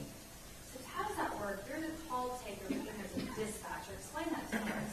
Okay, no problem. So I basically speak to the public. I'm the one that takes the calls and gets that information. and then I generate a call, which then gets sent to the dispatcher. Then the dispatcher is the one that assigns officers to certain calls, and that's usually how it goes. If you're giving me an idea of when we talk about call titles, Mm-hmm. can you give me some examples of what are some different call titles? So you have like a disturbance, a domestic disturbance, an investigation, a suspicious person, a burglary in progress, things of that nature. Are there quite a bit? Yeah. If you were to give me an idea of about how many different types of calls, what would you say? About 55 to 75, around that range. Quite a bit, okay. Are there any types of calls, you just mentioned domestic and disturbance, and you mentioned burglary in progress. Are there any types of calls that are more common than others? I would probably say a domestic disturbance, a disturbance, and probably a suspicious person. You run into those quite often. Yeah, around that time of night, yes. Can you, the title open structure, is that an example of a title of a type of call? Yes.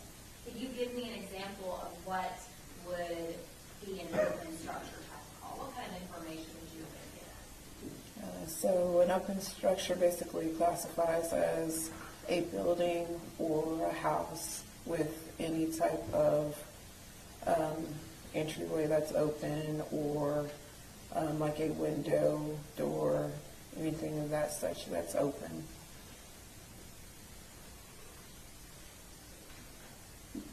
Would the police officers that get dispatched out to these addresses, would they know whether it's a non-emergency number that's been called or 911? No. And really, the only way that you know that is not looking at the actual documents, it's the computer. Is that right? Yes.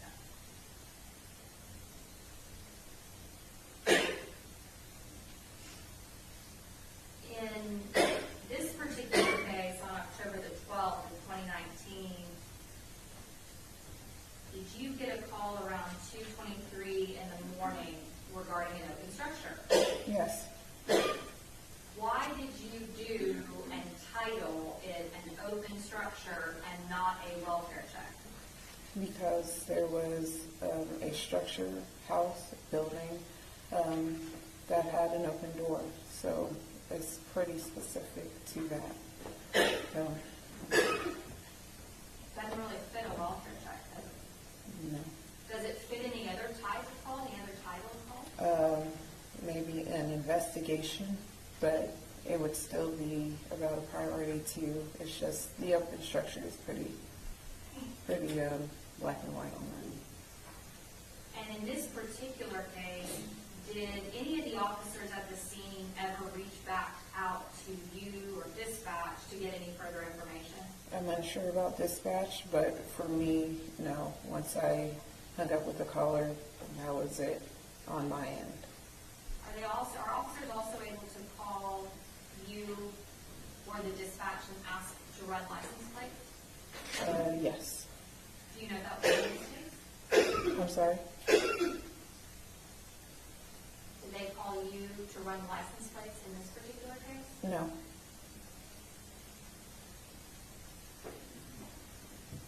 Are you excited to be here?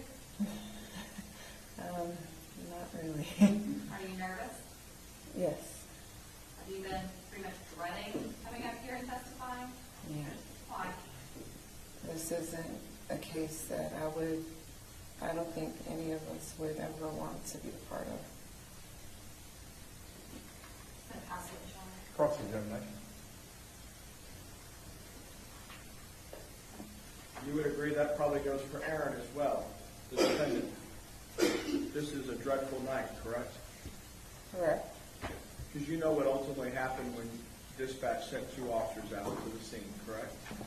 I didn't know until way later on, and I still didn't fully know the extent of everything. And after you hung up with Mr. Smith, you didn't know your role in it until Major Case came over to visit with you, that correct? Yes. Because you sat down and gave an interview to Major Case. No, I'm sorry. I didn't know my role until one of our supervisors that night, hours later, basically pretty much said, hey, there's a heads up, there's a officer involved shooting on an open structure. And I was pretty much like, well, I sense up an open structure, let me check it out. And I pulled up my call details and realized it was one of my calls. As far as major crimes, the only person that talked to me right after the incident were like supervisors and homicide. So other than that, I wasn't interviewed by anyone else.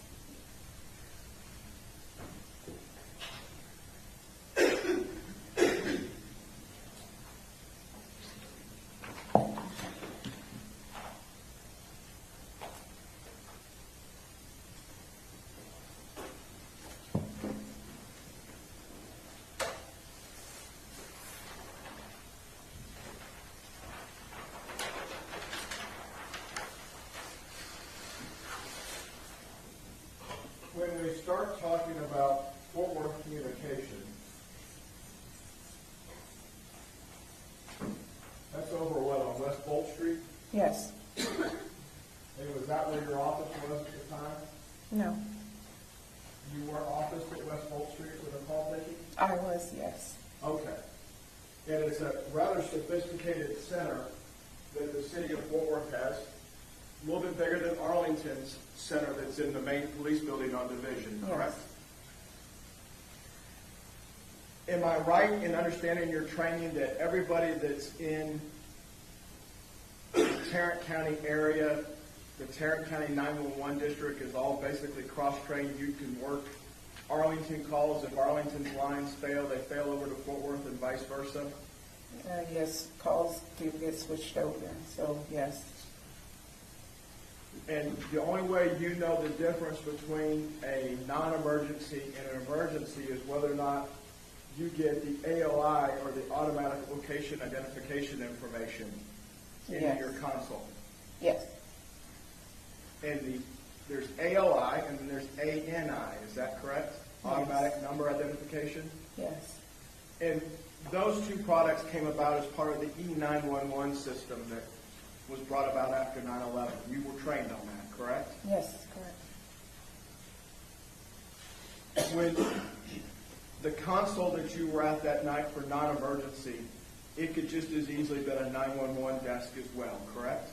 Yes, and like I said, we go according to the details, not whether or not a call comes in as 911 or non-emergency. But greeting's not the proper term. You're taught to introduce yourself with your operator number. Yes. On a 911, you do it a little bit differently. What's your emergency? On the call, the regular non-emergency, you don't greet with that type of sentence to start with. Would you agree with that? No, I have greeted the same way regardless. Like I said, I don't know what I'm going to get until a caller tells me.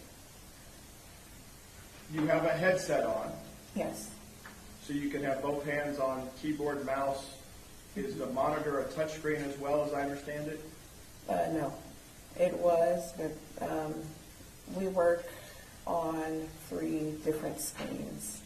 So we'll have one that has the calls and comes in, in the alley mapping.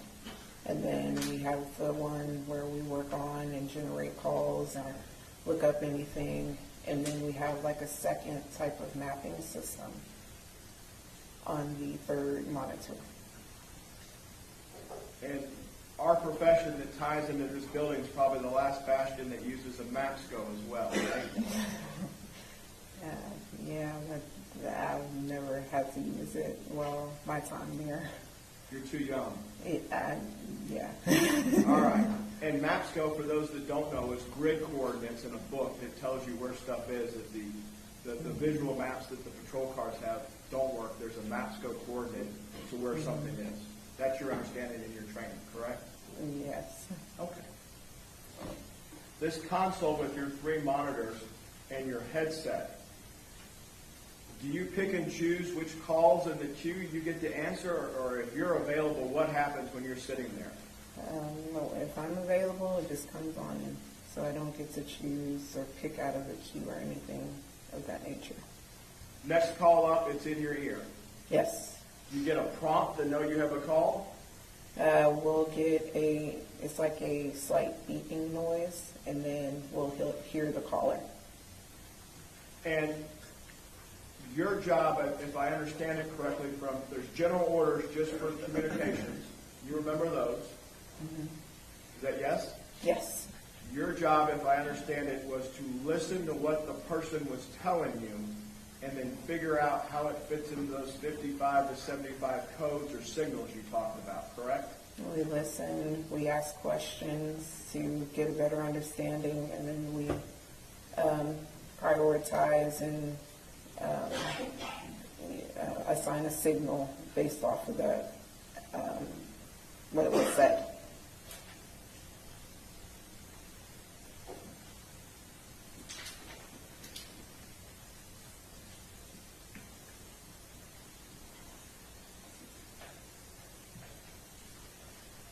So when you're listening to this call, God bless, what is the call taker or the caller, the complainant, the CP, because that's the shorthand term you use. Yes. What's the CP telling you? When it comes to that call, he said that my neighbor's door is open. Okay? Did he ever mention the word welfare? No. You took what he was telling you and you had to fit it from listening to assigning some stuff. So were the doors the trigger for you, the open doors in that call? Yes, that was the first thing that was said. All right. What were other trigger words for you to figure out how to filter this through the 55 to 75 different things you could assign this? I wanted to get more details as to is the owners usually at home, just so our officers know what to expect as much as I can give them when they get on scene. Yes, ma'am.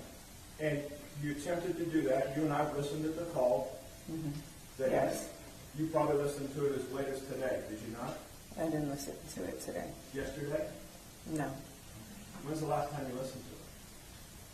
Maybe a week or two prior. Thank you. Met with the DAs at their office on the 4th floor here? Yes. I don't remember exactly when, but it was recent. Okay. And you would expect that as witness prep takes place? Yes. So you had a chance to listen to it? Yes. Did you initial the DVD or CD that it had it on there? I don't know. The recording, though, that you listened to, you could identify your voice. Yes. And from the start of the beat to the end, that was your complete call in this case, correct? Yes. And based on listening to what you were able to listen to, you went through what you have from the 55 to 75 codes and made this a signal 56. Is that correct? That's correct.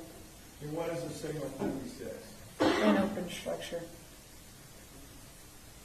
Why not a signal 61? I just given how long I've been away from the city, I don't remember Signal 61. Could you please go over that?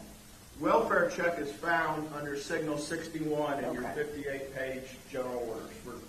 Because the call details fit a open structure, which, I said before, is any structure, business, house that has anything perceived as open, a door, a window, as such. A signal 61 for welfare check is more so, like, for example, if I usually speak to my mom around a certain time and I haven't heard from her, can officers go over there and kind of check, make sure everything is okay? Most of the time, a welfare check is not within the signal 2 realm, is more of a signal 3. most of the time. I apologize. No. I'm sorry. No, you can. Do you remember when you were given your interview, whether it was the homicide or somebody else, that they recorded your conversation? Yeah, I believe homicide did, yes. If I understood what you were trying to explain to homicide, had they said just that, I'm looking for my mother, if a specific person's name was mentioned up here in this call, that changes the playbook for you and gives you more factors to go on. You're looking for a specific individual then on a welfare check versus the open doors, which is the bigger threat assessment at that point. Yes, you can say that. I don't want to put words in your mouth. I want to understand. That is one of the examples of a Signal 61. It doesn't have to be specific. If, like, the door wasn't open and he just wanted to go and check upon his neighbor, that could also, classify as 61, depending on what he tells me.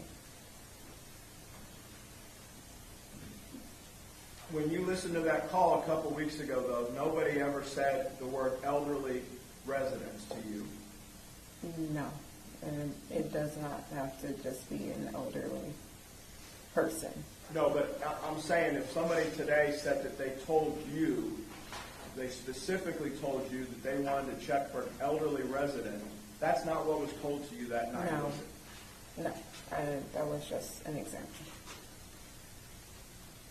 So if anybody is saying that today, they're mistaken. Yeah, I would say. Not to you, but you didn't take that down. Nobody ever told you it was a welfare check for an elderly resident. No, no one ever said that. No one ever told you they were too scared to go over there because they didn't have a firearm. No. Once you get assigned, what takes place? Once I hit that, then it is sent to the dispatcher. And at that moment, if I am still on the phone with the caller, I can still add details, and anything that I add in there, the dispatcher is able to see. And the dispatcher then assigns a unit, I guess, based on availability. And given a priority 2, they have to have, at least it goes to 2 officers. If 2 officers aren't available, it goes to an officer and a sergeant. If the sergeant's not available, the lieutenant. They find 2 people to go out there. From my understanding. In your time at Fort Worth, did you ever work on the dispatch side, or was always the call taker side? Always call taker. And those are really specific disciplines, are they not? What do you mean? Well, are there people that are cross-trained to do both besides supervisors? Yes, there are some. Had you had the opportunity to do that at that point yet in your career at Fort Worth? At that point, no. Prosecutor asked you about officers calling back in. Was that on a regular occurrence that officers get stuff and they immediately start calling back in, or is that? If an officer needs more details, then they can contact dispatch, or every now and then they'll just shoot the call taker a message. Do you think your handling of this call, you got enough information to dispatch officers to do their job? Yes. Thank you. Pass the witness. Read, right? Nothing further, Your Honor. Then Ms. Talbot be excused subject to any potential recall. No objection to the state. Yes, sir. Thank you, ma'am. Go and put that microphone. You're free to go.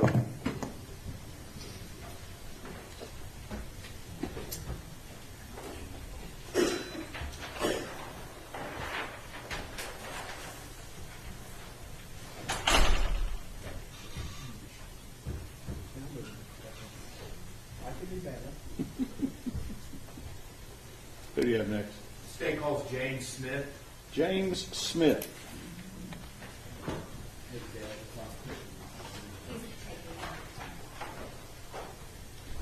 I think it may be working again. It's hypothetically, Yeah, yes. I understand.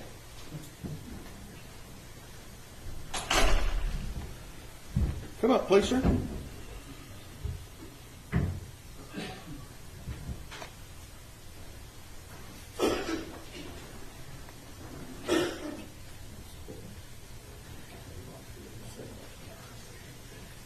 Just have a seat. Ladies and gentlemen, this witness has been previously sworn to testify truthfully. Mr. Smith.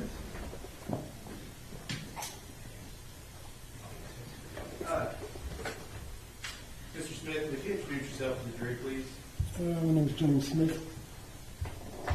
And Mr. Smith, could you speak up and do that one more time? Make sure that microphone catches everything. My name is James Smith, And Mr. Smith, what city do you live in?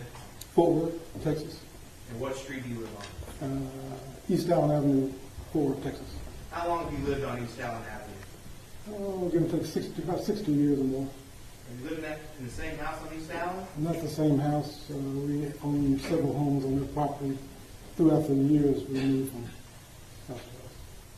You said we. Who's we? My mother, my grandmother, 2 sisters, a brother. How many homes have y'all owned on East Allen Avenue, your family? At one time, we had 13. We're down to 5 now. And do you recognize the address of 1203 East Allen Avenue? Yes, I do. And what's located at that address? Excuse me? What's located at that address? That's the home of Yolanda Carr. Yolanda Carr, and that's where Atatiana Jefferson used to live? Yes. Do you live directly across the street from Yolanda Carr's house? I'm across the street, but I'm kind of like a diagonal. And how long have you lived in that particular house? About 20 years. Anybody live there with you? I'm taking care of an elderly lady, yes. What about next door? Who lives next door to you? My sister and her family, And who all lives there with your sister? her children. And I'm sorry? Her children, how many children does she have? living in the home.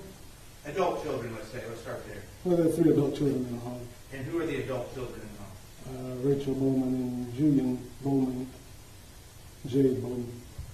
So I'm sorry, that was Rachel, Rachel. Julian, and Jade Jade, Bowman? And then, are those all brothers and sisters? brothers and sisters, yes. And then how many kids between those brothers and sisters? 5.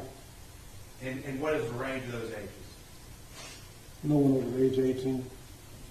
Is there some young kids too? Young kids, maybe 6 to 15, 16.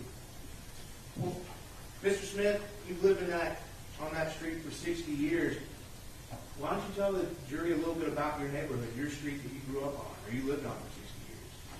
Well, it's a pretty great neighborhood for me to be there 60 years, but I started at my grandmother's house on the opposite end of where I live. And when my mother was able to rent a home, she moved from her mother's home to a home closer to where I am. In fact, next door to where I live. And she rented that home for about 6 years. She got a job at the post office. She was the second black person to be hired at the Lancaster post office. And she was able to buy a home. And she came home and told us that she was going to move. And we thought we were going to be the Jeffersons and move on up. Being a young lad, I'm going to use the word lad, I was waiting on a moving truck. And I waited till the sun was about to go down. And I said, "Where's the truck?" But we don't need one because she bought the home 2 doors from where we were renting. Over the years, when I got older, the neighbor that I had on the left and the right of me as an adolescent child passed, and I bought her home, and that's where I live. So, you know a lot about the neighborhood. If somebody has never been over there before, would they think that's a high crime area? Over the years, like any neighborhood, it has its problems in different sectors of the neighborhood. But my block was pretty much safe. Before October 2019, did you lock your front door? No, What about your sister next door? Did she lock her front door? she may lock her door, but I don't lock her. So you lived on that street for 60 years, and before October of 2019, you wouldn't even lock your own front door? No. You mentioned her name, Yolanda Carr, and she moved in across the street, 1203 East Allen Avenue. About when did she move into that home? That lot was empty for several years. There was a home before her home was built, but I believe her home was built in 2016. Did you meet this car when she first moved in? Yes, I did. And how did you meet her? She came across the street to bring Zion to play with my grandchildren. And was she wanting your grandchildren to teach Zion something? She came across the street. She wanted them to teach him how to ride a bike, and she was willing to pay my grandchild to help him ride a bike. And I told her she didn't have to pay him for that. Did those kids play with Zion? All the time, yes. They teach him how to ride a bike? He rides the bike, yes. What about, did any Yolanda's Carr's children ever move into that home? No. Did any of her children ever come to stay in that home off and on? Well, Atatiana came after she got out of college to stay. And do you know where she went to college? It's Louisiana, Xavier. Xavier? Yeah. About when did she kind of come back after college? I can't really remember the exact time, but pretty much close to when she had this incident. The same year. Do you know what Atatiana studied at Xavier? No, she was, I don't know exactly what she studied, but I knew she was planning to become a doctor. Planning to become a doctor. What, did you ever meet Atatiana? Yes, I did. And when did you first meet her? I met her, the first time I met her, she and Zion's mother, Amber, came over to my granddaughter's birthday party. And we sat on the porch and watched the kids play on the bounce house. Did you ever see Atatiana taking care of Zion or teaching him how to do things? Yeah, she taught him how to cut the grass. It was rather comical because he would run with it when she was trying to teach him how to walk with it. So he would just run as fast as he could? It was comical. I was doing my yard, they were doing theirs, and it was comical. Well, if I may, I'm going to show you some pictures. Is that okay, sir? Sure. I'm looking at State's Exhibit 6 up here. And Robert, can you put it in presentation mode on Yes. yours? I have it on mine, but it's not working. It's not translating over. So, Like, the phone, We can start with State's Exhibit 6, Your Honor. well, it's, I know, that's what I'm trying to explain as judges. It's almost as if it's stuff. Can I just use the screen to do it? Yes. We have it on some sort of.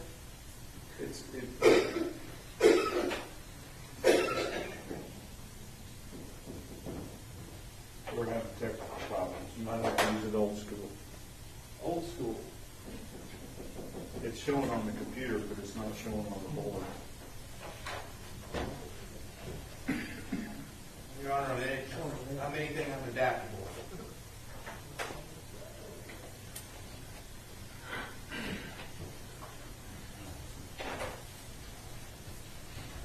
Now, first witness, Your Honor. Yes, sir. Okay, James, or Mr. Smith, I'm sorry. James is fine. James is fine. Okay, James, this is kind of hard to see, but this is State's Exhibit 6. Do you recognize it? Yes, I do. And what is this a picture of? In my neighborhood, my street, All right, and what house did Yolanda Carr live in? this one. All right, and let the record reflect the witness has pointed to the home in the middle of State's Exhibit 6.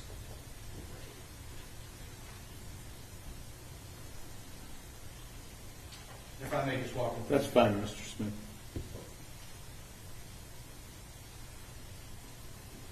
Now, James, which home is yours? This one. This one over here. There's 3 homes in the bottom right corner of this photo, and yours is the middle of those 3 homes in the bottom right corner of this photo. Correct. So I'm pointing to it right now. Correct. May I publish this, Your Honor? Yes, sir.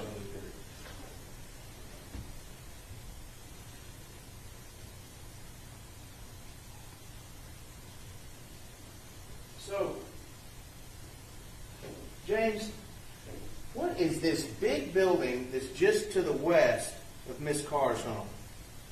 Now I'm pointing to with this green highlighter, and in State's Exhibit 6, it has kind of a white front in the building. It's a Masonic mosque, a Muslim mosque. Back in October of 2019, was that building in use? It's in use, but they don't have a congregation there yet. So there's not a lot of traffic going in and out of that building? No. And what about this big, long building that's kind of behind Miss Carr's home and that mosque. What is this? There used to be a community center, the Maddox Community Center. Is it in use anymore? No, it's not. And Your Honor, if I may, I'm going to do one pass showing the mosque.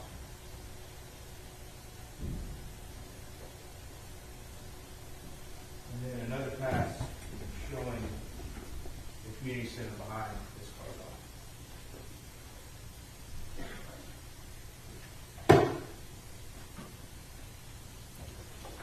So, James, when we're looking at State's Exhibit 7, do you recognize that? Yes, I do. Is this a view of Miss Carr's home in the middle of the picture from the east looking west? Yes, it is. So what's this street that's going right here, horizontal of State's Exhibit 7? Horizontal of State's Exhibit 7 with, let's see, just next to the mosque. Mississippi Avenue. Mississippi Avenue. Okay.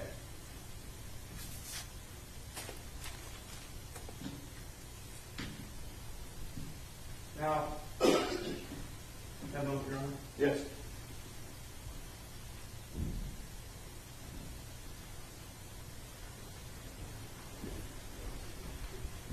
Now, James. After you did all that work, Of we course fixed it's it. working. All right. Now, James, I'm going to take you back to October of 2019, okay? Okay. And that's not,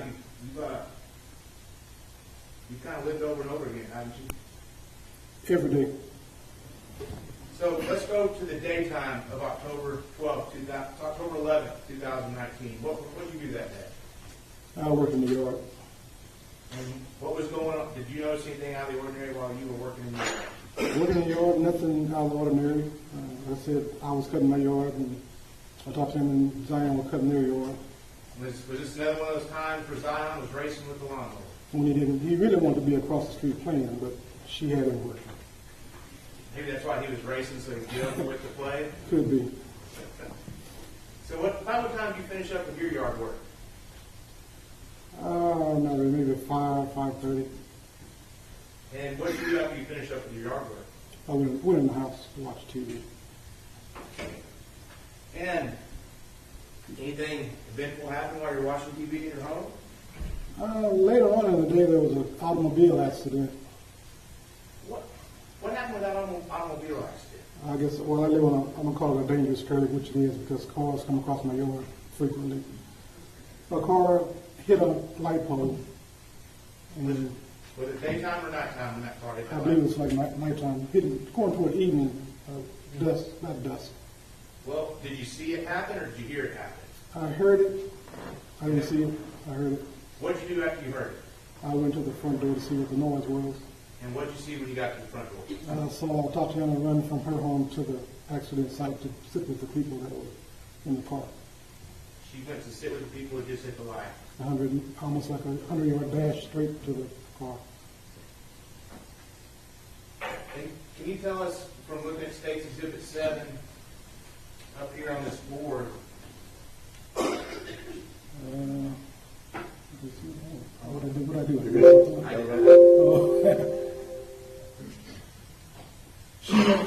She ran east toward the other end of the lot to the last clump of trees. There's a light pole there that the car hit. okay, so I'm going to give this pointer to you, James, so you can use it. You see this button right here? Mm-hmm. Why don't you show me where that car, can you see where the car accident would have been from this photo? Right here. Right there. And he's kind of pointing to the middle. For the record, he's pointing to the middle of State's Exhibit 7 to a tree almost. It's where the curve is going into the bottom of the photo. Right. And so, could you point to Miss Carr's house again? Right here. And so you saw Tatiana run from that house all the way over there to sit with those people? Yes. And how long did she sit with those people? Until the paramedics came. Is everything okay? They were fine. Okay, so after that excitement, what did you do? When Went outside, back outside. It was dark. All the lights were out. The street was totally dark. And Atatiana was standing outside talking to my son. Okay, and did you eventually go back inside your house? Yes. What did you do once you got back inside your house? I continued watching TV. Did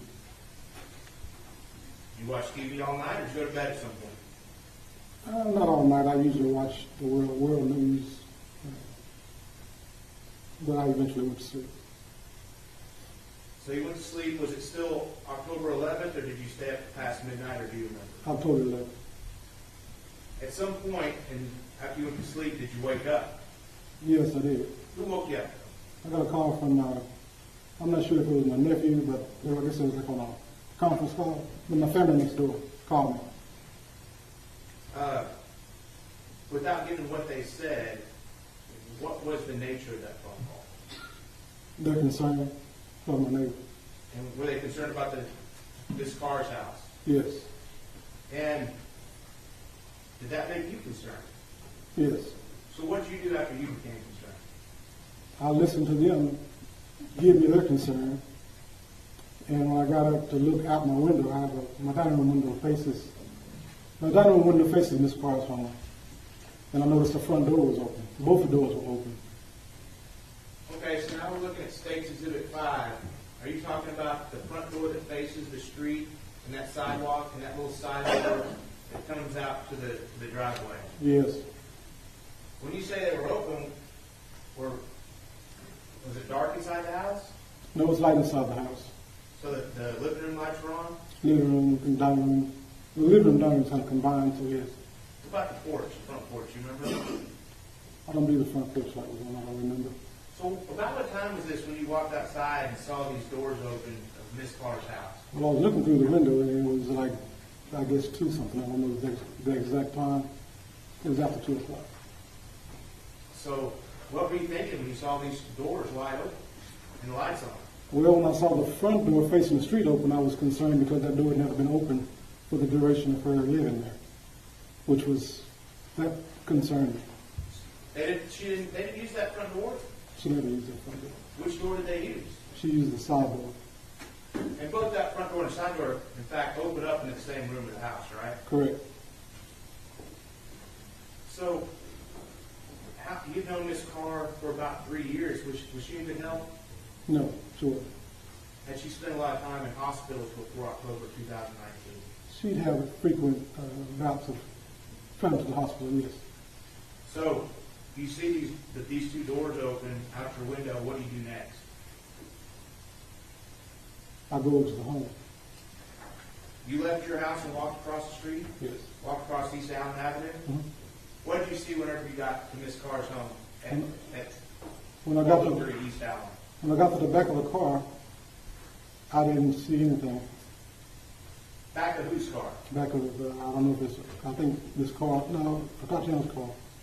There was a car that's normally parked there? Right. Did you hear anything inside the house when you walked over there? No, I didn't hear anything.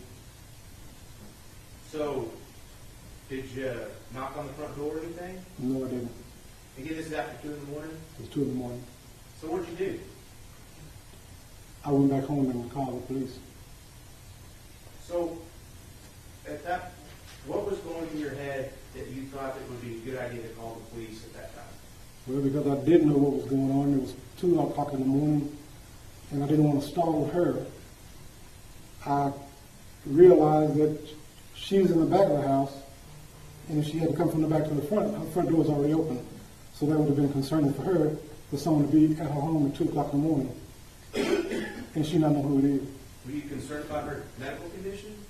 Her mother's, I didn't know her mother was still in the hospital. You're talking about Yolanda Carr. Yes. So, did you call 911? No, I dialed the non-emergency number. Why did you call the non-emergency number versus 911? Because I wasn't really sure of what was going on. It didn't appear to be an emergency. Can I approach the witness, Charles? Yes. Now, James, you come to me. You came up here to meet with me and Ashley before, haven't you? Yes. And in one of those times, did you listen to your call to the non-emergency line? Mhm. And did you initial it? Yes, And is that your initials right here? yes. Have a moment, Your Honor? Yes.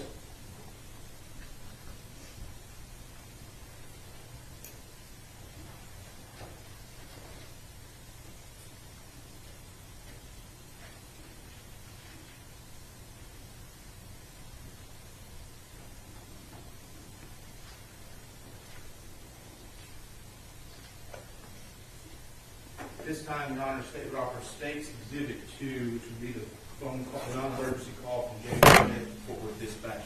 Attorney, Defense Counsel for review. Judge, I have to just assume it's the same thing they've turned over to us as it is, and we don't have any objection. All right. It is the same turned over through the discovery process, Your Honor. All right. State's Exhibit 2 is admitted. Permission to publish the audio. Yes, sir.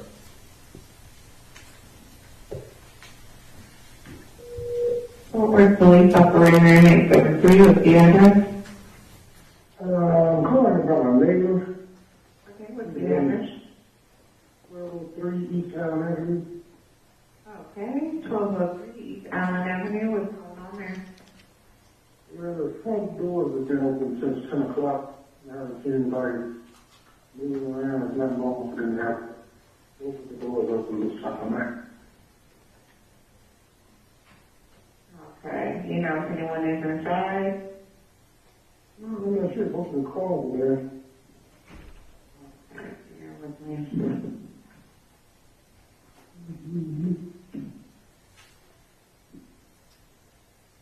Hey, there in the driveway? Both the cars in the driveway, yes. Okay, you need a description, like the color of the vehicle? One's white and one's dark blue. The white one is a sedan or a SUV?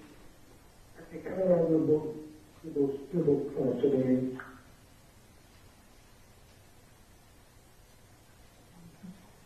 Okay, and what's your name? Dan Smith, And what's your telephone number? 817-609-9158. Hey, 176099158. 817-609-9158. Okay, and, are they usually home at this time?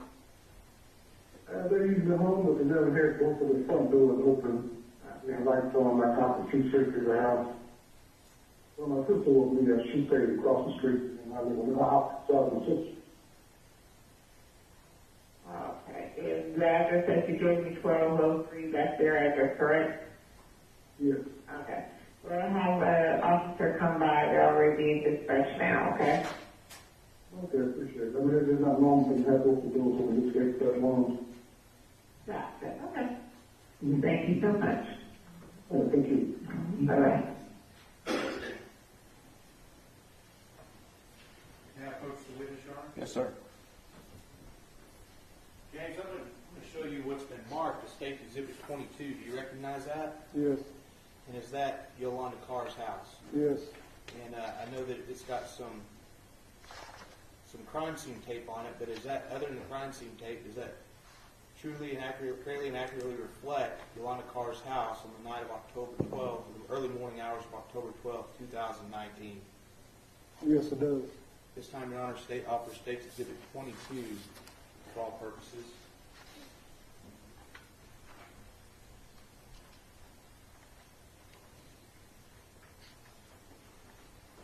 No further objection. All right. State's Exhibit 22 is admitted. So, James, when we're looking at State Exhibit 22, I see a white car in that driveway. Is that one of Yolanda Carr's cars parked there? That's Atatiana's car. That's Atatiana's car. Yes. And I see another car that's kind of back there to the garage. Whose car is that? That's Miss Carr's car. And those are the two cars that you identified in that call we just listened to, right? Yes. How close did you get up to that white car whenever you went to go look? Just the passenger's back end of the car, the white car. Did you notice anything about the lawnmower and weed eater? I saw the one lawnmower in the weed eater. Are they still plugged in? Yes. Did that strike you as odd? It was odd, but I remember them using it, yes. Because they just used it earlier that day. Correct. So, after you made the phone call, let me bring the lights back up. After you made that phone call, what did you do? Did you go back to bed? No, I was going to wait for the police to come. Where'd you wait? I was going to wait where I was standing, but then I thought I could be construed as a perpetrator, so I went across the street to my sister's home and sat on the stoop. Sat on the stoop, and who sat on the stoop with you? Myself and my older sister and several other family members. Did you ever see the police arrive at Yolanda Carr's home?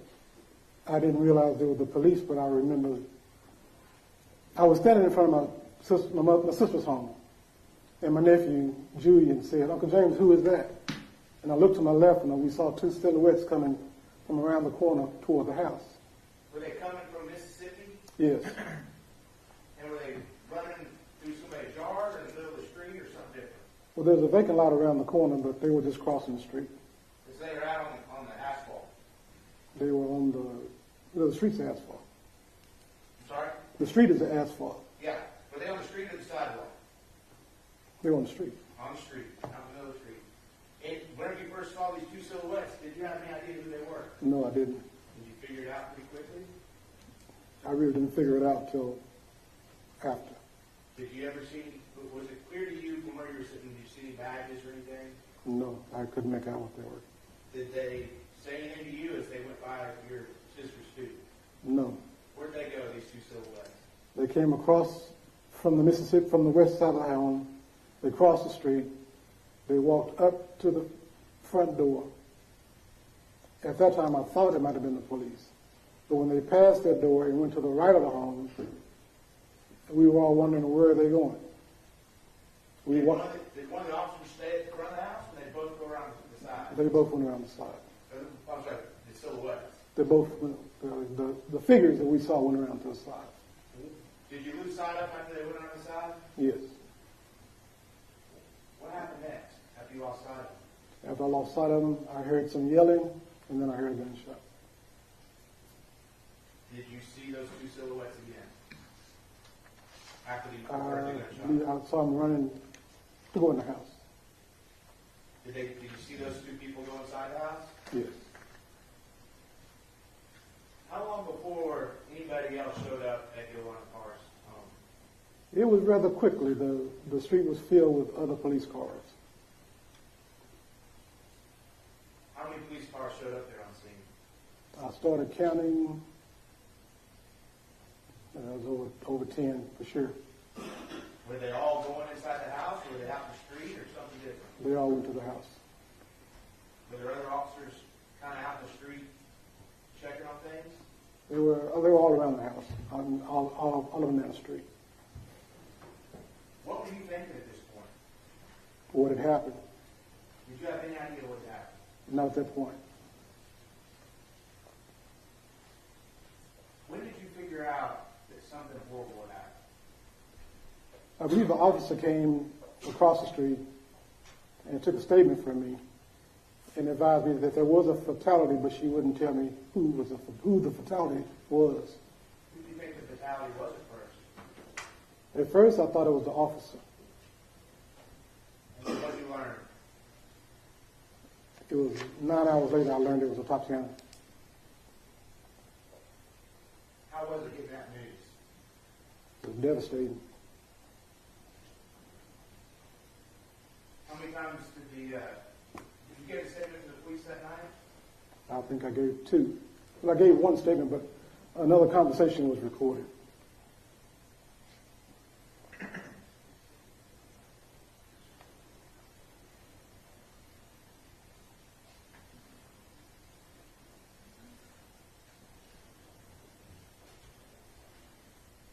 James, you said you live with this every day since.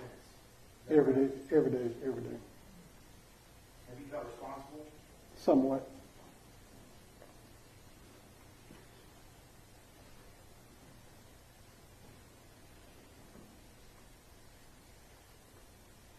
We'll pass witness. Cross-examination. Thank you, Judge. Good afternoon, Mr. Smith. Good afternoon. You mind if I ask you a few questions too? Sure. Thank you. In your 50 years of living over there, has it been a quiet, calm 50 years over there? On my block, it has been calm. You said that the neighborhood was a pretty good neighborhood? It has its problems in different sectors of it, but where I live is no problem. Okay. So what do you consider the neighborhood to be? Excuse me? What do you consider the neighborhood to be? A neighborhood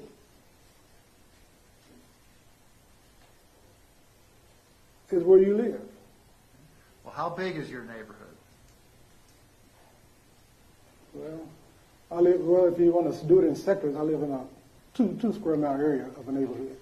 Okay. In a 2 square mile area on the east side of I-35, correct? Yes.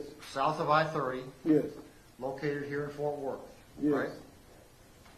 And in that 2 square mile area, have you ever heard of there being any crime? Yes, I have. Okay. It's pretty plain that there's quite a bit of crime over there, isn't there? I don't know the stats, but there is crime over there. Okay. Are there burglaries? I'm not sure. I don't know the stats, but I know there's crime over there. Okay. Well, what do you consider crime to be? Well, just recently we had a murder. When was that? I can't remember the date, about a few months ago. Okay. Is that the first murder that's ever happened in the neighborhood? I'm not sure. That's one I know about. Is there a little bit of crime or a lot of crime? I'm not sure. I don't know the stats. You've only lived there 50 years. Yes. Okay. What's your opinion? My opinion? Could you rephrase that in my opinion? What, the neighborhood? What is your opinion about the amount of crime that occurs in your neighborhood? My opinion, it could be less. It should be less. But it's not. It's more. I wouldn't say more, but it should be less than what it is. Are there any crimes that occur at night over in your neighborhood? It probably does, but I'm not. I don't keep a record of every crime that goes on in the neighborhood because I'm not privy to every crime in the neighborhood. You couldn't possibly keep a record of every crime that happens over there, could you? No, I couldn't. Ever had a burglary over there in your neighborhood? I'm quite sure there has been, yes. Okay. Probably quite a few of them, right? I wouldn't know. I wouldn't know if it was quite a few. I know we've had burglaries. There are burglaries in every neighborhood. There are, aren't there? Yes. And there are robberies in every neighborhood. Right? Yes. And there are car thefts in every neighborhood. Possibly. And there are murders in every neighborhood. Not in every neighborhood. Name a neighborhood that's never had a murder. Well, sir, I don't know every neighborhood. I don't know the name of every neighborhood, so I couldn't give you that answer. So you live in, what is the address of your house on East Allen Street? 1208. And then, so looking out your front door, does your sister live to your left? Yes. And is there another house to the left of her? No. And when the police came out that evening to the car home across the street, there were a number of your family members that were out there on that front stoop waiting to see what happened, right? Yes. Who all was there? Julian, my sister. I think both of my sisters. And some nieces and nephews. Who is Julia? My nephew. You were actually asleep and got a call from one of your sisters that she was concerned about what might be going on over at the car house, correct? Yeah, correct. And that woke you up, and then when you learned about what was going on, you became concerned, right? Excuse me? After you were woken up by that phone call, you became concerned about what was going on over there, right? Yes. Because you could look across the street from your house and see that their front door was open. Yes. The door that faces, there's two doors on that corner, isn't that right? Yes. One of them directly faces the street. Correct. And one of them faces the driveway, right? Yes. And I believe what you said a little earlier, it was a door that faces the street that you had never seen open before. Correct. The first time you'd ever seen that door open. Yes. So it was highly unusual for that door to be open, right? Correct. Not only was that door open, but the other door that faces the driveway was also open, wasn't it? Correct. And you were concerned enough where you got up out of your home and at 2 or 2:30 in the morning, you walked across East Allen Street to their residence, right? Yes. And you got all the way up to where that white car was parked in that driveway. Yes. And you were able to get a good look inside the house from there. Isn't that right? Not a good look, but I could see inside the house from that angle. Well, you didn't walk up any closer to the house, did you? No, I didn't. So you saw all you needed to see, right? I walked across the house hoping that I would see someone in the living room. I didn't see anyone. So having not seen what you hoped you would see, did you back up across the street or did you call the police from a cell phone? I think I called him on my cell phone, yes. Were you standing right out there in the driveway when you called the police? I don't remember. Were you across the street at your house when you called the police? That's possible. It's possible that you had backed away and gotten over to the safety of your home before you called police, right? The safety of my home? Yes, sir. Did you call my home safe? Yes. You're the guy that called it safe. You said that you didn't even lock the doors over there. I don't lock my door. Did you consider your home to be a safe place? Yes. And you made the call to the police, right? Yes. And you told the police what you wanted to tell them, isn't that right? Excuse me? You told the police what you wanted to tell them. Yes. No one told you what to say, did they? No.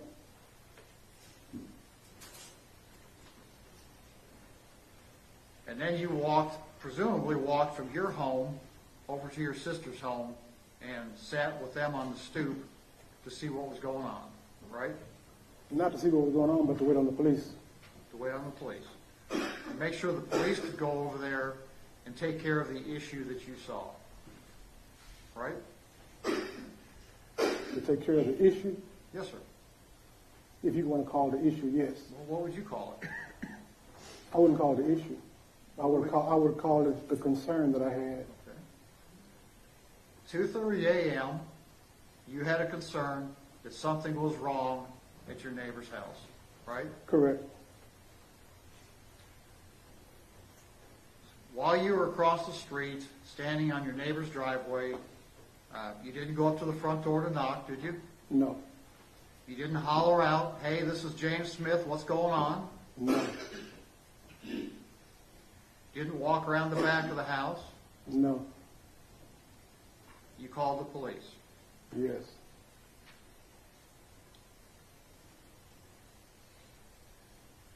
Now, after all this happened, the press and the media did a number of interviews with you, is that right?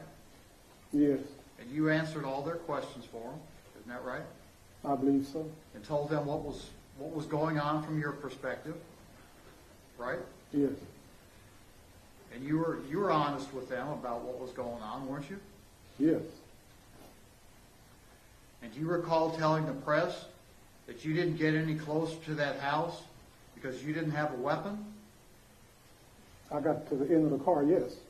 Do you recall telling the press that you didn't get any closer to that house because you didn't have a weapon? Yes.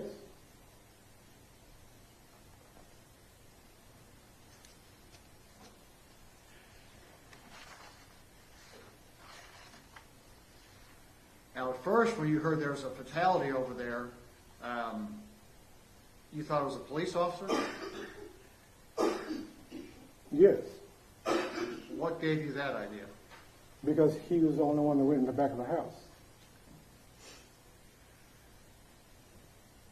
When the officers interviewed you around, well, not long after the events that occurred over there, like within an hour, correct? I'm not sure of the time, but they did, in fact, interview me. It was pretty quickly afterwards, wasn't it? I don't know about the time is not factoring in my memory at the moment. Before the sun came up? Yes. You had been interviewed? Before the sun came up, yes. Yes, sir. Okay. And you told the officers that interviewed you that you heard a noise, you heard a loud bang. Is that right? Yes. And as you thought that loud bang was a battering ram. No, I didn't say that. You didn't say that. I don't remember saying that. You didn't tell Detective Heisey and Detective Harrington at 3:41 a.m. that you thought that loud noise was a battering ram? I didn't know. If I said it, I didn't understand the question they were asking me. It didn't sound like a battering ram. So if they asked you what you thought you heard, you didn't understand the question? No. Did you ever use the word battering ram while you were talking to them? If I used it, I don't remember it.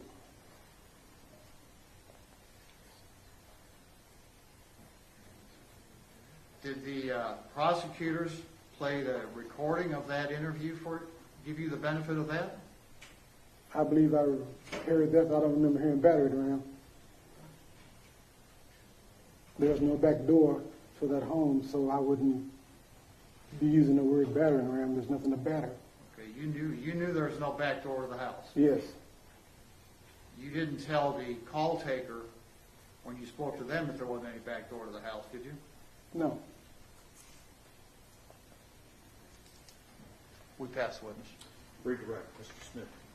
One quick question, Connie. May this Mr. Smith be excused subject to any potential recall? We ask that Mr. Smith be excused. I'll stay here. Can we swap him for you? Sure can, Judge. You're free to leave, Mr. Smith. And Judge, the rule still applies? I forgot to tell you that there is a rule of evidence in effect that says once you testified, you're not to discuss your testimony with anybody else except the lawyers, okay? All right, thank you very much. Let me see counsel.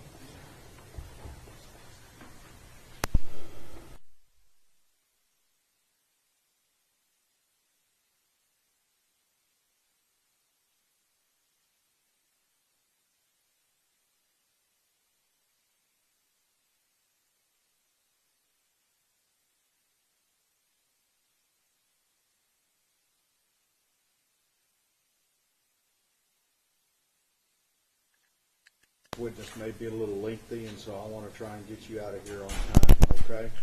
Remember the instruction, don't discuss the case amongst yourselves or with anybody else.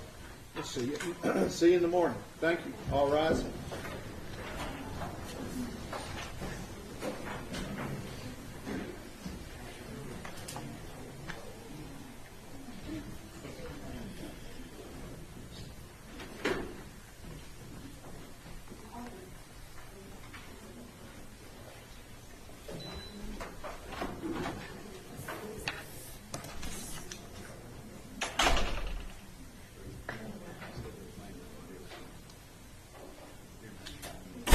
Thank you, everyone. Everyone have a nice evening, okay? Thank you.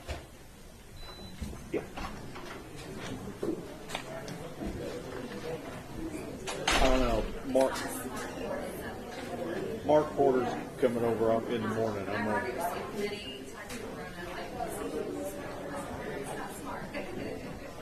You tell her to leave me alone.